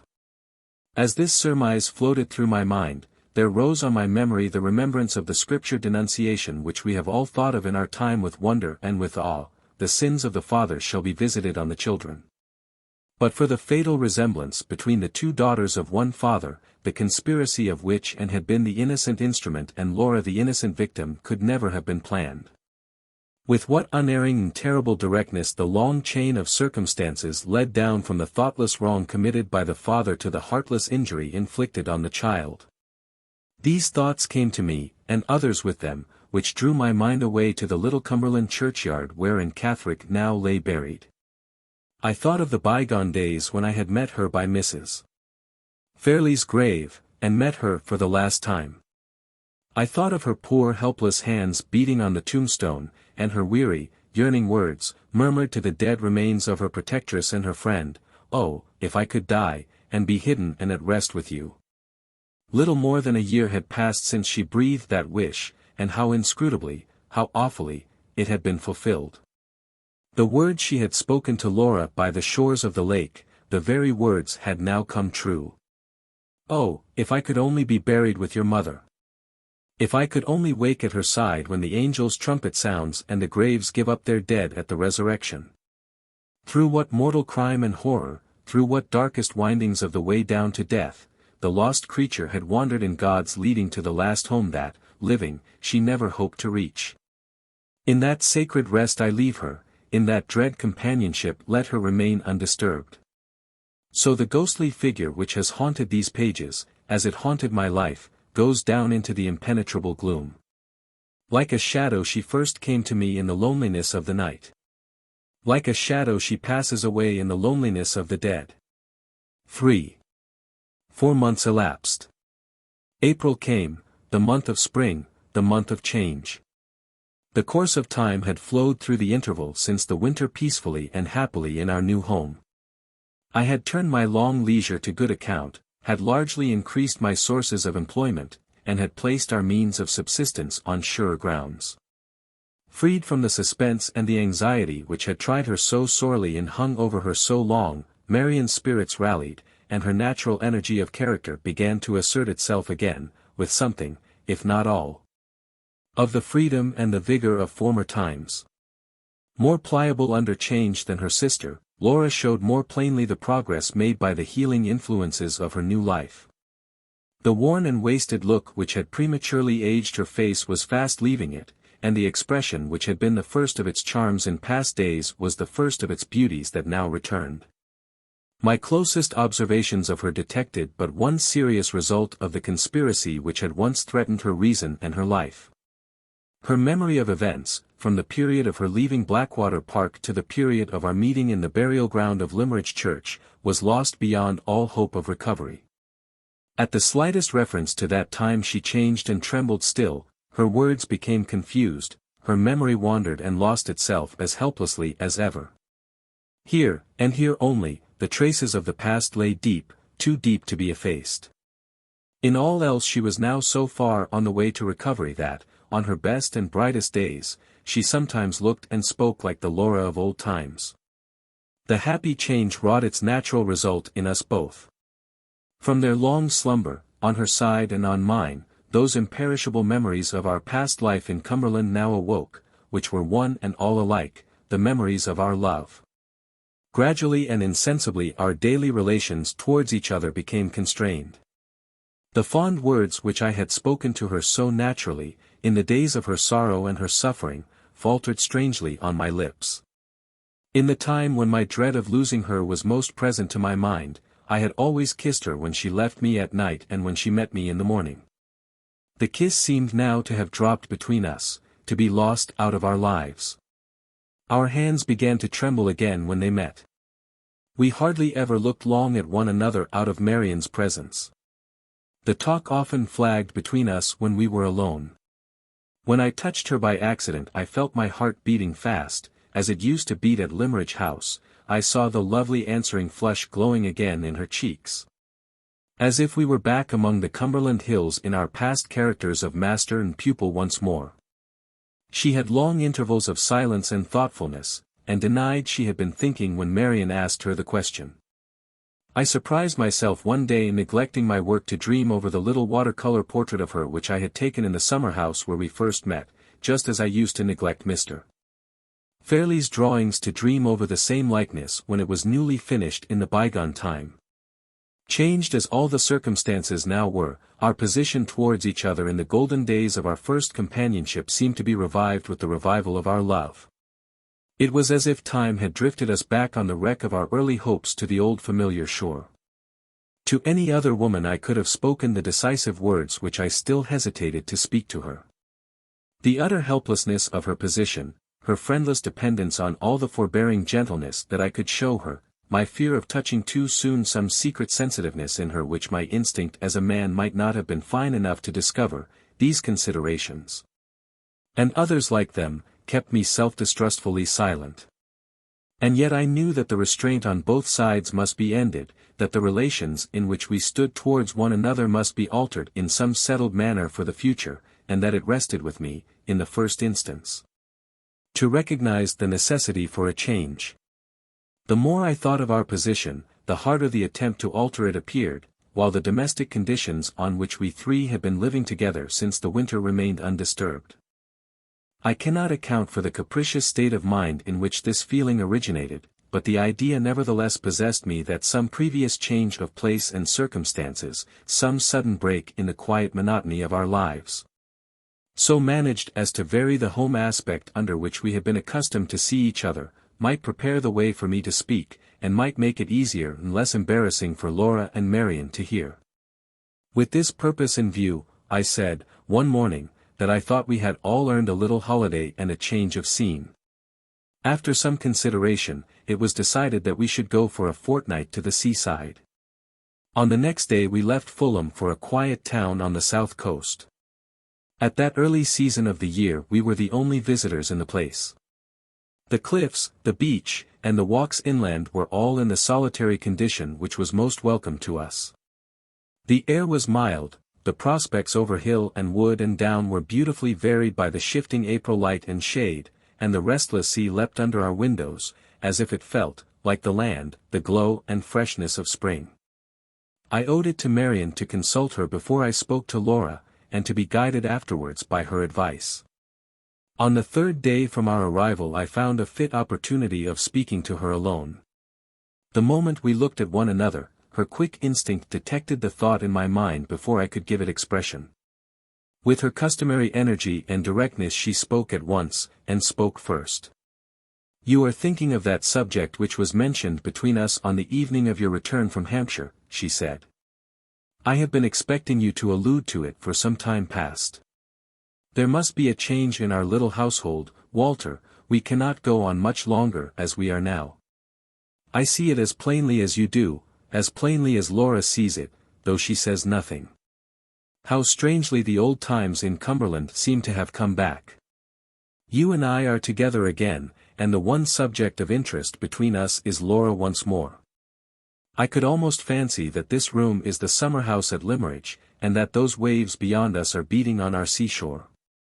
I was guided by your advice in those past days," I said, "and now, Marian, with reliance tenfold greater I will be guided by it again." She answered by pressing my hand. I saw that she was deeply touched by my reference to the past. We sat together near the window, and while I spoke and she listened, we looked at the glory of the sunlight shining on the majesty of the sea.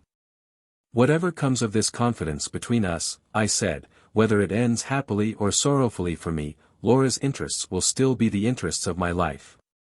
When we leave this place, on whatever terms we leave it, my determination to wrest from Count Fosco the confession which I failed to obtain from his accomplice, goes back with me to London, as certainly as I go back myself. Neither you nor I can tell how that man may turn on me, if I bring him to bay. We only know, by his own words and actions, that he is capable of striking at me through Laura, without a moment's hesitation, or a moment's remorse. In our present position I have no claim on her which society sanctions, which the law allows, to strengthen me in resisting him, and in protecting her. This places me at a serious disadvantage. If I am to fight our cause with the Count, strong in the consciousness of Laura's safety, I must fight it for my wife. Do you agree to that, Marian, so far? To every word of it, she answered. I will not plead out of my own heart, I went on. I will not appeal to the love which has survived all changes and all shocks. I will rest my only vindication of myself for thinking of her, and speaking of her as my wife, on what I have just said. If the chance of forcing a confession from the Count is, as I believe it to be, the last chance left of publicly establishing the fact of Laura's existence, the least selfish reason that I can advance for our marriage is recognized by us both. But I may be wrong in my conviction. Other means of achieving our purpose may be in our power, which are less uncertain and less dangerous. I have searched anxiously, in my own mind, for those means, and I have not found them. Have you? No. I have thought about it too, and thought in vain. In all likelihood, I continued, the same questions have occurred to you, in considering this difficult subject, which have occurred to me. Ought we to return with her to Limmeridge, now that she is like herself again, and trust to the recognition of her by the people of the village, or by the children at the school? Ought we to appeal to the practical test of her handwriting? Suppose we did so. Suppose the recognition of her obtained, and the identity of the handwriting established. Would success in both those cases do more than supply an excellent foundation for a trial in a court of law? Would the recognition and the handwriting prove her identity to Mr. Fairlie and take her back to Limmeridge House, against the evidence of her aunt, against the evidence of the medical certificate, against the fact of the funeral and the fact of the inscription on the tomb? No. We could only hope to succeed in throwing a serious doubt on the assertion of her death, a doubt which nothing short of a legal inquiry can settle. I will assume that we possess, what we have certainly not got, money enough to carry this inquiry on through all its stages. I will assume that Mr.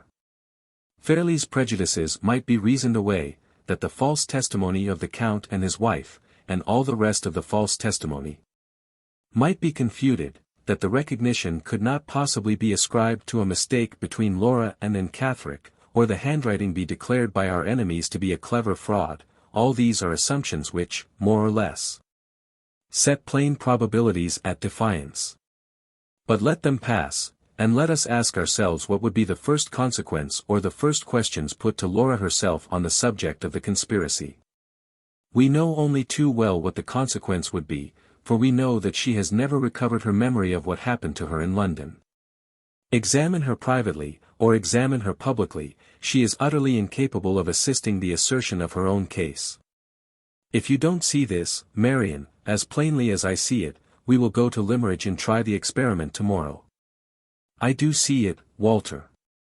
Even if we had the means of paying all the law expenses, even if we succeeded in the end, the delays would be unendurable, the perpetual suspense, after what we have suffered already, would be heartbreaking. You are right about the hopelessness of going to Limmeridge. I wish I could feel sure that you are right also in determining to try that last chance with the Count. Is it a chance at all? Beyond a doubt, yes. It is the chance of recovering the lost date of Laura's journey to London. Without returning to the reasons I gave you some time since, I am still as firmly persuaded as ever that there is a discrepancy between the date of that journey and the date on the certificate of death. There lies the weak point of the whole conspiracy. It crumbles to pieces if we attack it in that way, and the means of attacking it are in possession of the Count. If I succeed in wresting them from him, the object of your life and mine is fulfilled. If I fail, the wrong that Laura has suffered will, in this world, never be redressed. Do you fear failure yourself, Walter? I dare not anticipate success, and for that very reason, Marian, I speak openly and plainly as I have spoken now. In my heart and my conscience I can say it, Laura's hopes for the future are at their lowest ebb. I know that her fortune is gone, I know that the last chance of restoring her to her place in the world lies at the mercy of her worst enemy, of a man who is now absolutely unassailable, and who may remain unassailable to the end.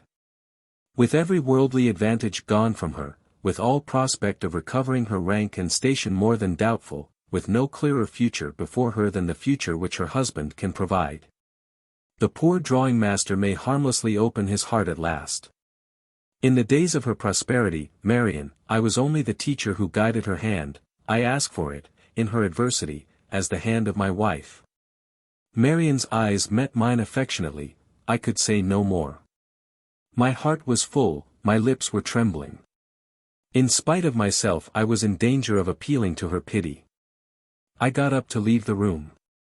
She rose at the same moment, laid her hand gently on my shoulder, and stopped me.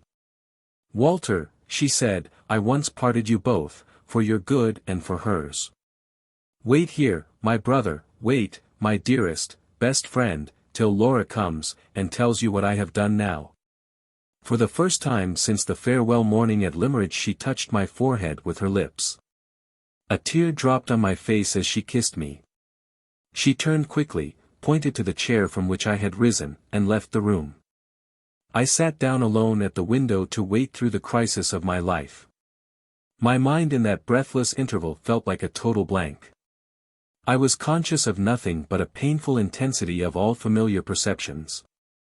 The sun grew blinding bright, the white sea birds chasing each other far beyond me seemed to be flitting before my face, the mellow murmur of the waves on the beach was like thunder in my ears.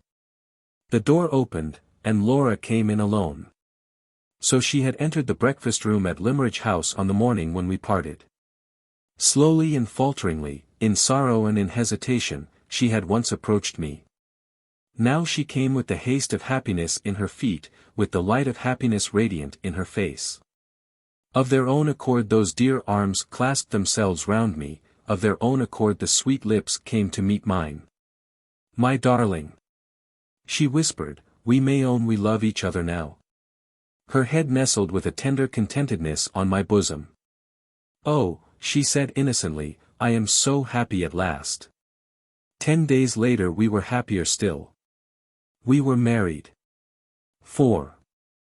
The course of this narrative, steadily flowing on, bears me away from the morning time of our married life, and carries me forward to the end. In a fortnight more we three were back in London, and the shadow was stealing over us of the struggle to come. Marian and I were careful to keep Laura in ignorance of the cause that had hurried us back, the necessity of making sure of the Count. It was now the beginning of May, and his term of occupation at the house in Forest Road expired in June. If he renewed it, and I had reasons, shortly to be mentioned, for anticipating that he would, I might be certain of his not escaping me. But if by any chance he disappointed my expectations and left the country, then I had no time to lose in arming myself to meet him as I best might. In the first fullness of my new happiness, there had been moments when my resolution faltered, moments when I was tempted to be safely content, now that the dearest aspiration of my life was fulfilled in the possession of Laura's love. For the first time I thought faint-heartedly of the greatness of the risk, of the adverse chances arrayed against me, of the fair promise of our new life, and of the peril in which I might place the happiness which we had so hardly earned. Yes. Let me own it honestly. For a brief time I wandered, in the sweet guiding of love, far from the purpose to which I had been true under sterner discipline and in darker days. Innocently Laura had tempted me aside from the hard path, innocently she was destined to lead me back again. At times, dreams of the terrible past still disconnectedly recalled to her, in the mystery of sleep, the events of which her waking memory had lost all trace. One night, barely 2 weeks after our marriage, when I was watching her at rest, I saw the tears come slowly through her closed eyelids. I heard the faint murmuring words escape her which told me that her spirit was back again on the fatal journey from Blackwater Park. That unconscious appeal, so touching and so awful in the sacredness of her sleep, ran through me like fire. The next day was the day we came back to London, the day when my resolution returned to me with tenfold strength. The first necessity was to know something of the man. Thus far, the true story of his life was an impenetrable mystery to me. I began with such scanty sources of information as were at my own disposal. The important narrative written by Mr. Frederick Fairlie, which Marian had obtained by following the directions I had given to her in the winter, proved to be of no service to the special object with which I now looked at it. While reading it I reconsidered the disclosure revealed to me by Mrs. Clements of the series of deceptions which had brought Catherick to London, and which had there devoted her to the interests of the conspiracy. Here, again, the Count had not openly committed himself, here, again, he was, to all practical purpose, out of my reach. I next returned to Marian's journal at Blackwater Park. At my request she read to me again a passage which referred to her past curiosity about the Count, and to the few particulars which she had discovered relating to him. The passage to which I allude occurs in that part of her journal which delineates his character and his personal appearance. She describes him as not having crossed the frontiers of his native country for years past, as anxious to know if any Italian gentlemen were settled in the nearest town to Blackwater Park, as receiving letters with all sorts of odd stamps on them, and one with a large official-looking seal on it. She is inclined to consider that his long absence from his native country may be accounted for by assuming that he is a political exile. But she is, on the other hand, unable to reconcile this idea with the reception of the letter from abroad bearing, the large official-looking seal, letters from the continent addressed to political exiles being usually the last to court attention from foreign post offices in that way. The considerations thus presented to me in the diary, joined to certain surmises of my own that grew out of them, suggested a conclusion which I wondered I had not arrived at before. I now said to myself, what Laura had once said to Marian at Blackwater Park, what Madame Fosco had overheard by listening at the door, the Count is a spy. Laura had applied the word to him at hazard, in natural anger at his proceedings towards herself.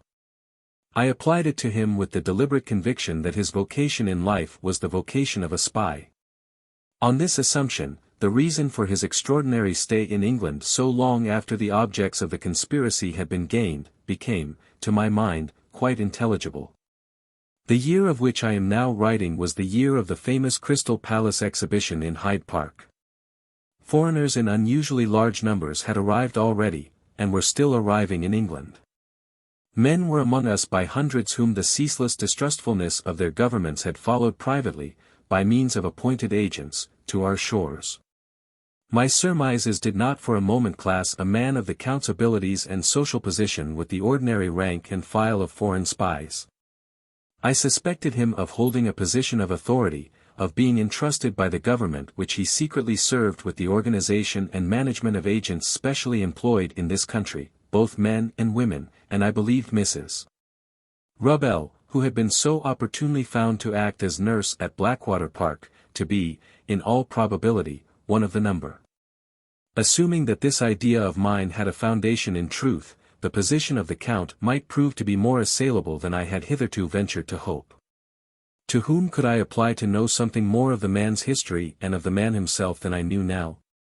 In this emergency it naturally occurred to my mind that a countryman of his own, on whom I could rely, might be the fittest person to help me.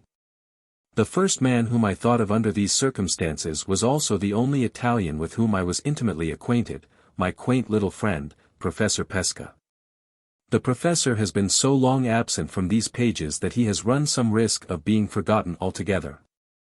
It is the necessary law of such a story as mine that the persons concerned in it only appear when the course of events takes them up, they come and go, not by favor of my personal partiality, but by right of their direct connection with the circumstances to be detailed.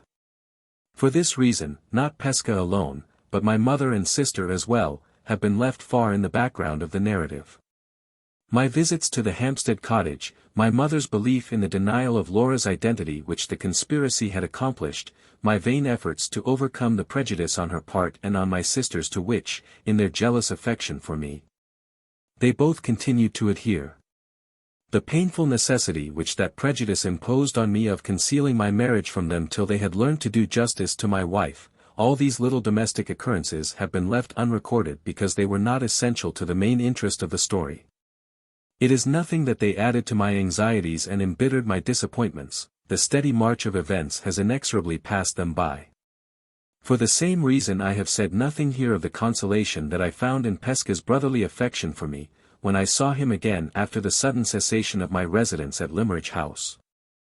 I have not recorded the fidelity with which my warm-hearted little friend followed me to the place of embarkation when I sailed for Central America, or the noisy transport of joy with which he received me when we next met in London. If I had felt justified in accepting the offers of service which he made to me on my return, he would have appeared again long ere this. But, though I knew that his honor and his courage were to be implicitly relied on, I was not so sure that his discretion was to be trusted, and, for that reason only, I followed the course of all my inquiries alone. It will now be sufficiently understood that Pesca was not separated from all connection with me and my interests, although he has hitherto been separated from all connection with the progress of this narrative. He was as true and as ready a friend of mine still as ever he had been in his life. Before I summoned Pesca to my assistance it was necessary to see for myself what sort of man I had to deal with. Up to this time I had never once set eyes on Count Fosco.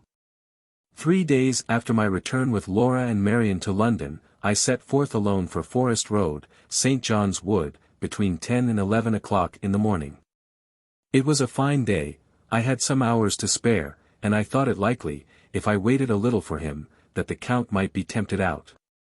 I had no great reason to fear the chance of his recognizing me in the daytime, for the only occasion when I had been seen by him was the occasion on which he had followed me home at night. No one appeared at the windows in the front of the house. I walked down a turning which ran past the side of it, and looked over the low garden wall. One of the back windows on the lower floor was thrown up and a net was stretched across the opening. I saw nobody, but I heard, in the room, first a shrill whistling and singing of birds, then the deep ringing voice which Marian's description had made familiar to me. "Come out on my little finger, my pretties," cried the voice. "Come out and hop upstairs. 1, 2, 3, and up. 3, 2, 1, and down. 1, 2, 3, twit twit twit tweet." The Count was exercising his canaries as he used to exercise them in Marian's time at Blackwater Park. I waited a little while, and the singing and the whistling ceased. "Come, kiss me, my pretties," said the deep voice. There was a responsive twittering and chirping, a low, oily laugh, a silence of a minute or so, and then I heard the opening of the house door. I turned and retraced my steps. The magnificent melody of the prayer in Rossini's Moses, sung in a sonorous bass voice, rose grandly through the suburban silence of the place. The front garden gate opened and closed. The Count had come out. He crossed the road and walked towards the western boundary of the Regent's Park. I kept on my own side of the way, a little behind him, and walked in that direction also. Marian had prepared me for his high stature, his monstrous corpulence, and his ostentatious mourning garments, but not for the horrible freshness and cheerfulness and vitality of the man. He carried his 60 years as if they had been fewer than 40. He sauntered along, wearing his hat a little on one side, with a light jaunty step, swinging his big stick, humming to himself, looking up from time to time at the houses and gardens on either side of him with superb, smiling patronage. If a stranger had been told that the whole neighborhood belonged to him, that stranger would not have been surprised to hear it. He never looked back, he paid no apparent attention to me, no apparent attention to anyone who passed him on his own side of the road, except now and then, when he smiled and smirked, with an easy paternal good humor, at the nursery maids and the children whom he met. In this way he led me on, till we reached a colony of shops outside the western terraces of the park. Here he stopped at a pastrycook's, went in, probably to give an order, and came out again immediately with a tart in his hand. An Italian was grinding an organ before the shop, and a miserable little shriveled monkey was sitting on the instrument. The Count stopped, bit a piece for himself out of the tart, and gravely handed the rest to the monkey. "My poor little man," he said, with grotesque tenderness, "you look hungry. In the sacred name of humanity, I offer you some lunch." The organ grinder piteously put in his claim to a penny from the benevolent stranger. The Count shrugged his shoulders contemptuously, and passed on. We reached the streets and the better class of shops between the New Road and Oxford Street. The Count stopped again and entered a small optician's shop, with an inscription in the window announcing that repairs were neatly executed inside. He came out again with an opera glass in his hand, walked a few paces on, and stopped to look at a bill of the opera placed outside a music seller's shop. He read the bill attentively, considered a moment, and then hailed an empty cab as it passed him. "Opera box office," he said to the man, and was driven away. I crossed the road, and looked at the bill in my turn. The performance announced was Lucrezia Borgia, and it was to take place that evening. The opera glass in the Count's hand, his careful reading of the bill, and his direction to the cabman, all suggested that he proposed making one of the audience. I had the means of getting an admission for myself and a friend to the pit by applying to one of the scene painters attached to the theatre, with whom I had been well acquainted in past times. There was a chance at least that the Count might be easily visible among the audience to me and to any one with me, and in this case I had the means of ascertaining whether Pesca knew his countryman or not that very night. This consideration at once decided the disposal of my evening. I procured the tickets, leaving a note at the professor's lodgings on the way. At 7:45 I called to take him with me to the theatre. My little friend was in a state of the highest excitement, with a festive flower in his buttonhole, and the largest opera glass I ever saw hugged up under his arm. "Are you ready?" I asked. "Right, all right," said Pesca. We started for the theatre. 5. The last notes of the introduction to the opera were being played, and the seats in the pit were all filled, when Pesca and I reached the theatre. There was plenty of room, however, in the passage that ran round the pit, precisely the position best calculated to answer the purpose for which I was attending the performance. I went first to the barrier separating us from the stalls, and looked for the Count in that part of the theatre. He was not there. Returning along the passage, on the left-hand side from the stage, and looking about me attentively, I discovered him in the pit. He occupied an excellent place, some 12 or 14 seats from the end of a bench, within 3 rows of the stalls. I placed myself exactly on a line with him. Pesca standing by my side. The professor was not yet aware of the purpose for which I had brought him to the theatre, and he was rather surprised that we did not move nearer to the stage. The curtain rose, and the opera began. Throughout the whole of the first act we remained in our position, the Count, absorbed by the orchestra and the stage, never casting so much as a chance glance at us. Not a note of Donizetti's delicious music was lost on him. There he sat, high above his neighbors, smiling, and nodding his great head enjoyingly from time to time.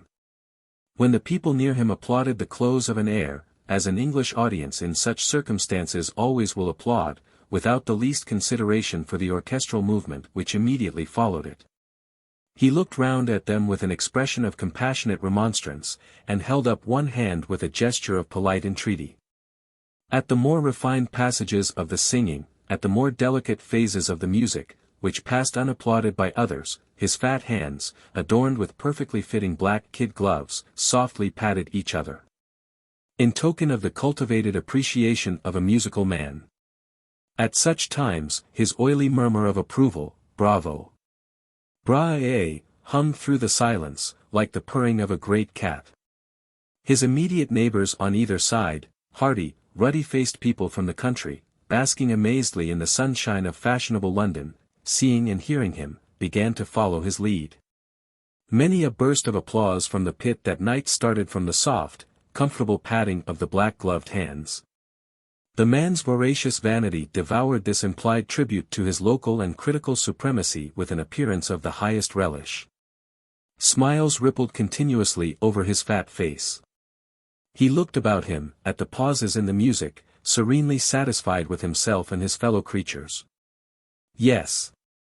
Yes. These barbarous English people are learning something from me. Here, there, and everywhere, I, Fosco, am an influence that is felt, a man who sits supreme. If ever face spoke, his face spoke then, and that was its language. The curtain fell on the first act, and the audience rose to look about them. This was the time I had waited for, the time to try if Pesca knew him. He rose with the rest, and surveyed the occupants of the boxes grandly with his opera-glass. At first his back was towards us, but he turned round in time, to our side of the theatre, and looked at the boxes above us, using his glass for a few minutes, then removing it, but still continuing to look up. This was the moment I chose, when his full face was in view, for directing Pesca's attention to him. "Do you know that man?" I asked. "Which man, my friend?" "The tall, fat man, standing there, with his face towards us." Pesca raised himself on tiptoe, and looked at the Count. "No," said the professor. "The big fat man is a stranger to me." "Is he famous?" "Why do you point him out?" "Because I have particular reasons for wishing to know something of him." "He is a countryman of yours, his name is Count Fosco." "Do you know that name?" "Not I, Walter.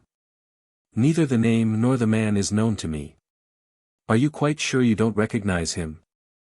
"Look again, look carefully. I will tell you why I am so anxious about it when we leave the theatre." "Stop. Let me help you up here, where you can see him better." I helped the little man to perch himself on the edge of the raised dais upon which the pit seats were all placed. His small stature was no hindrance to him. Here he could see over the heads of the ladies who were seated near the outermost part of the bench. A slim, light-haired man standing by us, whom I had not noticed before, a man with a scar on his left cheek, looked attentively at Pesca as I helped him up, and then looked still more attentively, following the direction of Pesca's eyes, at the Count. Our conversation might have reached his ears, and might, as it struck me, have roused his curiosity. Meanwhile, Pesca fixed his eyes earnestly on the broad, full, smiling face turned a little upward, exactly opposite to him. "No," he said, "I have never set my two eyes on that big fat man before in all my life." As he spoke the Count looked downwards towards the boxes behind us on the pit tier. The eyes of the two Italians met. The instant before I had been perfectly satisfied, from his own reiterated assertion, that Pesca did not know the Count. The instant afterwards I was equally certain that the Count knew Pesca. Knew him, and, more surprising still, feared him as well. There was no mistaking the change that passed over the villain's face. The leaden hue that altered his yellow complexion in a moment, the sudden rigidity of all his features, the furtive scrutiny of his cold grey eyes, the motionless stillness of him from head to foot told their own tale. A mortal dread had mastered him body and soul, and his own recognition of Pesca was the cause of it. The slim man with the scar on his cheek was still close by us. He had apparently drawn his inference from the effect produced on the Count by the sight of Pesca as I had drawn mine. He was a mild, gentlemanlike man, looking like a foreigner, and his interest in our proceedings was not expressed in anything approaching to an offensive manner. For my own part, one was so startled by the change in the Count's face, so astounded at the entirely unexpected turn which events had taken, that I knew neither what to say or do next. Pesca roused me by stepping back to his former place at my side and speaking first. "How the fat man stares," he exclaimed. "Is it at me? Am I famous? How can he know me when I don't know him?" I kept my eyes still on the Count. I saw him move for the first time when Pesca moved, so as not to lose sight of the little man in the lower position in which he now stood. I was curious to see what would happen if Pesca's attention under these circumstances was withdrawn from him, and I accordingly asked the professor if he recognized any of his pupils that evening among the ladies in the boxes. Pesca immediately raised the large opera-glass to his eyes, and moved it slowly all round the upper part of the theatre, searching for his pupils with the most conscientious scrutiny. The moment he showed himself to be thus engaged, the Count turned round, slipped past the persons who occupied seats on the farther side of him from where we stood, and disappeared in the middle passage down the center of the pit. I caught Pesca by the arm, and to his inexpressible astonishment, hurried him round with me to the back of the pit to intercept the Count before he could get to the door.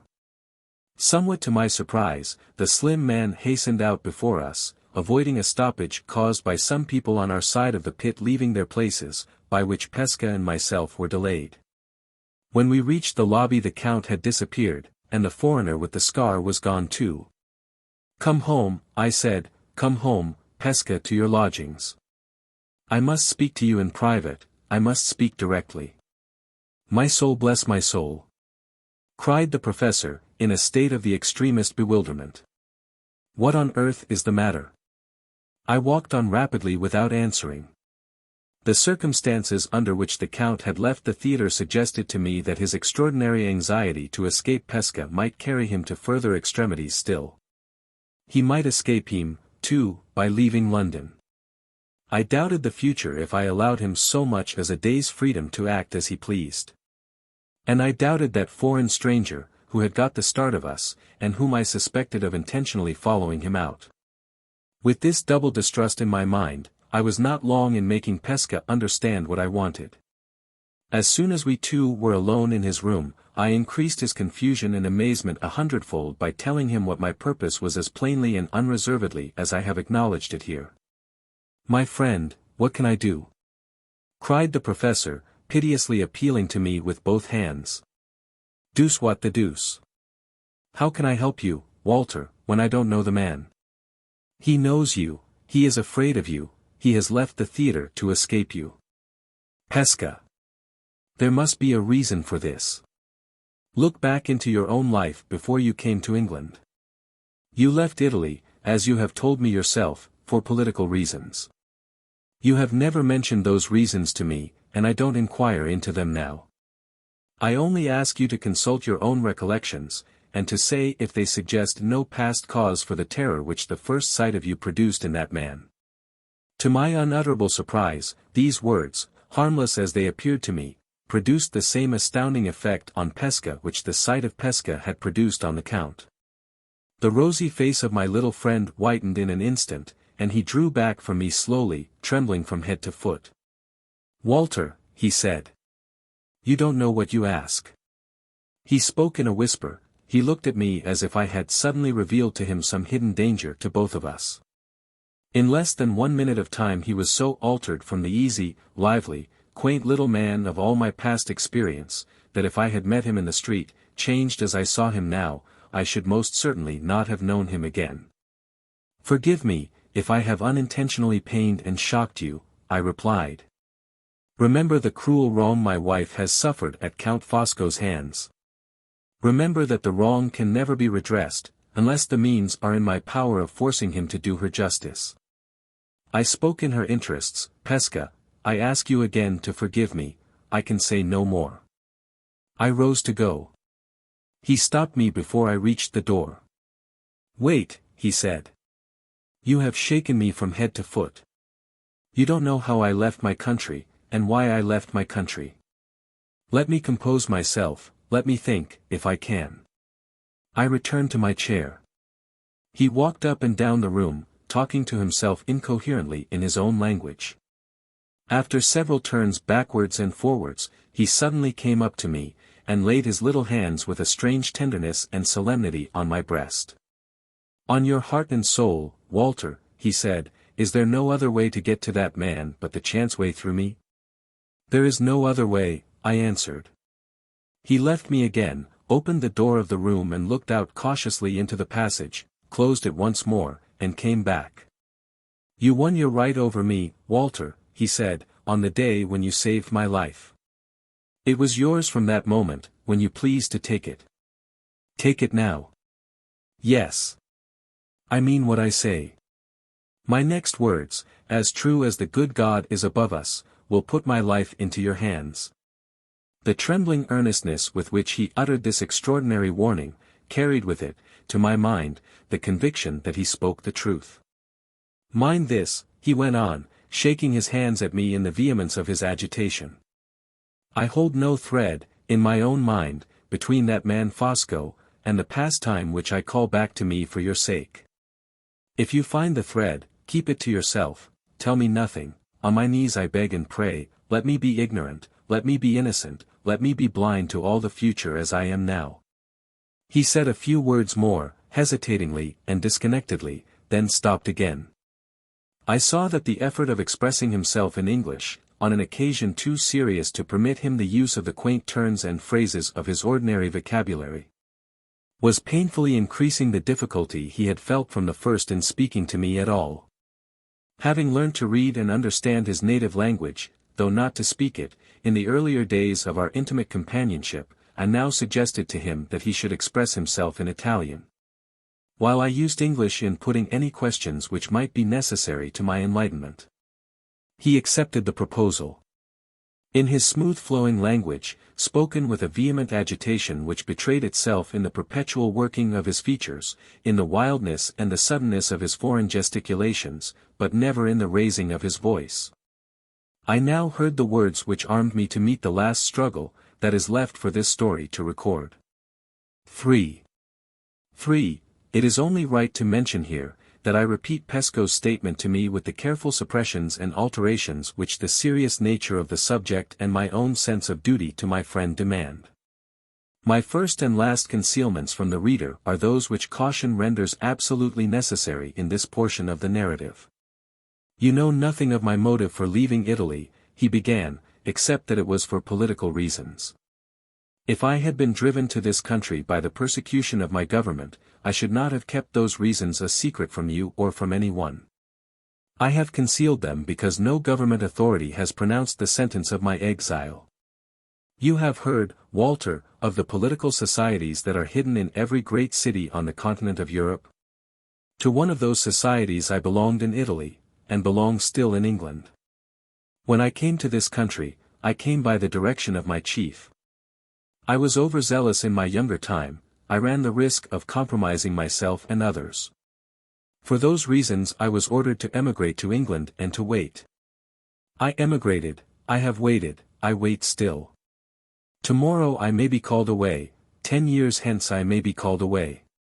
It is all one to me, I am here, I support myself by teaching, and I wait. I violate no oath, you shall hear why presently, in making my confidence complete by telling you the name of the society to which I belong. All I do is to put my life in your hands. If what I say to you now is ever known by others to have passed my lips, as certainly as we two sit here, I am a dead man. He whispered the next words in my ear. I keep the secret which he thus communicated. The society to which he belonged will be sufficiently individualized for the purpose of these pages, if I call it, the Brotherhood, on the few occasions when any reference to the subject will be needed in this place. The object of the Brotherhood, Pesco went on, is, briefly, the object of other political societies of the same sort, the destruction of tyranny and the assertion of the rights of the people. The principles of the Brotherhood are two. So long as a man's life is useful, or even harmless only, he has the right to enjoy it. But, if his life inflicts injury on the well-being of his fellow men, from that moment he forfeits the right, and it is not only no crime, but a positive merit, to deprive him of it. It is not for me to say in what frightful circumstances of oppression and suffering this society took its rise. It is not for you to say, you Englishmen, who have conquered your freedom so long ago, that you have conveniently forgotten what blood you shed, and what extremities you proceeded to in the conquering. It is not for you to say how far the worst of all exasperations may, or may not, carry the maddened men of an enslaved nation. The iron that has entered into our souls has gone too deep for you to find it. Leave the refugee alone. Laugh at him, distrust him, open your eyes in wonder at that secret self which smoulders in him, sometimes under the everyday respectability and tranquility of a man like me, sometimes under the grinding poverty, the fierce squalor of men less lucky, less pliable, less patient than I am, but judge us not. In the time of your first Charles you might have done us justice, the long luxury of your own freedom has made you incapable of doing us justice now. All the deepest feelings of his nature seemed to force themselves to the surface in those words, all his heart was poured out to me for the first time in our lives, but still his voice never rose. Still his dread of the terrible revelation he was making to me never left him. So far, he resumed, you think the society like other societies. Its object, in your English opinion, is anarchy and revolution. It takes the life of a bad king or a bad minister, as if the one and the other were dangerous wild beasts to be shot at the first opportunity. I grant you this. But the laws of the Brotherhood are the laws of no other political society on the face of the earth. The members are not known to one another. There is a president in Italy, there are presidents abroad. Each of these has his secretary. The presidents and the secretaries know the members, but the members, among themselves, are all strangers, until their chiefs see fit, in the political necessity of the time, or in the private necessity of the society, to make them known to each other. With such a safeguard as this there is no oath among us on admittance. We are identified with the Brotherhood by a secret mark, which we all bear, which lasts while our lives last. We are told to go about our ordinary business, and to report ourselves to the President, or the Secretary, 4 times a year, in the event of our services being required.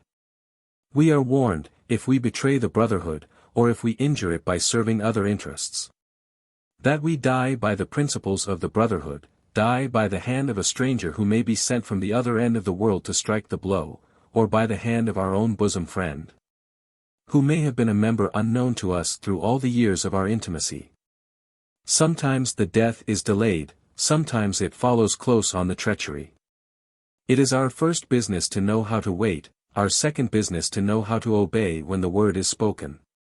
Some of us may wait our lives through, and may not be wanted. Some of us may be called to the work, or to the preparation for the work, the very day of our admission. I myself, the little, easy, cheerful man you know, who, of his own accord, would hardly lift up his handkerchief to strike down the fly that buzzes about his face, I, in my younger time, under provocation so dreadful that I will not tell you of it, entered the Brotherhood by an impulse, as I might have killed myself by an impulse. I must remain in it now, it has got me, whatever I may think of it in my better circumstances and my cooler manhood, to my dying day. While I was still in Italy I was chosen secretary, and all the members of that time, who were brought face to face with my president, were brought face to face also with me. I began to understand him, I saw the end towards which his extraordinary disclosure was now tending. He waited a moment, watching me earnestly, watching till he had evidently guessed what was passing in my mind before he resumed. You have drawn your own conclusion already, he said. I see it in your face. Tell me nothing, keep me out of the secret of your thoughts. Let me make my one last sacrifice of myself, for your sake, and then have done with this subject, never to return to it again. He signed to me not to answer him, rose, removed his coat, and rolled up the shirt sleeve on his left arm.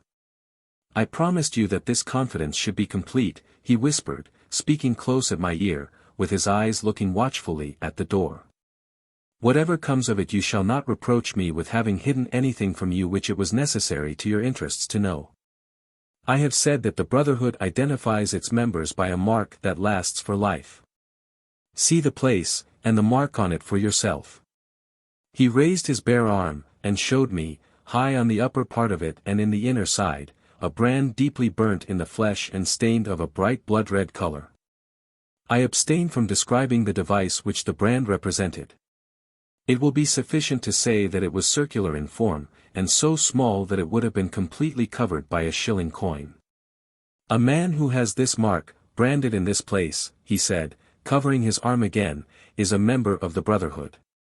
A man who has been false to the Brotherhood is discovered sooner or later by the chiefs who know him, presidents or secretaries, as the case may be. And a man discovered by the chiefs is dead. No human laws can protect him. Remember what you have seen and heard, draw what conclusions you like, act as you please. But, in the name of God, whatever you discover, whatever you do, tell me nothing. Let me remain free from a responsibility which it horrifies me to think of, which I know, in my conscience, is not my responsibility now. For the last time I say it, on my honor as a gentleman, on my oath as a Christian, if the man you pointed out at the opera knows me, he is so altered, or so disguised, that I do not know him. I am ignorant of his proceedings or his purposes in England. I never saw him, I never heard the name he goes by, to my knowledge, before tonight. I say no more. Leave me a little, Walter. I am overpowered by what has happened, I am shaken by what I have said. Let me try to be like myself again when we meet next. He dropped into a chair, and turning away from me, hid his face in his hands. I gently opened the door so as not to disturb him, and spoke my few parting words in low tones, which he might hear or not, as he pleased. I will keep the memory of tonight in my heart of hearts, I said. You shall never repent the trust you have reposed in me.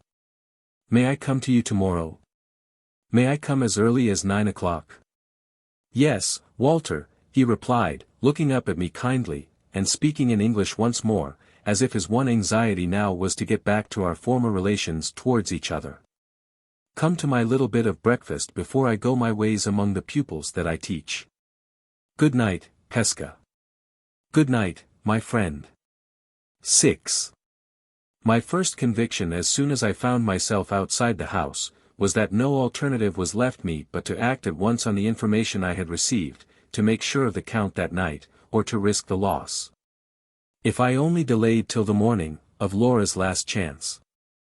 I looked at my watch, it was 10 o'clock. Not the shadow of a doubt crossed my mind of the purpose for which the Count had left the theatre. His escape from us, that evening, was beyond all question the preliminary only to his escape from London. The mark of the Brotherhood was on his arm, I felt as certain of it as if he had shown me the brand, and the betrayal of the Brotherhood was on his conscience, I had seen it in his recognition of Pesca. It was easy to understand why that recognition had not been mutual. A man of the Count's character would never risk the terrible consequences of turning spy without looking to his personal security quite as carefully as he looked to his golden reward. The shaven face, which I had pointed out at the opera, might have been covered by a beard in Pesca's time, his dark brown hair might be a wig, his name was evidently a false one. The accident of time might have helped him as well, his immense corpulence might have come with his later years. There was every reason why Pesca should not have known him again, every reason also why he should have known Pesca, whose singular personal appearance made a marked man of him, go where he might. I have said that I felt certain of the purpose in the Count's mind when he escaped us at the theatre. How could I doubt it, when I saw, with my own eyes, that he believed himself, in spite of the change in his appearance, to have been recognized by Pesca, and to be therefore in danger of his life. If I could get speech of him that night, if I could show him that I, too, knew of the mortal peril in which he stood, what result would follow? Plainly this. One of us must be master of the situation, one of us must inevitably be at the mercy of the other. I owed it to myself to consider the chances against me before I confronted them. I owed it to my wife to do all that lay in my power to lessen the risk. The chances against me wanted no reckoning up, they were all merged in one. If the Count discovered, by my own avowal, that the direct way to his safety lay through my life, he was probably the last man in existence who would shrink from throwing me off my guard and taking that way, when he had me alone within his reach. The only means of defense against him on which I could at all rely to lessen the risk, presented themselves, after a little careful thinking, clearly enough. Before I made any personal acknowledgment of my discovery in his presence, I must place the discovery itself where it would be ready for instant use against him, and safe from any attempt at suppression on his part. If I laid the mine under his feet before I approached him, and if I left instructions with a third person to fire it on the expiration of a certain time, unless directions to the contrary were previously received under my own hand, or from my own lips, in that event the Count's security was absolutely dependent upon mine, and I might hold the vantage ground over him securely, even in his own house. This idea occurred to me when I was close to the new lodgings which we had taken on returning from the seaside. I went in without disturbing any one, by the help of my key. A light was in the hall, and I stole up with it to my workroom to make my preparations, and absolutely to commit myself to an interview with the Count, before either Laura or Marian could have the slightest suspicion of what I intended to do. A letter addressed to Pesca represented the surest measure of precaution which it was now possible for me to take. I wrote as follows. The man whom I pointed out to you at the opera is a member of the Brotherhood, and has been false to his trust. Put both these assertions to the test instantly. You know the name he goes by in England. His address is No. 5 Forest Road, St. John's Wood. On the love you once bore me, use the power entrusted to you without mercy and without delay against that man. I have risked all and lost all, and the forfeit of my failure has been paid with my life. I signed and dated these lines, enclosed them in an envelope, and sealed it up. On the outside I wrote this direction: keep the enclosure unopened until 9 o'clock tomorrow morning. If you do not hear from me, or see me, before that time, break the seal when the clock strikes, and read the contents. I added my initials, and protected the whole by enclosing it in a second sealed envelope, addressed to Pesca at his lodgings. Nothing remained to be done after this but to find the means of sending my letter to its destination immediately. I should then have accomplished all that lay in my power. If anything happened to me in the Count's house, I had now provided for his answering it with his life. That the means of preventing his escape, under any circumstances whatever, were at Pesca's disposal, if he chose to exert them, I did not for an instant doubt.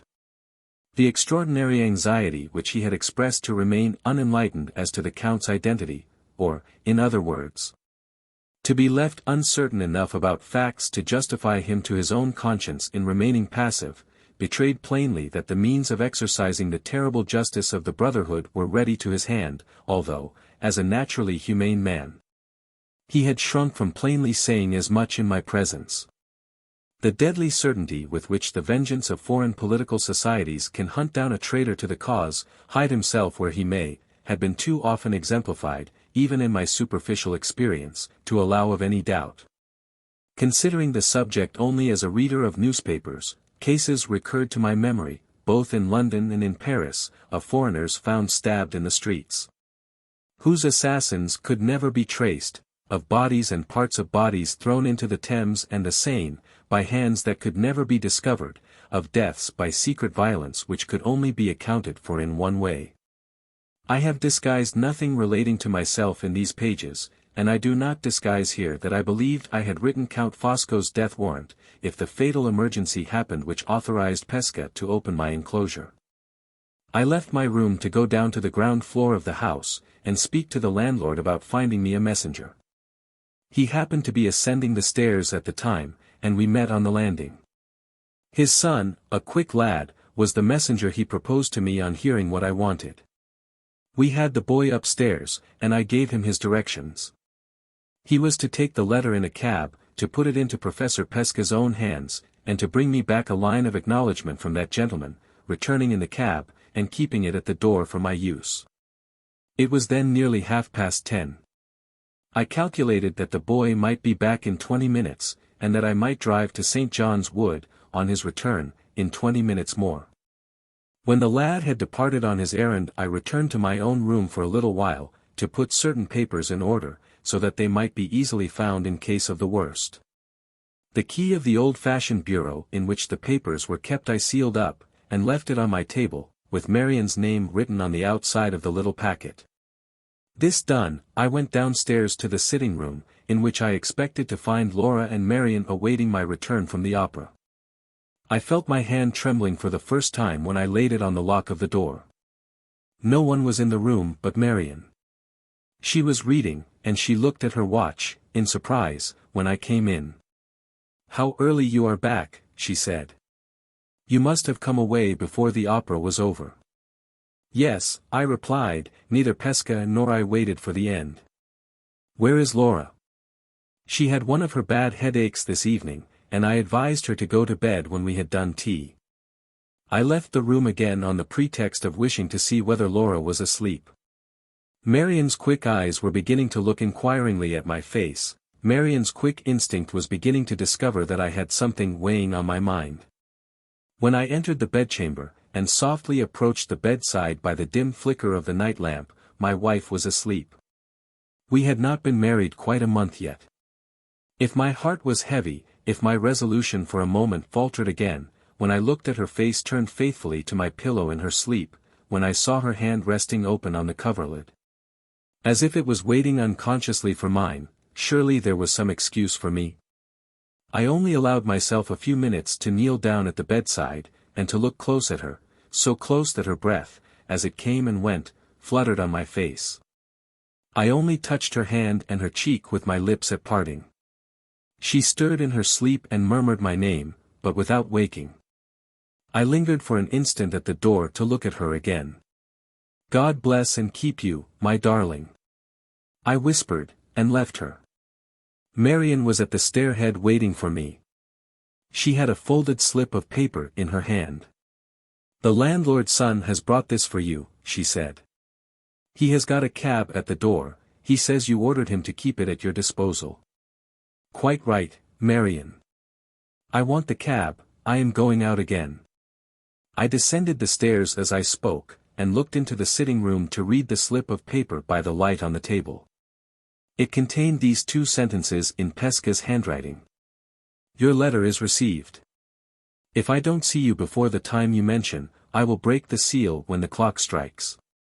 I placed the paper in my pocketbook, and made for the door. Marian met me on the threshold, and pushed me back into the room, where the candlelight fell full on my face. She held me by both hands, and her eyes fastened searchingly on mine. "I see," she said, in a low eager whisper. "You are trying the last chance tonight." "Yes, the last chance and the best," I whispered back. "Not alone. Oh, Walter, for God's sake, not alone.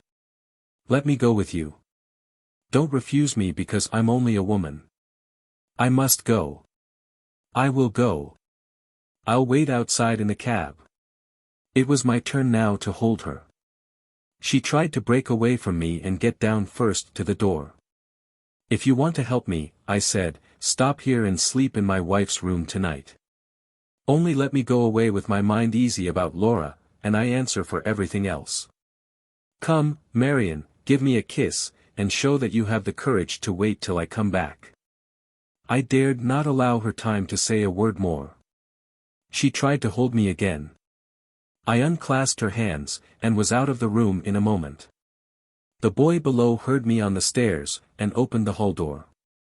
I jumped into the cab before the driver could get off the box. "Forest Road, St.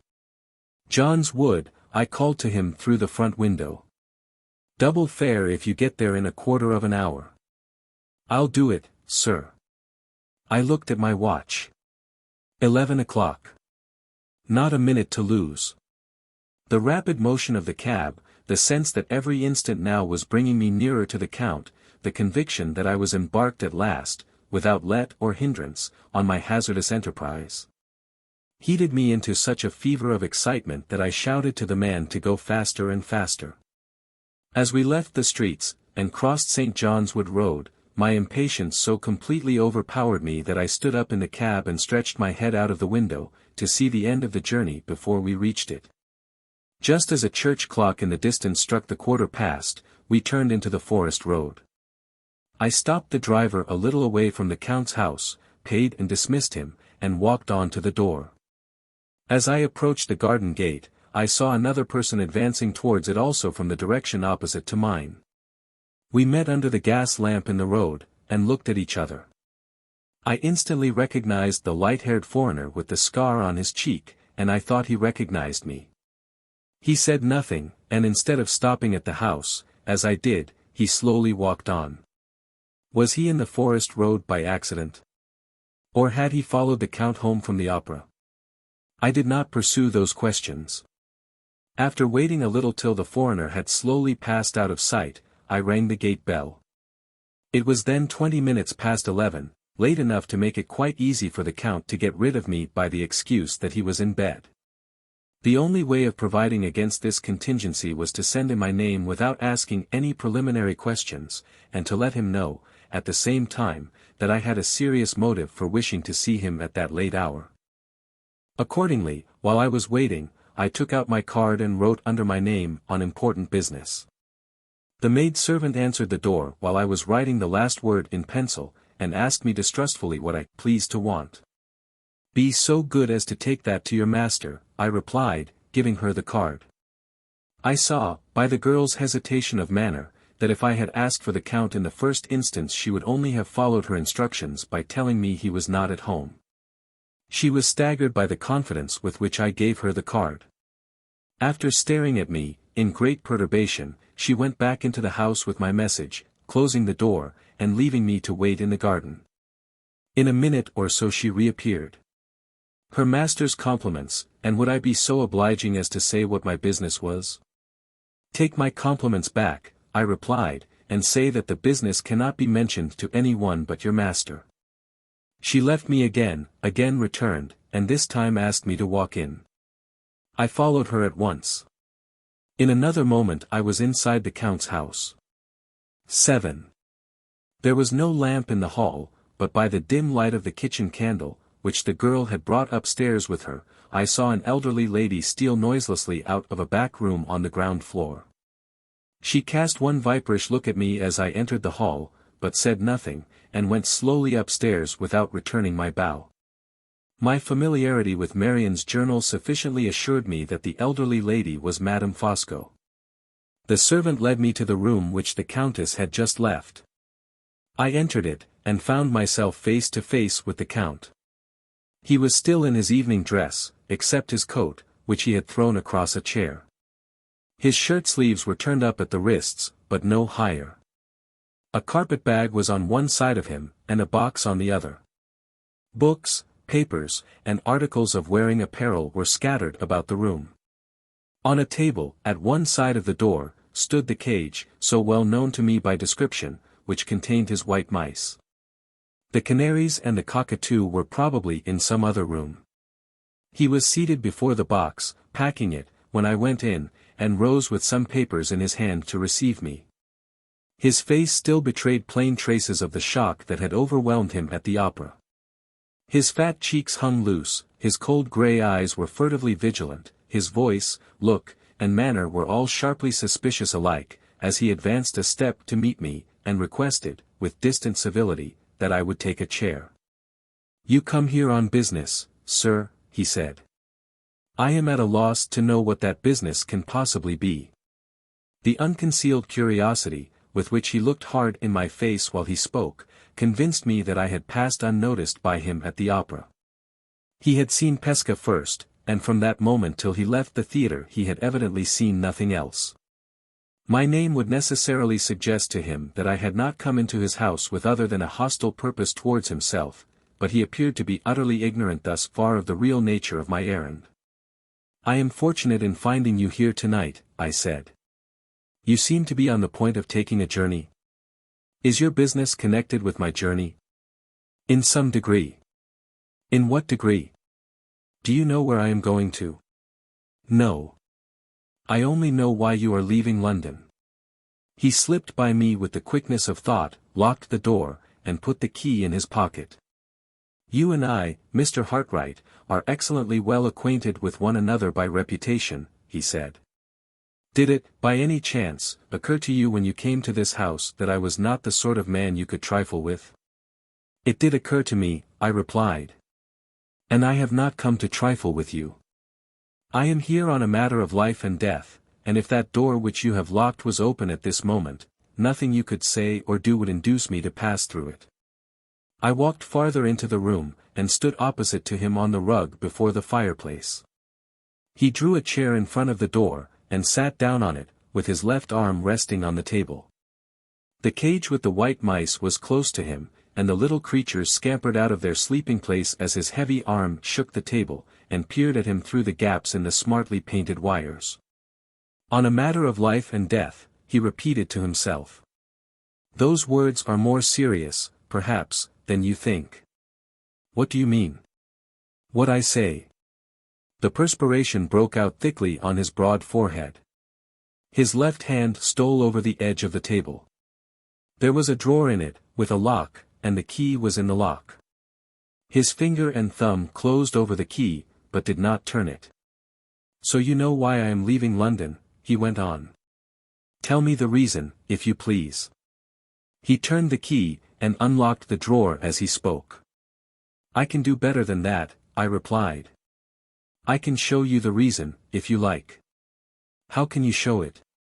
"You have got your coat off," I said. "Roll up the shirt sleeve on your left arm, and you will see it there." The same livid leaden change passed over his face which I had seen pass over it at the theatre. The deadly glitter in his eyes shone steady and straight into mine. He said nothing. But his left hand slowly opened the table drawer, and softly slipped into it. The harsh grating noise of something heavy that he was moving unseen to me sounded for a moment, then ceased. The silence that followed was so intense that the faint ticking nibble of the white mice at their wires was distinctly audible where I stood. My life hung by a thread, and I knew it. At that final moment I thought with his mind, I felt with his fingers, I was as certain as if I had seen it of what he kept hidden from me in the drawer.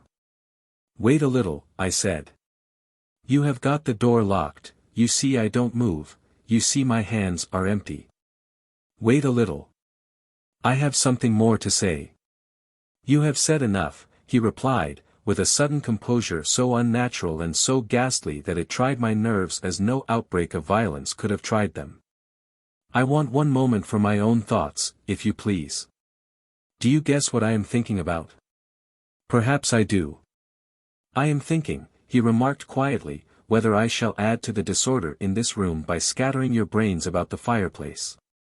If I had moved at that moment, I saw in his face that he would have done it. "I advise you to read 2 lines of writing which I have about me," I rejoined, "before you finally decide that question." The proposal appeared to excite his curiosity.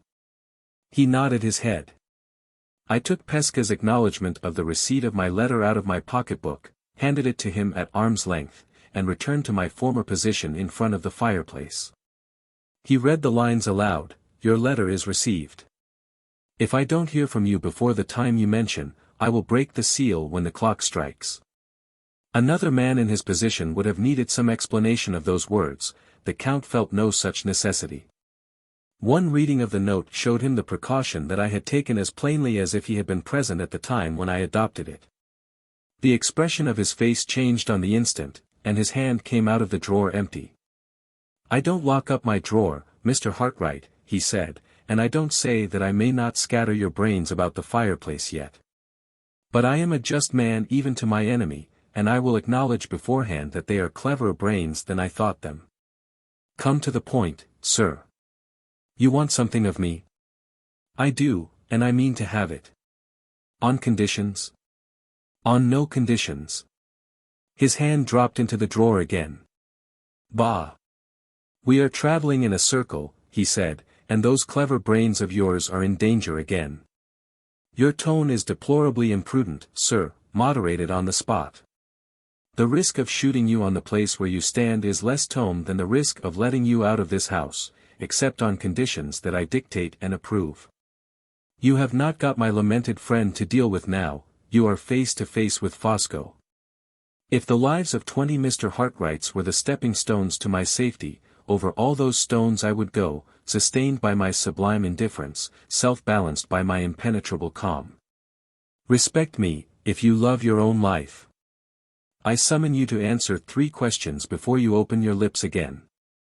Hear them, they are necessary to this interview. Answer them, they are necessary to me." He held up one finger of his right hand. "First question," he said. "You come here possessed of information which may be true or may be false. Where did you get it?" "I decline to tell you." "No matter, I shall find out. If that information is true, mind I say, with the whole force of my resolution, if you are making your market of it here by treachery of your own or by treachery of some other man. I note that circumstance for future use in my memory, which forgets nothing, and proceed." He held up another finger. "Second question. Those lines you invited me to read are without signature. Who wrote them?" "A man whom I have every reason to depend on, and whom you have every reason to fear." My answer reached him to some purpose. His left hand trembled audibly in the drawer. "How long do you give me?" he asked, putting his third question in a quieter tone, "before the clock strikes and the seal is broken?" "Time enough for you to come to my terms," I replied. "Give me a plainer answer, Mr. Hartright. What hour is the clock to strike?" "9, tomorrow morning." "9, tomorrow morning. Yes, yes, your trap is laid for me before I can get my passport regulated and leave London. It is not earlier, I suppose. We will see about that presently. I can keep you hostage here, and bargain with you to send for your letter before I let you go. In the meantime, be so good next as to mention your terms. You shall hear them. They are simple, and soon stated. You know whose interests I represent in coming here." He smiled with the most supreme composure, and carelessly waved his right hand. "I consent to hazard a guess," he said jeeringly. "A lady's interests, of course." "My wife's interests." He looked at me with the first honest expression that had crossed his face in my presence, an expression of blank amazement. I could see that I sank in his estimation as a dangerous man from that moment. He shut up the drawer at once, folded his arms over his breast, and listened to me with a smile of satirical attention. "You are well enough aware," I went on, "of the course which my inquiries have taken for many months past, to know that any attempted denial of plain facts will be quite useless in my presence. You are guilty of an infamous conspiracy. And the gain of a fortune of £10,000 was your motive for it." He said nothing. But his face became overclouded suddenly by a lowering anxiety. "Keep your gain," I said. His face lightened again immediately, and his eyes opened on me in wider and wider astonishment. "I am not here to disgrace myself by bargaining for money which has passed through your hands, and which has been the price of a vile crime. Gently, Mr. Hartright. Your moral claptraps have an excellent effect in England, keep them for yourself and your own countrymen, if you please. The £10,000 was a legacy left to my excellent wife by the late Mr. Fairlie. Place the affair on those grounds, and I will discuss it if you like. To a man of my sentiments, however, the subject is deplorably sordid. I prefer to pass it over. I invite you to resume the discussion of your terms. What do you demand? In the first place, I demand a full confession of the conspiracy, written and signed in my presence by yourself." He raised his finger again. "1," he said, checking me off with the steady attention of a practical man. "In the second place, I demand a plain proof, which does not depend on your personal asseveration, of the date at which my wife left Blackwater Park and travelled to London." So. You can lay your finger, I see, on the weak place," he remarked composedly. "Any more?" "At present, no more." "Good. You have mentioned your terms, now listen to mine. The responsibility to myself of admitting what you are pleased to call the conspiracy, is less, perhaps, upon the whole, than the responsibility of laying you dead on that hearthrug. Let us say that I meet your proposal, on my own conditions. The statement you demand of me shall be written, and the plain proof shall be produced. You call a letter from my late lamented friend informing me of the day and hour of his wife's arrival in London, written, signed, and dated by himself, a proof, I suppose? I can give you this. I can also send you to the man of whom I hired the carriage to fetch my visitor from the railway, on the day when she arrived. His order book may help you to your date, even if his coachman who drove me proves to be of no use. These things I can do, and will do, on conditions. I recite them. First condition. Madame Fosco and I leave this house when and how we please, without interference of any kind on your part. Second condition. You wait here, in company with me, to see my agent, who is coming at 7 o'clock in the morning to regulate my affairs. You give my agent a written order to the man who has got your sealed letter to resign his possession of it. You wait here till my agent places that letter unopened in my hands, and you then allow me 1 clear half-hour to leave the house, after which you resume your own freedom of action and go where you please. Third condition. You give me the satisfaction of a gentleman for your intrusion into my private affairs, and for the language you have allowed yourself to use to me at this conference. The time and place, abroad, to be fixed in a letter from my hand when I am safe on the continent, and that letter to contain a strip of paper measuring accurately the length of my sword. Those are my terms. Inform me if you accept them, yes or no. The extraordinary mixture of prompt decision, far-sighted cunning, and mountebank bravado in this speech, staggered me for a moment, and only for a moment. The one question to consider was, whether I was justified or not in possessing myself of the means of establishing Laura's identity at the cost of allowing the scoundrel who had robbed her of it to escape me with impunity. I knew that the motive of securing the just recognition of my wife in the birthplace from which she had been driven out as an impostor, and of publicly erasing the lie that still profaned her mother's tombstone, was far purer in its freedom from all taint of evil passion, than the vindictive motive which had mingled itself with my purpose from the first. And yet I cannot honestly say that my own moral convictions were strong enough to decide the struggle in me by themselves. They were helped by my remembrance of Sir Percival's death. How awfully, at the last moment, had the working of the retribution there been snatched from my feeble hands. What right had I to decide, in my poor mortal ignorance of the future, that this man, too, must escape with impunity because he escaped me? I thought of these things, perhaps with the superstition inherent in my nature, perhaps with a sense worthier of me than superstition.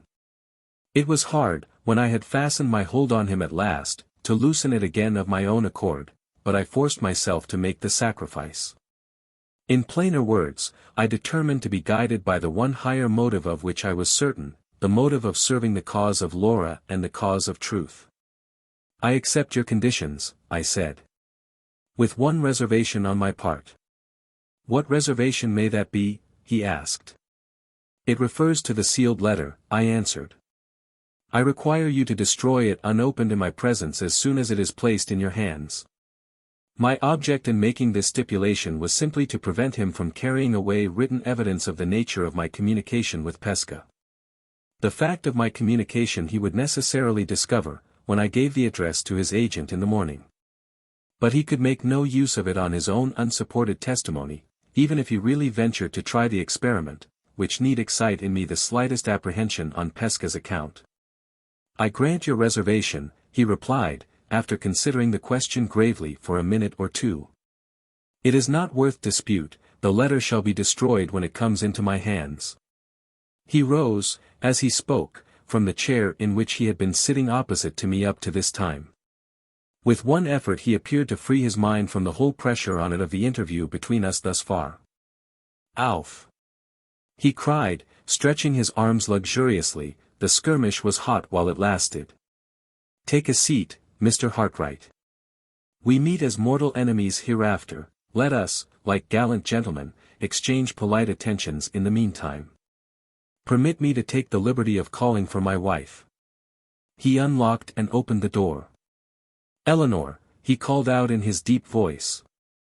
The lady of the viperish face came in. Madame Fosco, Mr. Hartright, said the Count, introducing us with easy dignity. My angel, he went on, addressing his wife, will your labors of packing up allow you time to make me some nice strong coffee?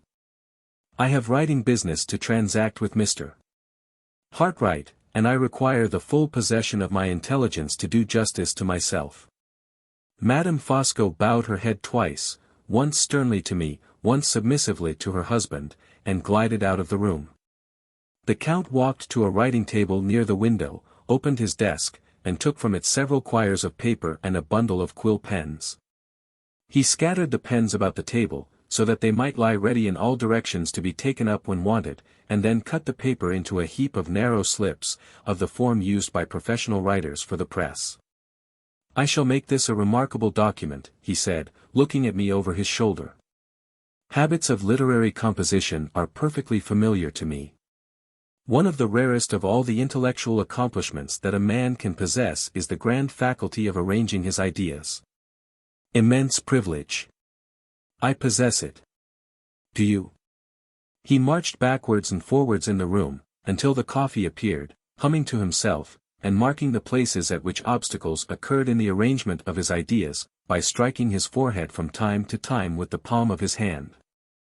The enormous audacity with which he seized on the situation in which I placed him, and made it the pedestal on which his vanity mounted for the one cherished purpose of self-display, mastered my astonishment by main force. Sincerely as I loathed the man, the prodigious strength of his character, even in its most trivial aspects, impressed me in spite of myself. The coffee was brought in by Madame Fosco. He kissed her hand in grateful acknowledgment, and escorted her to the door, returned, poured out a cup of coffee for himself, and took it to the writing table. "May I offer you some coffee, Mr. Hartright?" he said, before he sat down. I declined. "What? You think I shall poison you?" he said gaily. "The English intellect is sound, so far as it goes," he continued, seating himself at the table, "but it has one grave defect, it is always cautious in the wrong place." He dipped his pen in the ink, placed the first slip of paper before him with a thump of his hand on the desk, cleared his throat, and began. He wrote with great noise and rapidity, in so large and bold a hand, and with such wide spaces between the lines, that he reached the bottom of the slip in not more than 2 minutes certainly from the time when he started at the top. Each slip as he finished it was paged, and tossed over his shoulder out of his way on the floor. When his first pen was worn out, that went over his shoulder too, and he pounced on a second from the supply scattered about the table. Slip after slip, by dozens, by 50s, by hundreds, flew over his shoulders on either side of him till he had snowed himself up in paper all round his chair. Hour after hour passed, and there I sat watching, there he sat writing. He never stopped, except to sip his coffee, and when that was exhausted, to smack his forehead from time to time. 1 o'clock struck, 2, 3, 4, and still the slips flew about all round him. Still the untiring pen scraped its way ceaselessly from top to bottom of the page, still the white chaos of paper rose higher and higher all round his chair. At 4 o'clock I heard a sudden splutter of the pen, indicative of the flourish with which he signed his name. "Bravo!" he cried, springing to his feet with the activity of a young man, and looking me straight in the face with a smile of superb triumph. "Done, Mr. Hartright," he announced with a self-renovating thump of his fist on his broad breast. "Done, to my own profound satisfaction, to your profound astonishment, when you read what I have written. The subject is exhausted, the man, Fosco, is not. I proceed to the arrangement of my slips, to the revision of my slips, to the reading of my slips, addressed emphatically to your private ear. 4 o'clock has just struck. Good. Arrangement, revision, reading, from 4 to 5. Short snooze of restoration for myself from 5 to 6. Final preparations from 6 to 7. Affair of agent and sealed letter from 7 to 8. At 8, en route. Behold the program. He sat down cross-legged on the floor among his papers, strung them together with a bodkin and a piece of string, revised them, wrote all the titles and honors by which he was personally distinguished at the head of the first page.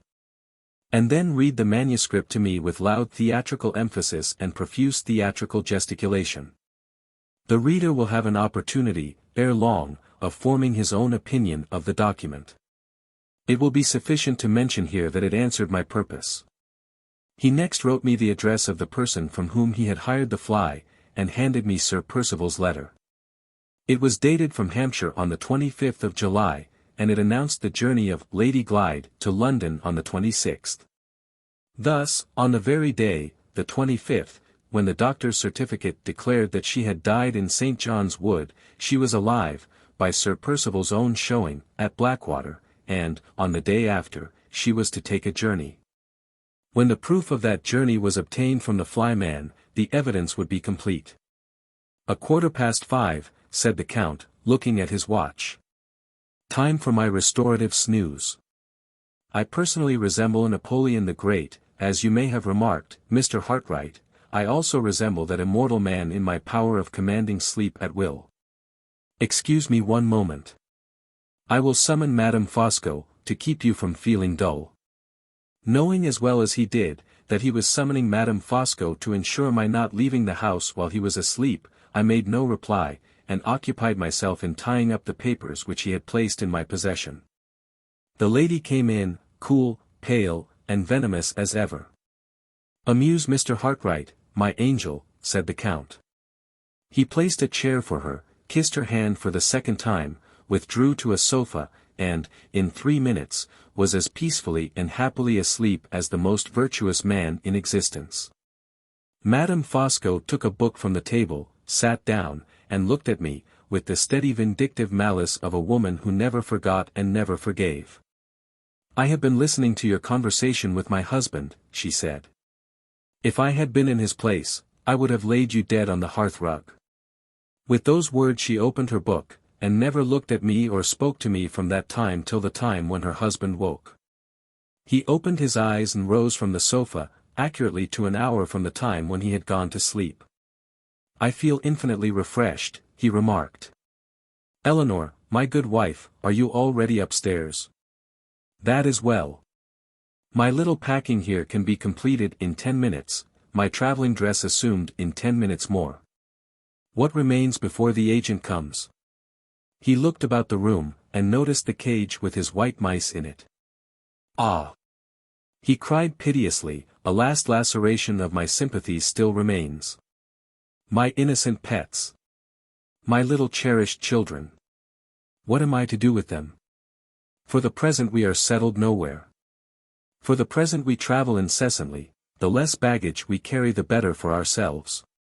My cockatoo, my canaries, and my little mice, who will cherish them when their good papa is gone?" He walked about the room deep in thought. He had not been at all troubled about writing his confession, but he was visibly perplexed and distressed about the far more important question of the disposal of his pets. After long consideration he suddenly sat down again at the writing table. "An idea," he exclaimed. "I will offer my canaries and my cockatoo to this vast metropolis, my agent shall present them in my name to the Zoological Gardens of London. The document that describes them shall be drawn out on the spot." He began to write, repeating the words as they flowed from his pen. Number 1. Cockatoo of transcendent plumage, attraction, of himself, to all visitors of taste. Number 2. Canaries of unrivaled vivacity and intelligence, worthy of the Garden of Eden, worthy also of the garden in the Regent's Park. Homage to British zoology. Offered by Fosco. The pen spluttered again, and the flourish was attached to his signature. "Count. You have not included the mice," said Madame Fosco. He left the table, took her hand, and placed it on his heart. "All human resolution, Eleanor," he said solemnly, "has its limits. My limits are inscribed on that document. I cannot part with my white mice. Bear with me, my angel, and remove them to their travelling cage upstairs." "Admirable tenderness," said Madame Fosco, admiring her husband, with a last viperish look in my direction. She took up the cage carefully, and left the room. The Count looked at his watch. In spite of his resolute assumption of composure, he was getting anxious for the agent's arrival. The candles had long since been extinguished, and the sunlight of the new morning poured into the room. It was not till 5 minutes past 7 that the gate bell rang, and the agent made his appearance. He was a foreigner with a dark beard. "Mr. Hartright, Monsieur Rubel," said the Count, introducing us. He took the agent, a foreign spy, in every line of his face, if ever there was one yet, into a corner of the room, whispered some directions to him, and then left us together. Monsieur Rubel, as soon as we were alone, suggested with great politeness that I should favor him with his instructions. I wrote 2 lines to Pesca, authorizing him to deliver my sealed letter to the bearer, directed the note, and handed it to Monsieur Rubel. The agent waited with me till his employer returned, equipped in traveling costume. The Count examined the address of my letter before he dismissed the agent. "I thought so," he said, turning on me with a dark look, and altering again in his manner from that moment. He completed his packing, and then sat consulting a traveling map, making entries in his pocketbook, and looking every now and then impatiently at his watch. Not another word, addressed to myself, passed his lips. The near approach of the hour for his departure, and the proof he had seen of the communication established between Pesca and myself, had plainly recalled his whole attention to the measures that were necessary for securing his escape. A little before 8 o'clock, Monsieur Rubel came back with my unopened letter in his hand. The Count looked carefully at the superscription and the seal, lit a candle, and burnt the letter. "I perform my promise," he said, "but this matter, Mr. Hartright, shall not end here." The agent had kept at the door the cab in which he had returned. He and the maid-servant now busied themselves in removing the luggage. Madame Fosco came downstairs, thickly veiled, with the travelling cage of the white mice in her hand. She neither spoke to me nor looked towards me. Her husband escorted her to the cab. "Follow me as far as the passage," he whispered in my ear. "I may want to speak to you at the last moment." I went out to the door, the agent standing below me in the front garden. The Count came back alone, and drew me a few steps inside the passage. "Remember the third condition," he whispered. "You shall hear from me, Mr. Hartright. I may claim from you the satisfaction of a gentleman sooner than you think for." He caught my hand before I was aware of him, and wrung it hard, then turned to the door, stopped, and came back to me again. "One word more," he said confidentially. "When I last saw Miss Halcombe, she looked thin and ill. I am anxious about that admirable woman. Take care of her, sir. With my hand on my heart, I solemnly implore you, take care of Miss Halcombe." Those were the last words he said to me before he squeezed his huge body into the cab and drove off. The agent and I waited at the door a few moments looking after him. While we were standing together, a second cab appeared from a turning a little way down the road. It followed the direction previously taken by the Count's cab, and as it passed the house and the open garden gate, a person inside looked at us out of the window. The stranger at the opera again, the foreigner with a scar on his left cheek. "You wait here with me, sir, for half an hour more," said Monsieur Rubel. "I do." We returned to the sitting-room. I was in no humor to speak to the agent, or to allow him to speak to me. I took out the papers which the Count had placed in my hands, and read the terrible story of the conspiracy told by the man who had planned and perpetrated it.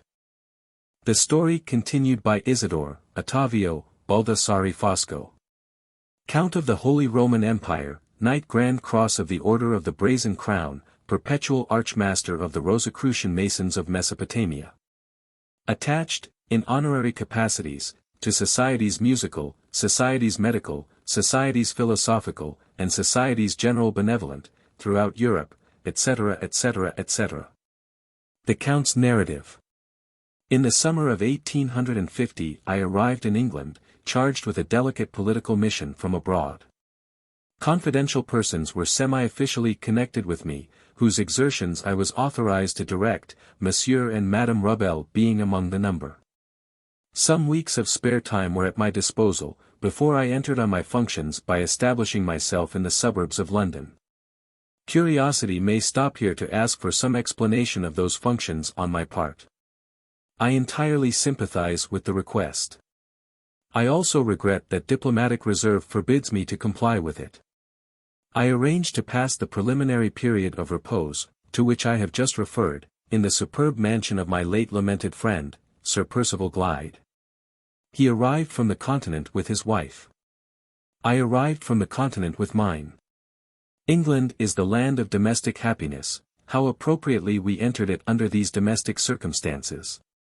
The bond of friendship which united Percival and myself was strengthened, on this occasion, by a touching similarity in the pecuniary position on his side and on mine. We both wanted money. Immense necessity. Universal want. Is there a civilized human being who does not feel for us? How insensible must that man be? Or how rich? I enter into no sordid particulars, in discussing this part of the subject. My mind recoils from them. With a Roman austerity, I show my empty purse and Percival's to the shrinking public gaze. Let us allow the deplorable fact to assert itself, once for all, in that manner, and pass on. We were received at the mansion by the magnificent creature who is inscribed on my heart as Marian, who is known in the colder atmosphere of society as Miss Halcombe. Just heaven! With what inconceivable rapidity I learnt to adore that woman. At 60, I worshipped her with the volcanic ardor of 18. All the gold of my rich nature was poured hopelessly at her feet. My wife, poor angel, my wife, who adores me, got nothing but the shillings and the pennies. Such is the world, such man, such love. What are we, I ask, but puppets in a show-box? Oh, omnipotent destiny, pull our strings gently. Dance us mercifully off our miserable little stage. The preceding lines, rightly understood, express an entire system of philosophy. It is mine. I resume. The domestic position at the commencement of our residence at Blackwater Park has been drawn with amazing accuracy, with profound mental insight, by the hand of Marian herself. Pass me the intoxicating familiarity of mentioning this sublime creature by her Christian name. Accurate knowledge of the contents of her journal, to which I obtained access by clandestine means, unspeakably precious to me in the remembrance, warns my eager pen from topics which this essentially exhaustive woman has already made her own. The interests, breathless and immense, with which I am here concerned, begin with the deplorable calamity of Marian's illness. The situation at this period was emphatically a serious one. Large sums of money, due at a certain time, were wanted by Percival, I say nothing of the modicum equally necessary to myself, and the one source to look to for supplying them was the fortune of his wife, of which not one farthing was at his disposal until her death. Bad so far, and worse still farther on. My lamented friend had private troubles of his own, into which the delicacy of my disinterested attachment to him forbade me from inquiring too curiously. I knew nothing but that a woman, named Catherick, was hidden in the neighbourhood, that she was in communication with Lady Glyde, and that the disclosure of a secret, which would be the certain ruin of Percival, might be the result. He had told me himself that he was a lost man, unless his wife was silenced, and unless Catherick was found. If he was a lost man, what would become of our pecuniary interests? Courageous as I am by nature, I absolutely trembled at the idea. The whole force of my intelligence was now directed to the finding of Catherick. Our money affairs, important as they were, admitted of delay, but the necessity of discovering the woman admitted of none. I only knew her by description, as presenting an extraordinary personal resemblance to Lady Glyde. The statement of this curious fact, intended merely to assist me in identifying the person of whom we were in search, when coupled with the additional information that Catherick had escaped from a madhouse, started the first immense conception in my mind, which subsequently led to such amazing results. That conception involved nothing less than the complete transformation of two separate identities. Lady Glyde and Catherick were to change names, places, and destinies, the one with the other, the prodigious consequences contemplated by the change being the gain of £30,000, and the eternal preservation of Sir Percival's secret. My instincts, which seldom err, suggested to me, on reviewing the circumstances, that are invisible and would, sooner or later, return to the boathouse at the Blackwater Lake. There I posted myself, previously mentioning to Mrs. Michelson, the housekeeper, that I might be found when wanted, immersed in study, in that solitary place. It is my rule never to make unnecessary mysteries, and never to set people suspecting me for want of a little seasonable candour on my part. Mrs. Michelson believed in me from first to last. This ladylike person, widow of a Protestant priest, overflowed with faith. Touched by such superfluity of simple confidence in a woman of her mature years, I opened the ample reservoirs of my nature and absorbed it all. I was rewarded for posting myself sentinel at the lake by the appearance, not of Catherick herself, but of the person in charge of her. This individual also overflowed with simple faith, which I absorbed in myself, as in the case already mentioned. I leave her to describe the circumstances, if she has not done so already, under which she introduced me to the object of her maternal care. When I first saw Catherick she was asleep. I was electrified by the likeness between this unhappy woman and Lady Glyde. The details of the grand scheme which had suggested themselves in outline only, up to that period, occurred to me, in all their masterly combination, at the sight of the sleeping face. At the same time, my heart, always accessible to tender influences, dissolved in tears at the spectacle of suffering before me. I instantly set myself to impart relief. In other words, I provided the necessary stimulant for strengthening in Catherick to perform the journey to London. The best years of my life have been passed in the ardent study of medical and chemical science. Chemistry especially has always had irresistible attractions for me from the enormous, the illimitable power which the knowledge of it confers. Chemists, I asserted emphatically, might sway, if they pleased, the destinies of humanity. Let me explain this before I go further. Mind, they say, rules the world. But what rules the mind? The body, follow me closely here, lies at the mercy of the most omnipotent of all potentates, the chemist. Give me, Fosco, chemistry. And when Shakespeare has conceived Hamlet and sits down to execute the conception, with a few grains of powder dropped into his daily food, I will reduce his mind, by the action of his body, till his pen pours out the most abject drivel that has ever degraded paper. Under similar circumstances, revive me the illustrious Newton. I guarantee that when he sees the apple fall he shall eat it, instead of discovering the principle of gravitation. Nero's dinner shall transform Nero into the mildest of men before he has done digesting it, and the morning draught of Alexander the Great shall make Alexander run for his life at the first sight of the enemy the same afternoon. On my sacred word of honor, it is lucky for society that modern chemists are, by incomprehensible good fortune, the most harmless of mankind. The mass are worthy fathers of families, who keep shops.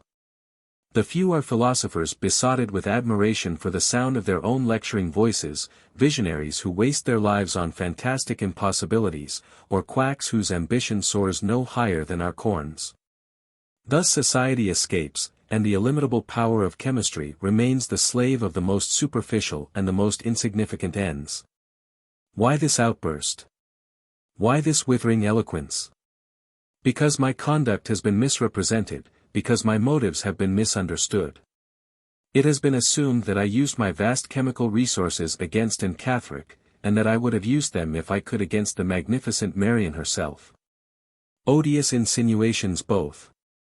All my interests were concerned, as will be seen presently, in the preservation of Catherick's life. All my anxieties were concentrated on Marian's rescue from the hands of the licensed imbecile who attended her, and who found my advice confirmed from first to last by the physician from London. On 2 occasions only, both equally harmless to the individual on whom I practiced, did I summon to myself the assistance of chemical knowledge. On the first of the 2, after following Marian to the inn at Blackwater, studying, behind a convenient wagon which hid me from her, the poetry of motion, as embodied in her walk, I availed myself of the services of my invaluable wife. To copy one and to intercept the other of 2 letters which my adored enemy had entrusted to a discarded maid. In this case, the letters being in the bosom of the girl's dress, Madame Fosco could only open them, read them, perform her instructions, seal them, and put them back again by scientific assistance, which assistance I rendered in a half-ounce bottle.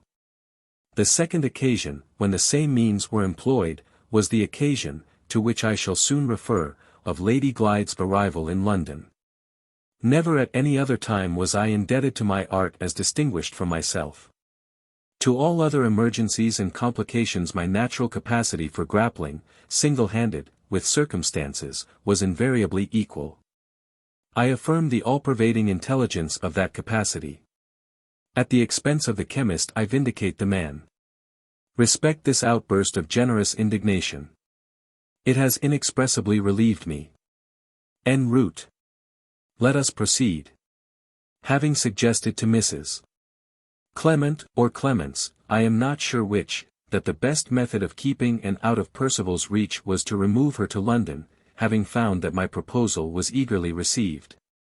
And having appointed a day to meet the travellers at the station and to see them leave it, I was at liberty to return to the house and to confront the difficulties which still remained to be met. My first proceeding was to avail myself of the sublime devotion of my wife. I had arranged with Mrs. Clements that she should communicate her London address, in Anne's interests, to Lady Glyde. But this was not enough. Designing persons in my absence might shake the simple confidence of Mrs. Clements, and she might not write after all. Who could I find capable of travelling to London by the train she travelled by, and of privately seeing her home? I asked myself this question. The conjugal part of me immediately answered, Madame Fosco. After deciding on my wife's mission to London, I arranged that the journey should serve a double purpose. A nurse for the suffering Marian, equally devoted to the patient and to myself, was a necessity of my position. One of the most eminently confidential and capable women in existence was by good fortune at my disposal. I refer to that respectable matron, Madame Rubel, to whom I addressed a letter, at her residence in London, by the hands of my wife. On the appointed day Mrs. Clements and Catherick met me at the station. I politely saw them off. I politely saw Madame Fosco off by the same train. The last thing at night my wife returned to Blackwater, having followed her instructions with the most unimpeachable accuracy. She was accompanied by Madame Rubel, and she brought me the London address of Mrs. Clements. After events proved this last precaution to have been unnecessary. Mrs. Clements punctually informed Lady Glyde of her place of abode. With a wary eye on future emergencies, I kept the letter.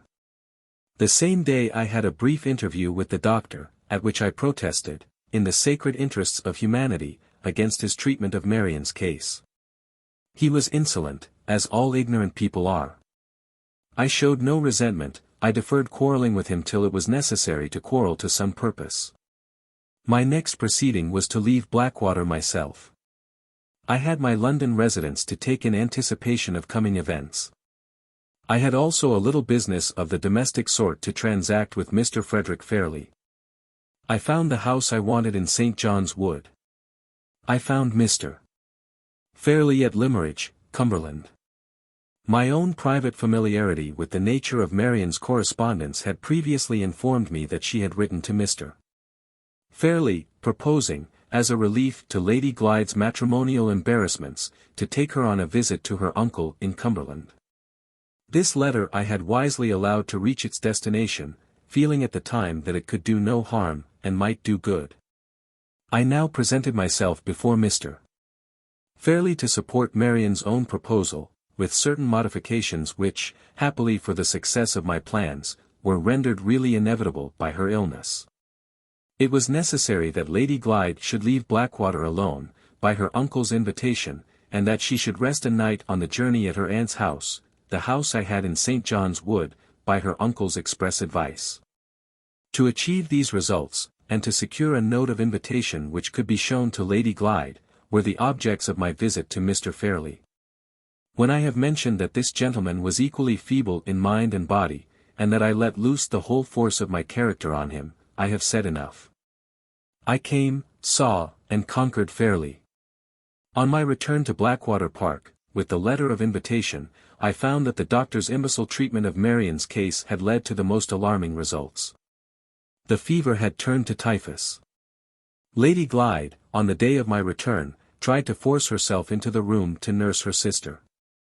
She and I had no affinities of sympathy. She had committed the unpardonable outrage on my sensibilities of calling me a spy. She was a stumbling block in my way and in Percival's, but, for all that, my magnanimity forbade me to put her in danger of infection with my own hand. At the same time I offered no hindrance to her putting herself in danger. If she had succeeded in doing so, the intricate knot which I was slowly and patiently operating on might perhaps have been cut by circumstances. As it was, the doctor interfered and she was kept out of the room. I had myself previously recommended sending for advice to London. This course had been now taken. The physician, on his arrival, confirmed my view of the case. The crisis was serious. But we had hope of our charming patient on the 5th day from the appearance of the typhus. I was only once absent from Blackwater at this time, when I went to London by the morning train to make the final arrangements at my house in St. John's Wood, to assure myself by private inquiry that Mrs. Clements had not moved, and to settle one or two little preliminary matters with the husband of Madame Rabel. I returned at night.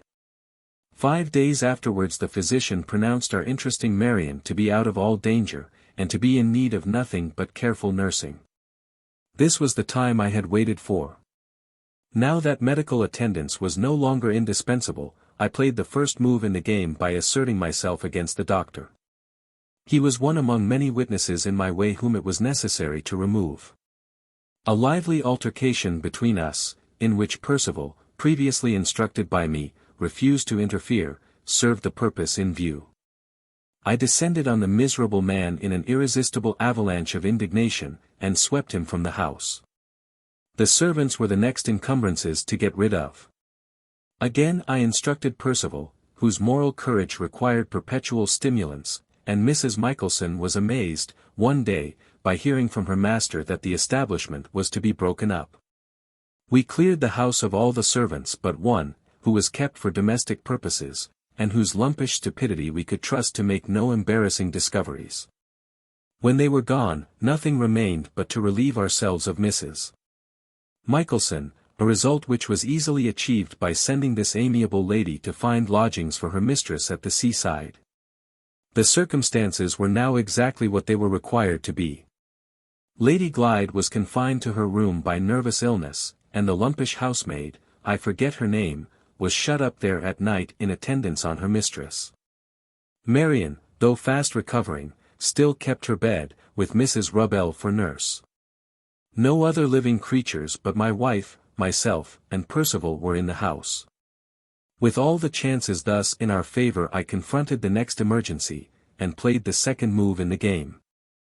The object of the second move was to induce Lady Glyde to leave Blackwater unaccompanied by her sister.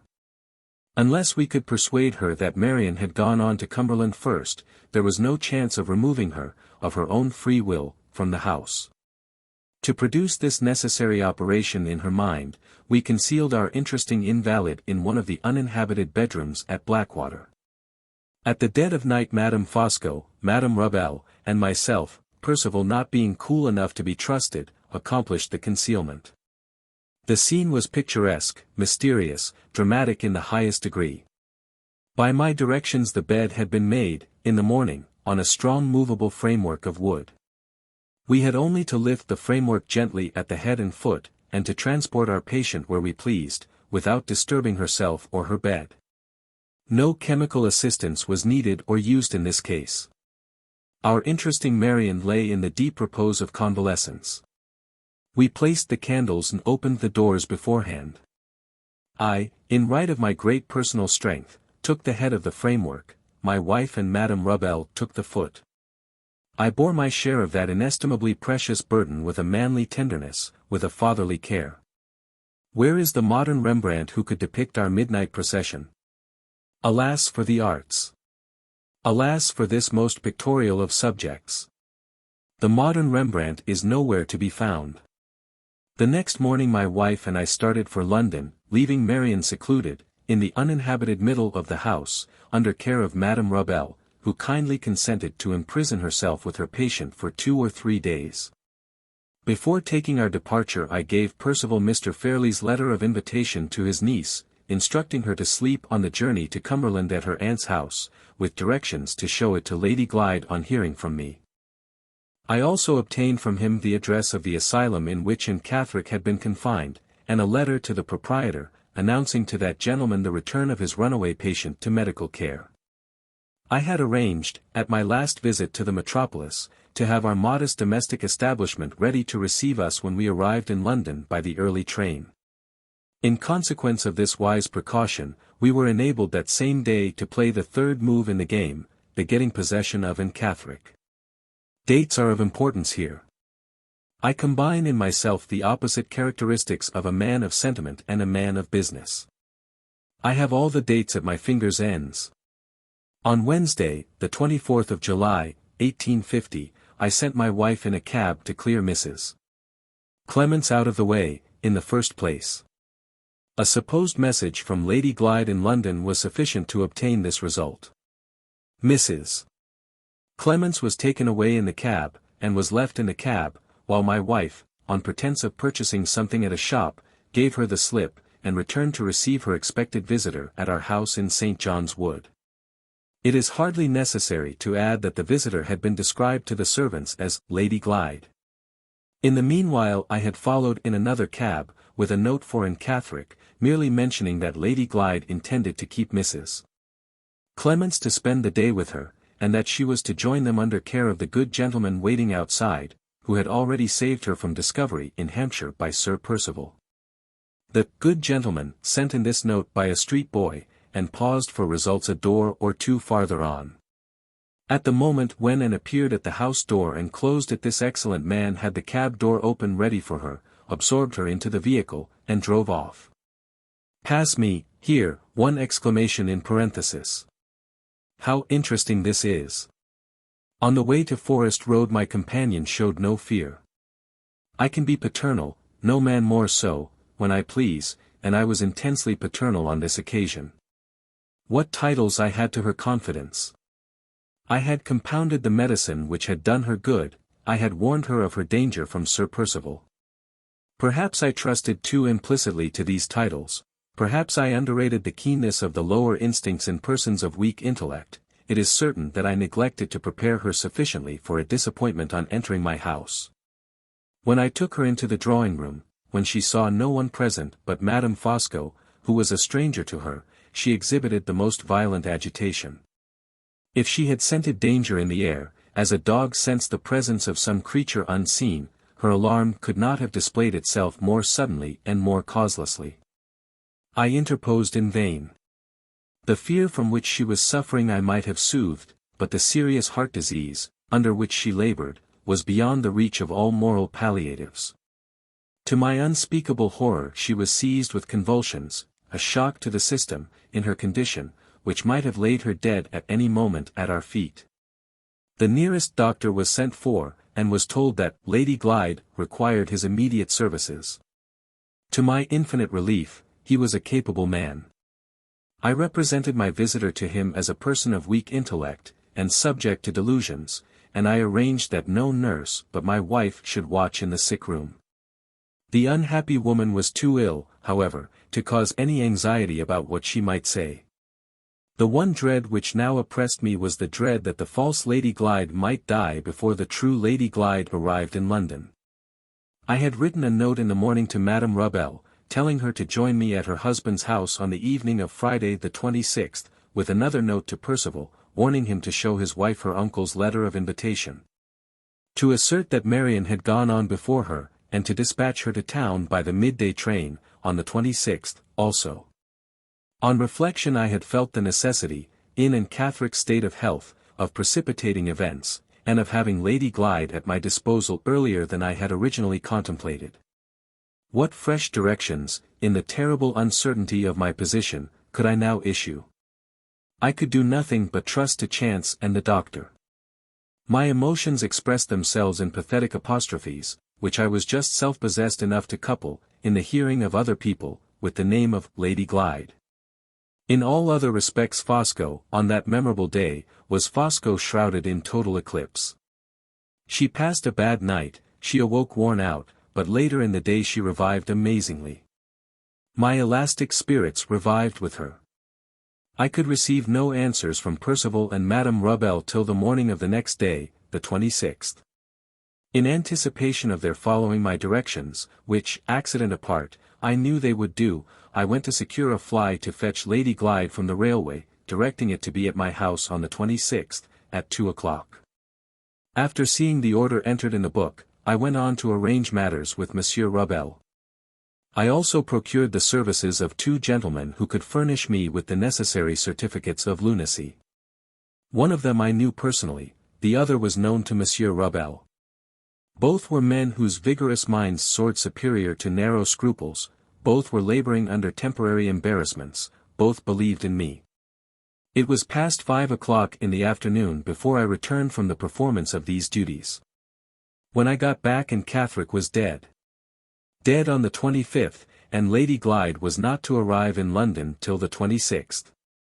I was stunned. Meditate on that. Fosco stunned. It was too late to retrace our steps. Before my return the doctor had officiously undertaken to save me all trouble by registering the death, on the date when it happened, with his own hand. My grand scheme, unassailable hitherto, had its weak place now. No efforts on my part could alter the fatal event of the 25th. I turned manfully to the future. Percival's interests and mine being still at stake, nothing was left but to play the game through to the end. I recalled my impenetrable calm, and played it. On the morning of the 26th Percival's letter reached me, announcing his wife's arrival by the midday train. Madame Rubel also wrote to say she would follow in the evening. I started in the fly, leaving the false Lady Glyde dead in the house, to receive the true Lady Glyde on her arrival by the railway at 3 o'clock. Hidden under the seat of the carriage, I carried with me all the clothes and Catherick had worn on coming into my house. They were destined to assist the resurrection of the woman who was dead in the person of the woman who was living. What a situation! I suggest it to the rising romance writers of England. I offer it, as totally new, to the worn-out dramatists of France. Lady Glyde was at the station. There was great crowding and confusion, and more delay than I liked, in case any of her friends had happened to be on the spot, in reclaiming her luggage. Her first questions, as we drove off, implored me to tell her news of her sister. I invented news of the most pacifying kind, assuring her that she was about to see her sister at my house. My house, on this occasion only, was in the neighbourhood of Leicester Square, and was in the occupation of Monsieur Rubel, who received us in the hall. I took my visitor upstairs into a back room, the two medical gentlemen being there and waiting on the floor beneath to see the patient, and to give me their certificates. After quieting Lady Glyde by the necessary assurances about her sister, I introduced my friends separately to her presence. They performed the formalities of the occasion briefly, intelligently, conscientiously.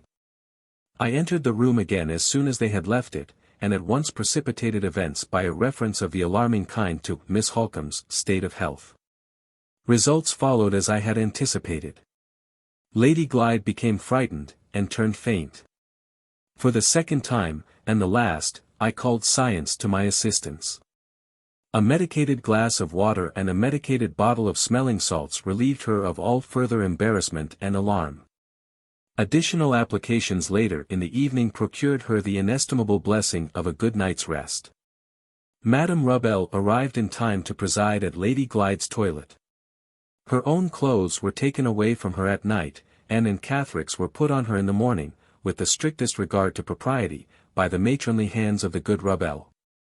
Throughout the day I kept our patient in a state of partially suspended consciousness, until the dexterous assistance of my medical friends enabled me to procure the necessary order rather earlier than I had ventured to hope.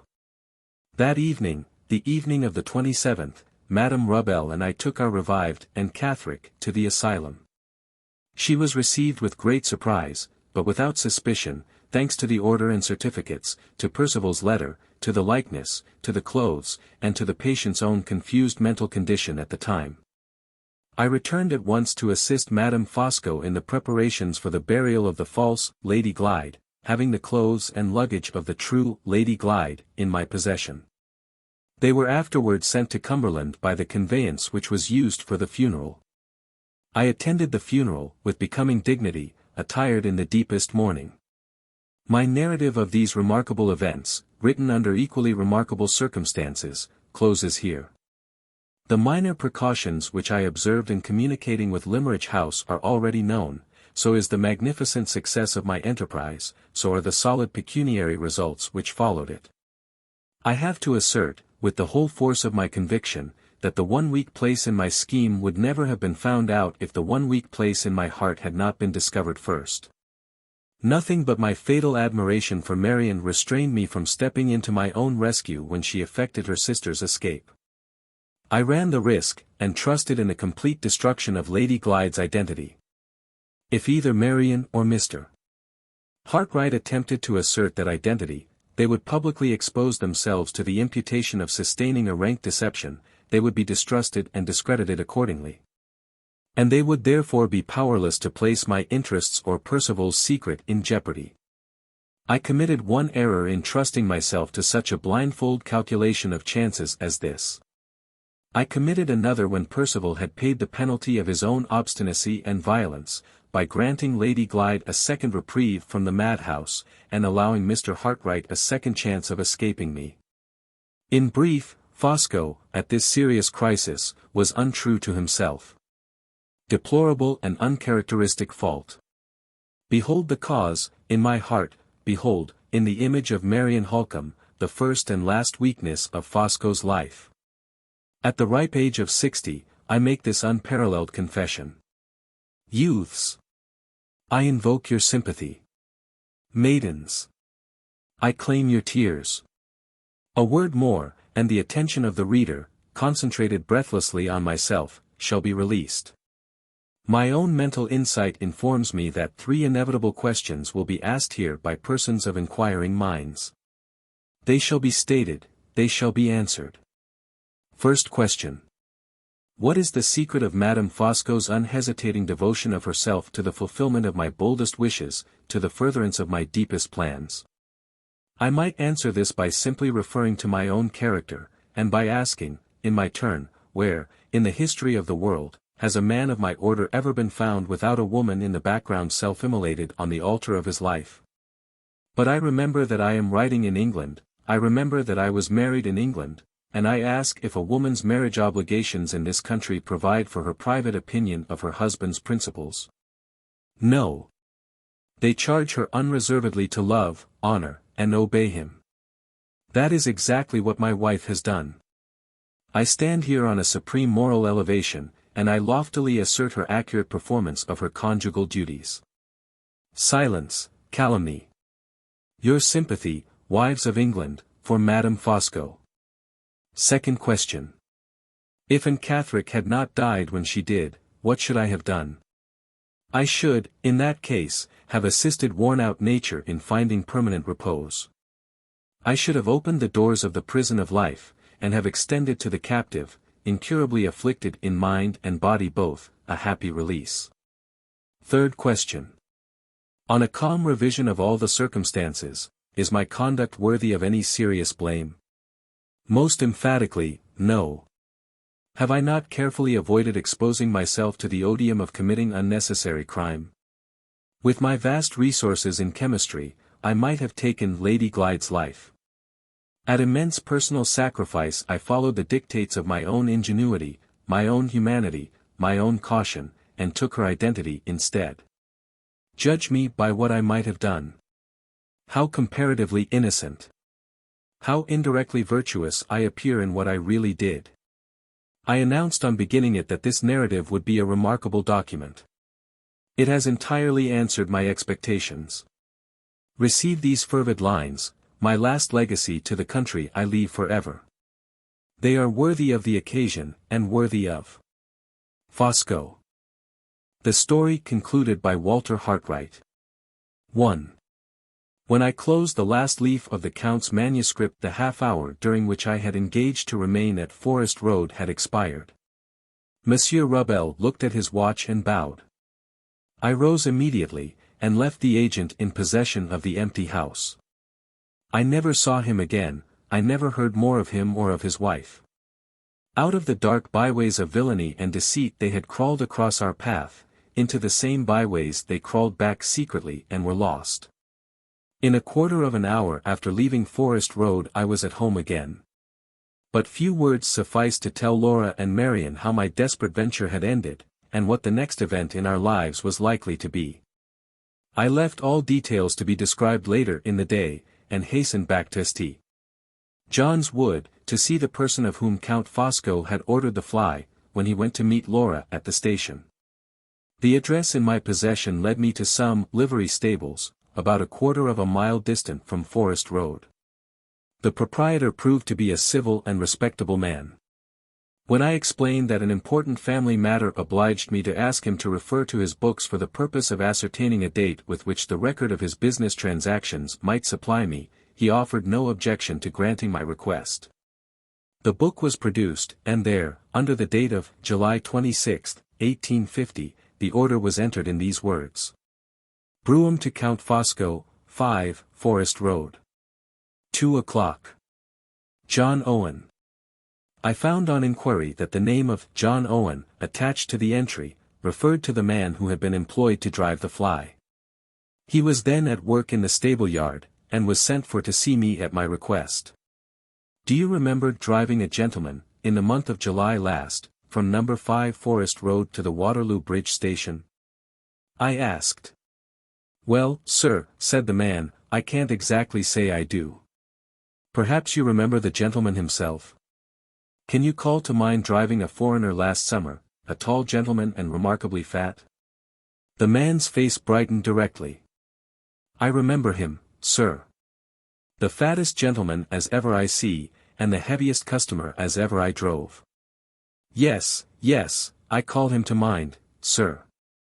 We did go to the station, and it was from Forest Road. There was a parrot, or summat like it, screeching in the window. The gentleman was in a mortal hurry about the lady's luggage, and he gave me a handsome present for looking sharp and getting the boxes. Getting the boxes. I recollected immediately that Laura's own account of herself on her arrival in London described her luggage as being collected for her by some person whom Count Fosco brought with him to the station. This was the man. Did you see the lady? I asked. What did she look like? Was she young or old? Well, sir, what with the hurry and the crowd of people pushing about, I can't rightly say what the lady looked like. I can't call nothing to mind about her that I know of excepting her name. You remember her name? Yes, sir. Her name was Lady Glyde. How do you come to remember that, when you have forgotten what she looked like? The man smiled, and shifted his feet in some little embarrassment. Why, to tell you the truth, sir, he said, I hadn't been long married at that time, and my wife's name, before she changed it for mine, was the same as the lady's, meaning the name of Glyde, sir. The lady mentioned it herself. Is your name on your boxes, ma'am? Says I. Yes, says she, my name is on my luggage, it is Lady Glyde. Come. I says to myself, I've a bad head for gentlefolks' names in general, but this one comes like an old friend, at any rate. I can't say nothing about the time, sir, it might be nigh on a year ago, or it mightn't. But I can swear to the stout gentleman, and swear to the lady's name. There was no need that he should remember the time, the date was positively established by his master's order book.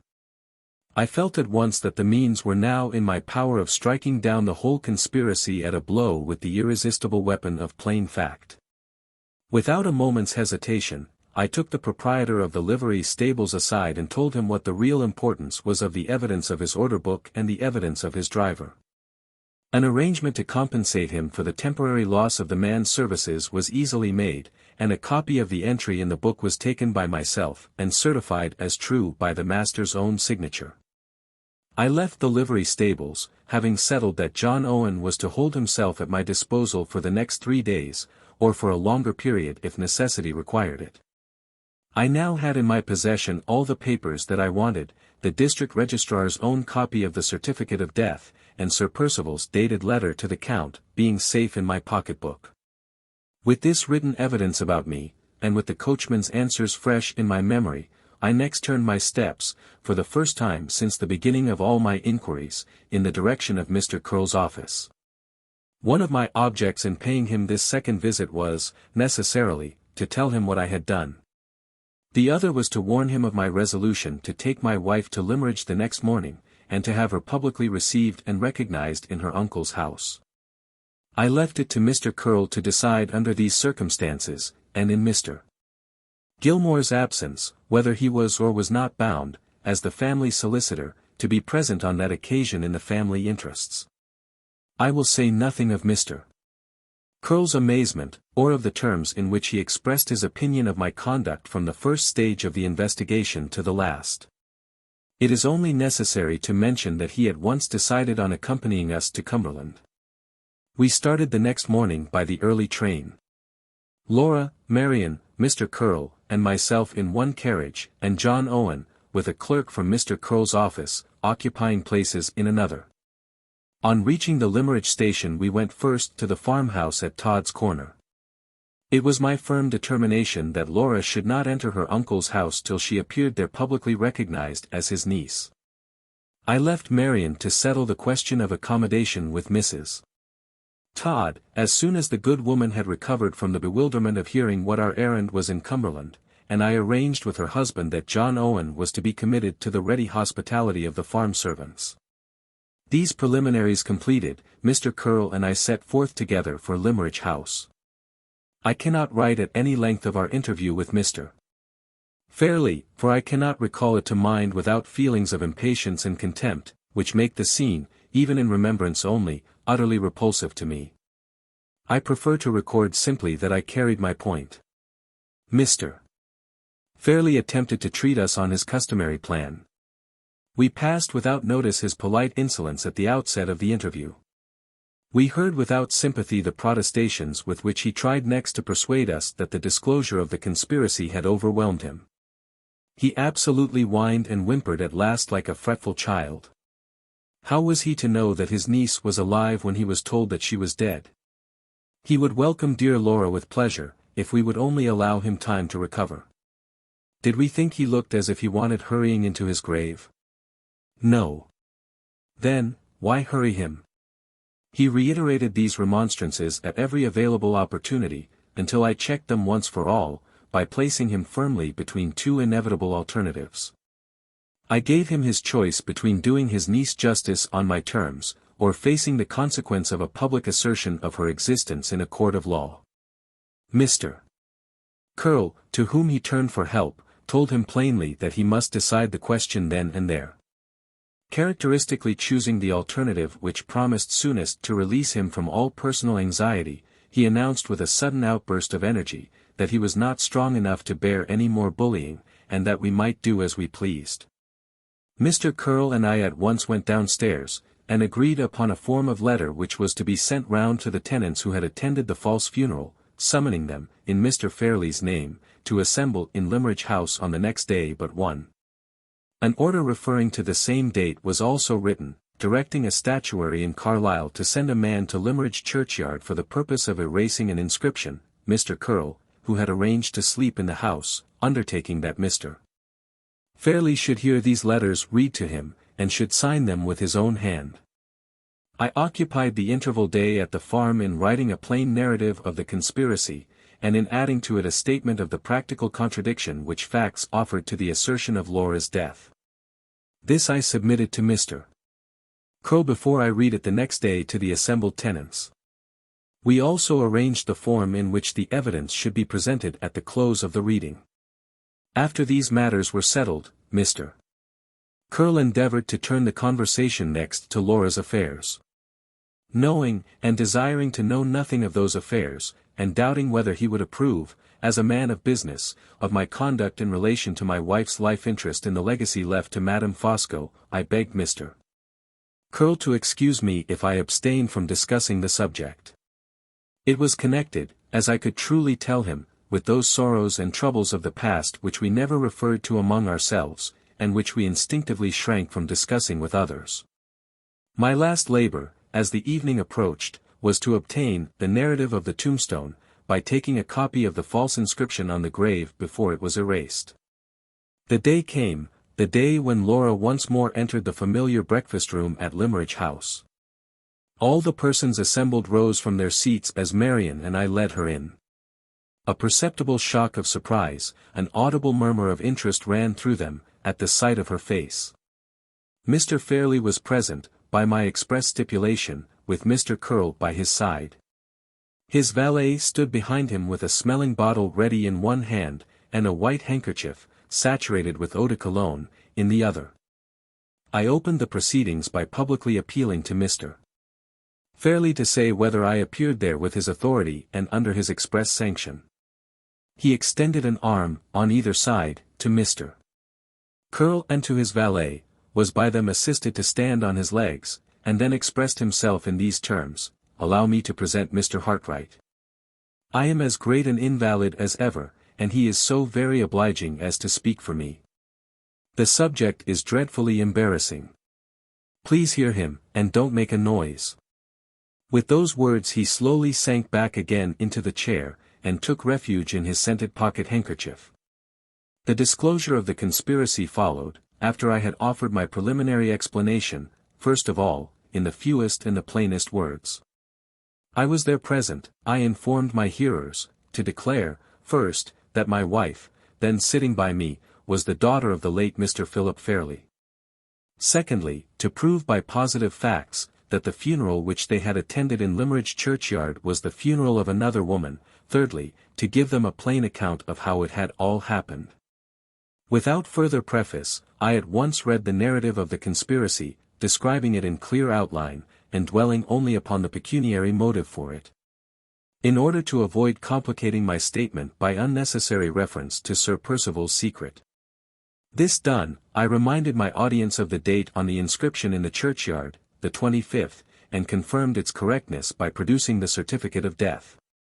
I then read them Sir Percival's letter of the 25th, announcing his wife's intended journey from Hampshire to London on the 26th. I next showed that she had taken that journey, by the personal testimony of the driver of the fly, and I proved that she had performed it on the appointed day, by the order book at the livery stables. Marian then added her own statement of the meeting between Laura and herself at the madhouse, and of her sister's escape. After which I closed the proceedings by informing the persons present of Sir Percival's death and of my marriage. Mr. Curl rose when I resumed my seat, and declared, as the legal adviser of the family, that my case was proved by the plainest evidence he had ever heard in his life. As he spoke those words, I put my arm round Laura, and raised her so that she was plainly visible to every one in the room. "Are you all of the same opinion?" I asked, advancing towards them a few steps, and pointing to my wife. The effect of the question was electrical. Far down at the lower end of the room one of the oldest tenants on the estate started to his feet, and led the rest with him in an instant. I see the man now, with his honest brown face and his iron-grey hair, mounted on the window seat, waving his heavy riding whip over his head, and leading the cheers. There she is, alive and hearty, God bless her. Gi-it tongue, lads. Gi-it tongue. The shout that answered him, reiterated again and again, was the sweetest music I ever heard. The labourers in the village and the boys from the school, assembled on the lawn, caught up the cheering and echoed it back on us. The farmers' wives clustered round Laura, and struggled which should be first to shake hands with her, and to implore her, with the tears pouring over their own cheeks, to bear up bravely and not to cry. She was so completely overwhelmed, that I was obliged to take her from them, and carry her to the door. There I gave her into Marian's care, Marian, who had never failed us yet, whose courageous self-control did not fail us now. Left by myself at the door, I invited all the persons present, after thanking them in Laura's name and mine, to follow me to the churchyard, and see the false inscription struck off the tombstone with their own eyes. They all left the house, and all joined the throng of villagers collected round the grave, where the statuary's man was waiting for us. In a breathless silence, the first sharp stroke of the steel sounded on the marble. Not a voice was heard, not a soul moved, till those three words, Laura, Lady Glyde, had vanished from sight. Then there was a great heave of relief among the crowd, as if they felt that the last fetters of the conspiracy had been struck off Laura herself, and the assembly slowly withdrew. It was late in the day before the whole inscription was erased. One line only was afterwards engraved in its place, and Catherick, July 25, 1850. I returned to Limmeridge House early enough in the evening to take leave of Mr. Curl. He and his clerk, and the driver of the fly, went back to London by the night train. On their departure an insolent message was delivered to me from Mr. Fairlie, who had been carried from the room in a shattered condition, when the first outbreak of cheering answered my appeal to the tenantry. The message conveyed to us Mr. Fairlie's best congratulations, and requested to know whether we contemplated stopping in the house. I sent back word that the only object for which we had entered his doors was accomplished, that I contemplated stopping in no man's house but my own, and that Mr. Fairlie need not entertain the slightest apprehension of ever seeing us or hearing from us again. We went back to our friends at the farm to rest that night, and the next morning, escorted to the station, with the heartiest enthusiasm and goodwill by the whole village and by all the farmers in the neighbourhood, we returned to London. As our view of the Cumberland hills faded in the distance, I thought of the first disheartening circumstances under which the long struggle that was now past and over had been pursued.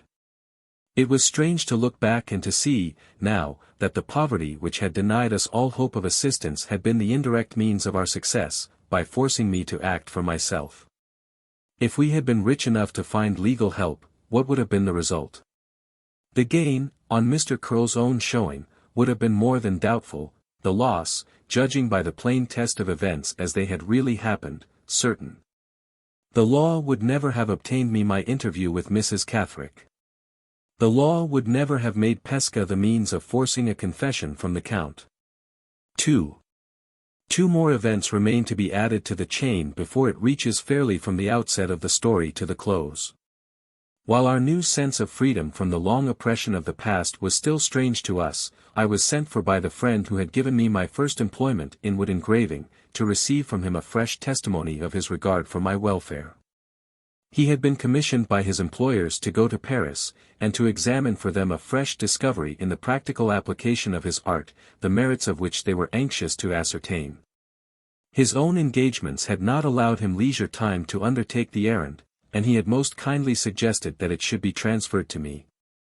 I could have no hesitation in thankfully accepting the offer, for if I acquitted myself of my commission as I hoped I should, the result would be a permanent engagement on the illustrated newspaper, to which I was now only occasionally attached. I received my instructions and packed up for the journey the next day.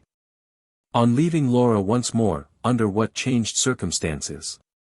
In her sister's care, a serious consideration recurred to me, which had more than once crossed my wife's mind, as well as my own, already, I mean the consideration of Marian's future. Had we any right to let our selfish affection accept the devotion of all that generous life? Was it not our duty, our best expression of gratitude, to forget ourselves, and to think only of her?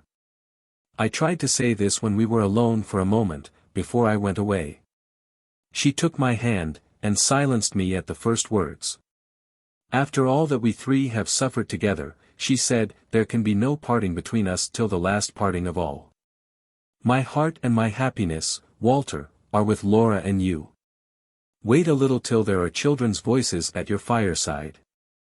I will teach them to speak for me in their language, and the first lesson they say to their father and mother shall be, we can't spare our aunt. My journey to Paris was not undertaken alone. At the 11th hour Pesca decided that he would accompany me. He had not recovered his customary cheerfulness since the night at the opera, and he determined to try what a week's holiday would do to raise his spirits. I performed the errand entrusted to me, and drew out the necessary report, on the 4th day from our arrival in Paris. The 5th day I arranged to devote to sightseeing and amusements in Pesca's company. Our hotel had been too full to accommodate us both on the same floor. My room was on the 2nd story, and Pesca's was above me, on the 3rd. On the morning of the 5th day I went upstairs to see if the professor was ready to go out. Just before I reached the landing I saw his door open from the inside, a long, delicate, nervous hand, not my friend's hand certainly, held it ajar. At the same time I heard Pesca's voice saying eagerly, in low tones, and in his own language, I remember the name, but I don't know the man. You saw at the opera he was so changed that I could not recognize him. I will forward the report, I can do no more. No more need be done, answered the second voice. The door opened wide, and the light-haired man with the scar on his cheek, the man I had seen following Count Fosco's cab a week before, came out. He bowed as I drew aside to let him pass, his face was fearfully pale, and he held fast by the banisters as he descended the stairs. I pushed open the door and entered Pesca's room. He was crouched up, in the strangest manner, in a corner of the sofa. He seemed to shrink from me when I approached him. Am I disturbing you? I asked. I did not know you had a friend with you till I saw him come out. No friend, said Pesca eagerly. I see him today for the first time and the last. I am afraid he has brought you bad news. Horrible news, Walter. Let us go back to London. I don't want to stop here. I am sorry I ever came. The misfortunes of my youth are very hard upon me, he said, turning his face to the wall, very hard upon me in my later time. I try to forget them, and they will not forget me. We can't return, I am afraid, before the afternoon, I replied. Would you like to come out with me in the meantime? No, my friend, I will wait here. But let us go back today, pray let us go back. I left him with the assurance that he should leave Paris that afternoon.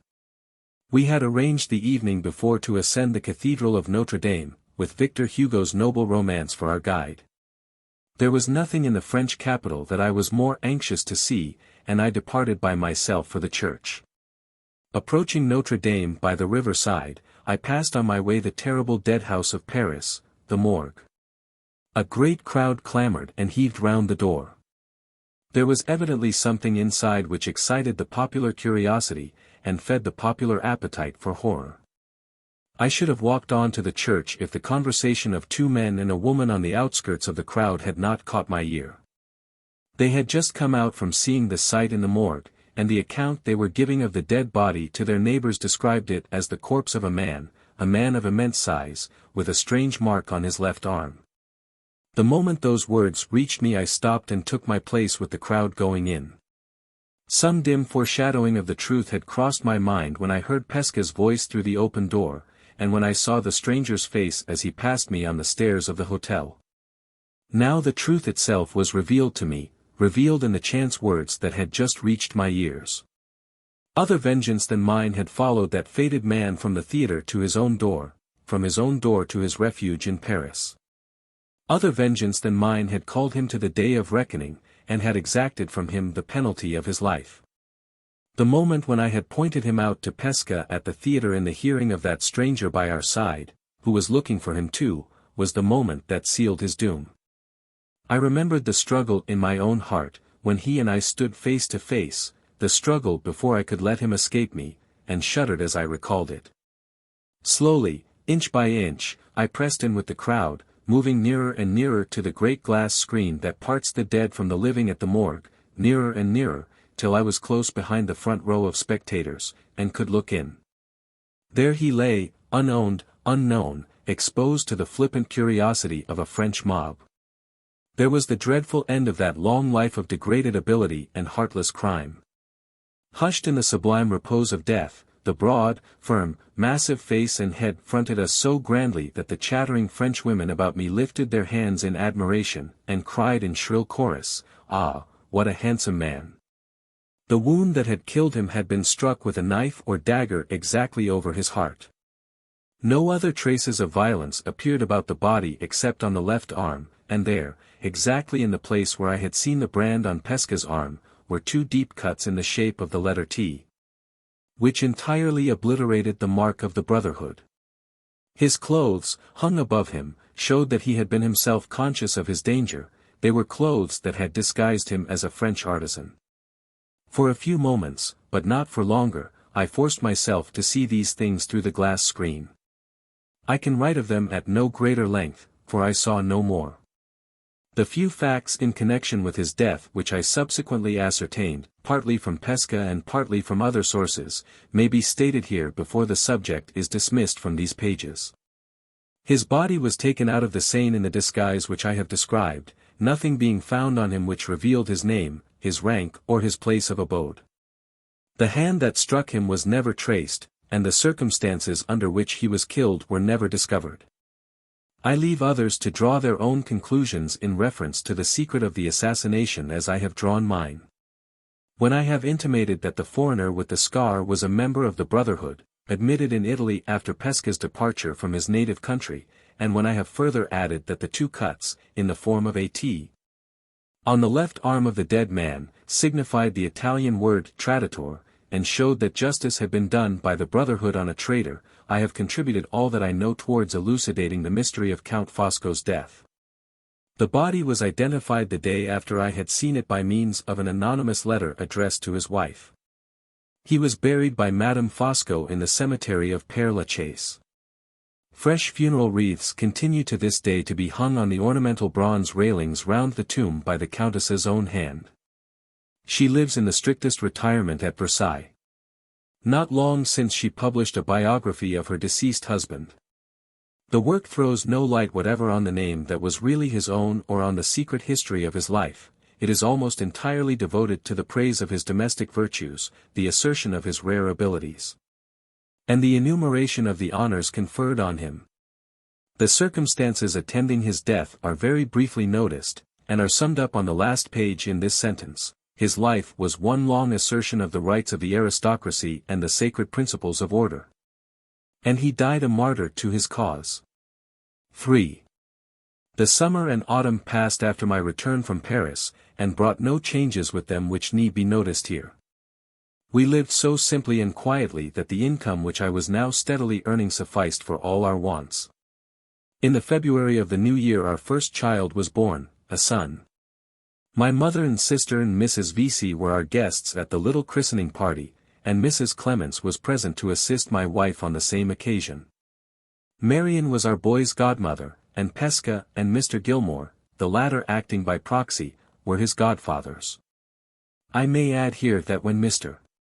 Gilmore returned to us a year later he assisted the design of these pages, at my request, by writing the narrative which appears early in the story under his name, and which, though first in order of precedence, was thus, in order of time, the last that I received.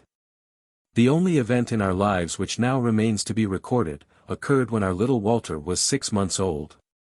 At that time I was sent to Ireland to make sketches for certain forthcoming illustrations in the newspaper to which I was attached. I was away for nearly a fortnight, corresponding regularly with my wife and Marian, except during the last 3 days of my absence, when my movements were too uncertain to enable me to receive letters. I performed the latter part of my journey back at night, and when I reached home in the morning, to my utter astonishment there was no one to receive me. Laura and Marian and the child had left the house on the day before my return. A note from my wife, which was given to me by the servant, only increased my surprise, by informing me that they had gone to Limmeridge House. Marian had prohibited any attempt at written explanations. I was entreated to follow them the moment I came back. Complete enlightenment awaited me on my arrival in Cumberland, and I was forbidden to feel the slightest anxiety in the meantime. There the note ended. It was still early enough to catch the morning train. I reached Limmeridge House the same afternoon. My wife and Marian were both upstairs.